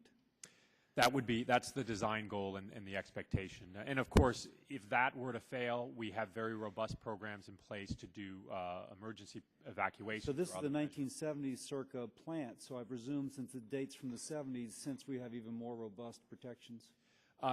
We've looked at all of these plants over the years, and in some cases, well, actually in the late 80s and early 90s, we did systematic evaluations of the plants to see how they would deal with these kind of very severe accidents. In some cases, plants took the step of low-cost modifications that would deal with these more severe kinds of events. So we have a lot of things that have been done. The plants are certainly not the same plants that they were when they were originally built and designed. Thank you very much. The gentleman from Michigan, Mr. Dingle, is recognized for 5 minutes. Mr. Chairman, I thank you for your courtesy. Mr. Chairman, I'm sure you are making a careful review of the events that are going forward in Japan with regard to the nuclear facility over there and the attendant circumstances. Will you make such a review? We certainly do intend to. Once we have good, credible information, we'll do a thorough and systematic review. Good. Now, I would assume that when you have, well, first of all, would you submit to this committee your plans with regard to that as to how you intend to go into that to ascertain what happened? We certainly will make those plans. And would you see that we're informed as events go forward so we know what's taking place over there? We'll certainly do that. Now, and would you also submit to us for the record how NRC is going to go about defining the lessons that you have learned about events in Japan and how you will incorporate them into your regulatory requirements? You would do that for us. We'll certainly do that. Please. Now, does the NRC regularly use new information about the different types of risk as these different types of risks and information come available? Yes or no? Yes. Would you provide for the record the process by which NRC does this risk assessment? Well, there's a variety of... No, just for the record. Oh, of course. Our time, Mr. Chairman, is very limited. Please, well, of course. I have a lot of questions here. Mr. Chairman, do the NRC's licensing standards for nuclear plants take into account the risk of earthquake or tsunami? They incorporate all natural hazards, including... I would note with distress, I think you probably remember Diablo Canyon some years ago where they were going to build right on a fault. Are you more careful about that than your predecessors were in that particular? Right now, well, we look at all the nuclear power plants in the country. We look at seismic activity from all of them because while not all plants are in high seismic areas, almost all plants could experience some seismic activity from lower level earthquake activity. So we consider that for all plants. Now, Mr. Chairman, would you provide a list of the kinds of disasters for which NRC takes account of in terms of its licensing standards? Just submit that. We'll provide that, please. Now, Mr. Chairman, it's my understanding that one of the main problems in Japan has been inadequate access to emergency power to keep the reactors cool, and that poses some substantial ongoing risk. Do NRC's licensing standards include adequate access to emergency power, and are you satisfied that they do so? We believe that our requirements are very strong in this area, and we continue actively in our inspection program to ensure that licensees have the appropriate equipment such as diesel generator and that it operates successfully. Now, Mr. Chairman, you have an unholy mess on your hands, you and the Department of Energy, with regard to Yucca Mountain. You spent, as near as I can gather, something like $17 billion on this that's been collected from ratepayers for long-term storage of nuclear waste. The administration opposes going forward. You've got this nuclear waste that's piling up all over the country. Some of it is going into cooling ponds. You're talking about putting the rest in dry cask storage. Do you have any kind of long-term plan to address what you're going to do with this infernal mess and how you're going to deal with the problem? Well, right now we're looking at a longer time frame for storage of spent fuel than we have in the past. But right now we believe that that spent fuel certainly can be stored safely and securely with the existing system. But you don't have a plan for how you're going to deal with it. You're being sued by the electrical utilities because they're collecting monies from their ratepayers that are not being spent on the purposes for which they're being collected. The stuff keeps piling up, and you've doubled the amount that you can store in a single pool, but that's running out. You're running out of pools in which to store it, and as these plants close, you're going to perhaps lose the responsibility of the persons who are storing this thing, and the stuff just keeps piling up. Is there a long-term plan anywhere in government, in your agency, in the Department of Energy, in the Office of Management and Budget, or in any other agency of the federal government as to what we're going to do about this infernal mess? Well, although it's not an area that we are directly working, the Secretary of Energy has convened a Blue Ribbon Commission to look at some of those longer-term options and see what an optimal approach The answer, Mr. Chairman, is no, is it not? We don't have. No, I believe there are plans through this Blue Ribbon Commission to look long-term. And we believe certainly from the agency that the existing systems are... The answer, my beloved friend, is no. And I say this with respect and affection. But the simple fact of the matter is you're sitting on a mighty fine mess that nobody knows what to do with. And in each and every one of those situations offers unique opportunity for terrifying mischief to the broad public interest and to the people in the area. And the cost of this whole sorry-ass mess keeps growing up and going up. And we agree with you, Mr. Dingle. At this point, I'd like to recognize the gentleman from Texas, Mr. Burgess, for 5 minutes. Thank you, Mr. Chairman. And Mr. Chairman, thank you for being here and spending so long with us today. Thank you for speaking with me yesterday at the end of what obviously was a very long day for you, and I appreciate your willingness to make yourself to members of both sides of the dais during this crisis in Japan. Recently, an email has been circulating, and I think it came to the committee staff, that suggested a much higher level of radioactivity at one of the plants that has previously been reported. Do you know anything about that? Well, we are continuing to monitor the situation as best we can. I'm not familiar with the email that you're talking about, but we do believe that certainly with one of the spent fuel pools that there have been certainly elevated radiation readings. And over the last several days, there have been times based on certain incidents in the site where radiation levels have gone up and come back down. But when you say elevated ballpark, are you talking about chest X-ray, CAT scan, multiple CAT scans? What sort of numbers are you talking about? Right now, we have indications at the site of radiation levels that would be lethal within a fairly short period of time. So they're very significant radiation Very levels. significant. Okay, and that's different from kind of what we've been hearing before. Is that correct? Again, I would say it's certainly a more recent development that we've seen these very, very high readings. Okay. Now, you were very good to provide us with written testimony. You were very good to provide us with some updates on the situation. It's obviously a very fluid situation in Japan. Would you be good enough to give us in written form what you described to us as you were finishing up your prepared testimony this afternoon, so that there's no confusion over when we quote you, the press is here, and we'll all be asked questions as you finish up.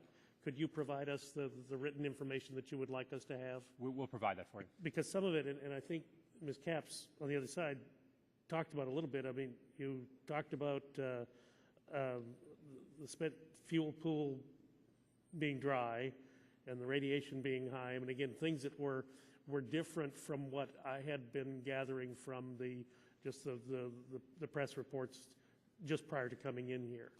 And it would be good to see that, again, what is factual and what is not. We'll be happy to provide that. And I would just say that our information is limited, so we've been very careful to only provide information that we believe is very reliable.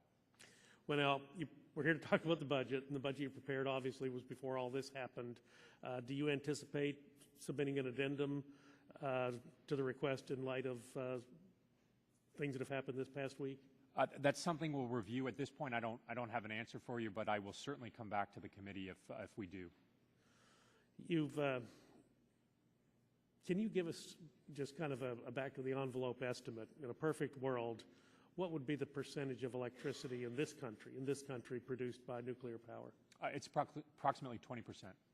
What is being produced now? Currently, I would have to look, but I would take an estimate probably about that number. I'm not aware of any significant plant outages right now. So it would be your position as chairman of the Nuclear Regulatory Commission that the percentage of electricity produced in America would not increase over what it is today?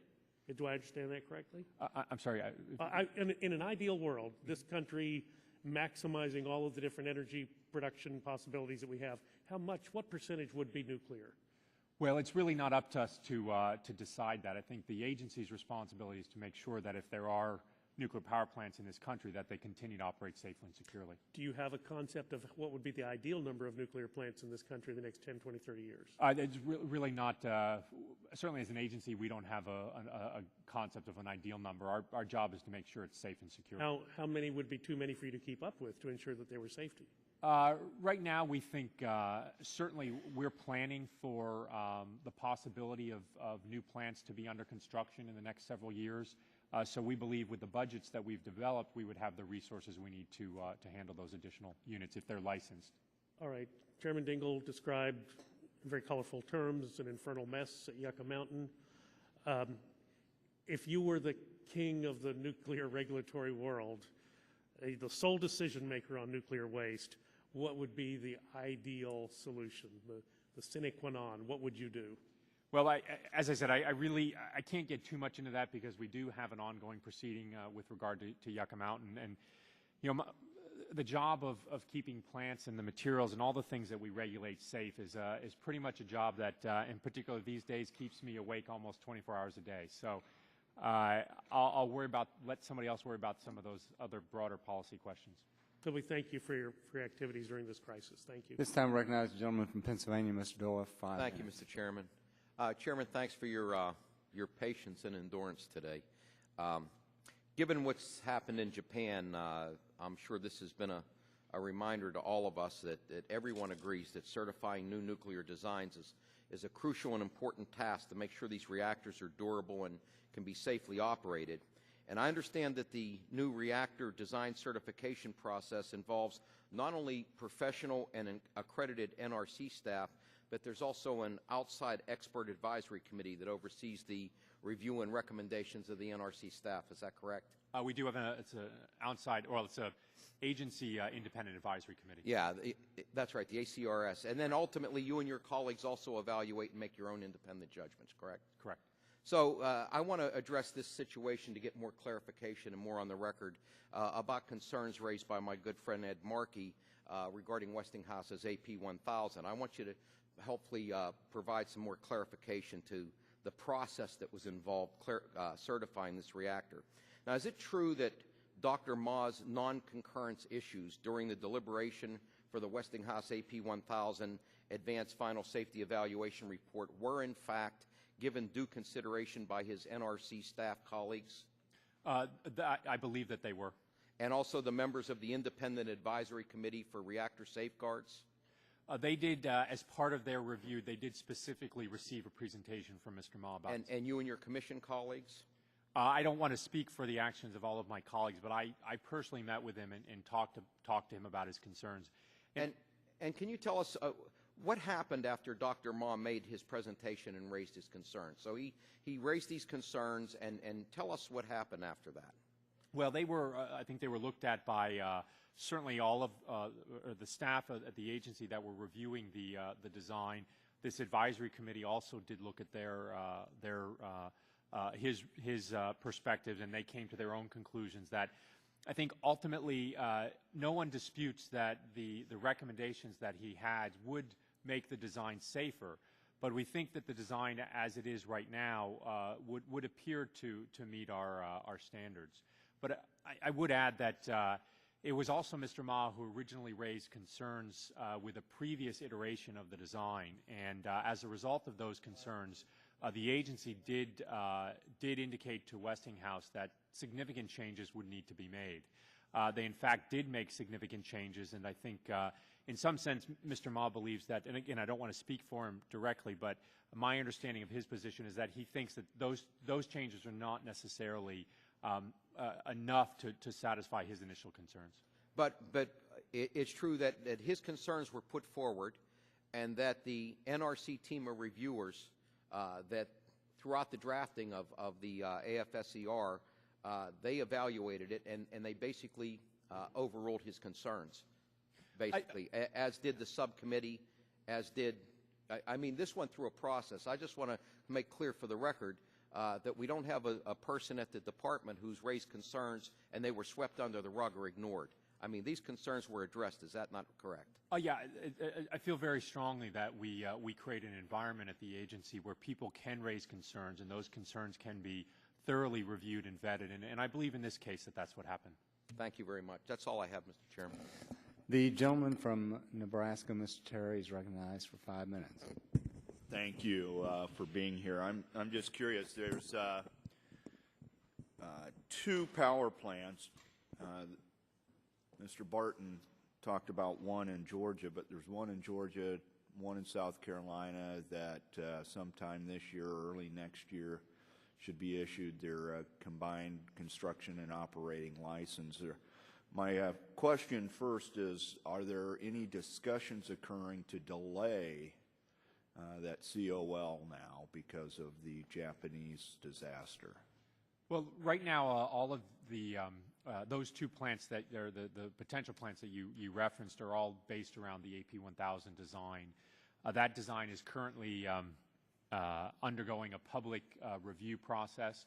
I expect we'll get comments as a result of that public process related to the situation in Japan. So we'll evaluate those as we get them. So it's yes and maybe no.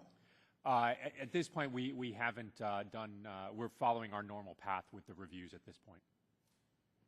All right. It sounds like there may be some uncertainty in that process of whether they'll get their combined construction operating license in 11 or early 12.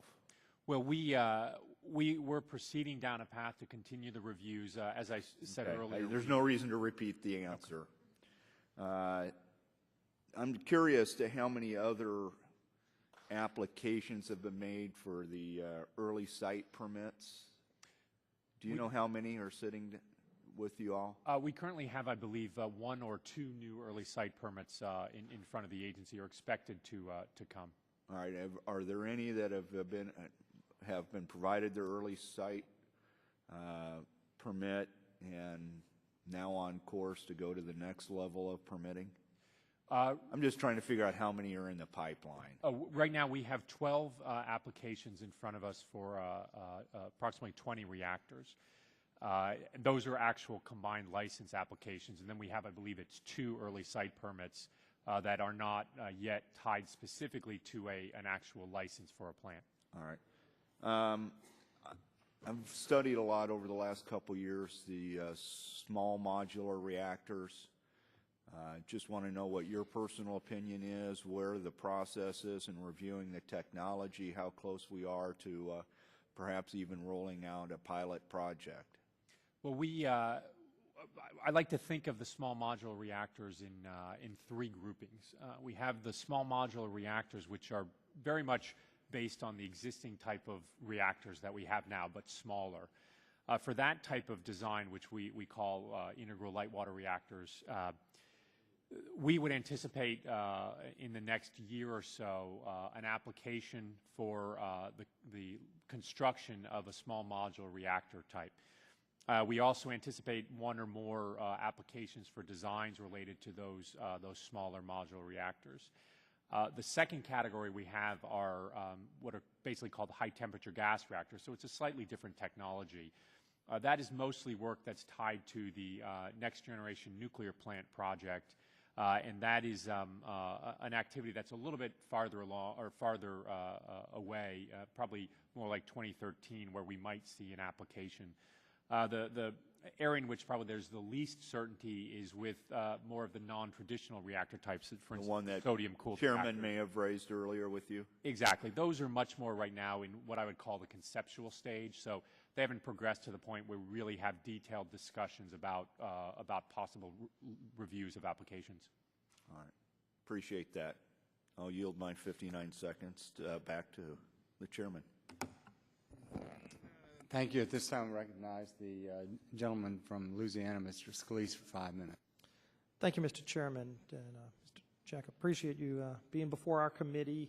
I know we have some votes on the House floor, so I'll try to be brief and ask direct questions. I think the Secretary had indicated that the United States was helping Japan doing some testing and on contamination on the ground. Are you familiar with what types of testing is currently being done that we're involved in, and have y'all found anything right now? Well, right now, my understanding is we have are working to provide the ability to do air sampling of radiation. We have some readings of, as I said, of very high levels of contamination around some of the reactor sites. At this point, I'm not sure of the origin of that, whether that's coming from U.S. assistance in Japan or whether that's coming directly from the Japanese. Okay, thanks. I would imagine right now there are a number of applications that are pending before your agency at various levels, awaiting decisions. Do you anticipate that those decisions will still go forward at the current pace, or do you see anything changing there? Right now, we don't have any intention to change the approach we're taking. But as I said, we're going to do a very systematic and methodical review of the information coming from Japan. And if there's some information that would require us to revise our approach, then we'll certainly do that. Mike, and I would imagine, as with any crisis, and we've experienced more than our fair share in South Louisiana, but there will be an evaluation in general just to see what lessons can be learned. And I would imagine we'll we'll make sure that if we learn some things from how they did things right, maybe how they did things wrong if they did, that we can incorporate that, but in the end, to still move forward and not retreat from energy production in this country. Well, we'll certainly do that type of review. And again, I don't want to prejudge what comes out of it.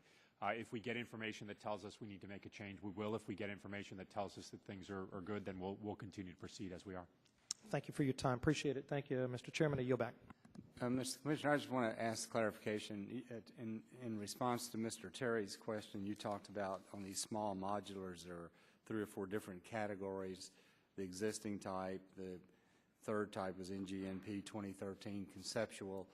What determines what category a design would be in? Is that based on actual applications, or is that just on general knowledge? Or it's really I would say the state of readiness of the designers and the vendors themselves. So okay. The state of readiness of the vendors. Yes. The designers. Okay. Thank you, Mr. Rush. Do you have anything else? Mr. Chairman, this is Mrs. Administrator. I would like to know if, in fact, over the last 5 years, can you furnish this committee with the infractions or violations or emergency conditions where the NRC had to send an emergency crew to any of the facilities that operates within the continental United States? We can certainly send you that information. Yeah, I'd like to just know what level of responses and what level of issues that you've dealt with over the last 5 years. We will send you that information. Thank you very much. Mr. Rush, you and I have 3 minutes to go vote. Mr. Commissioner, thank you for your time today. We appreciate it very much. We look forward to working with you as we move forward in nuclear energy and safety, and look forward to future opportunities. Thank you. With that, the hearing is ended.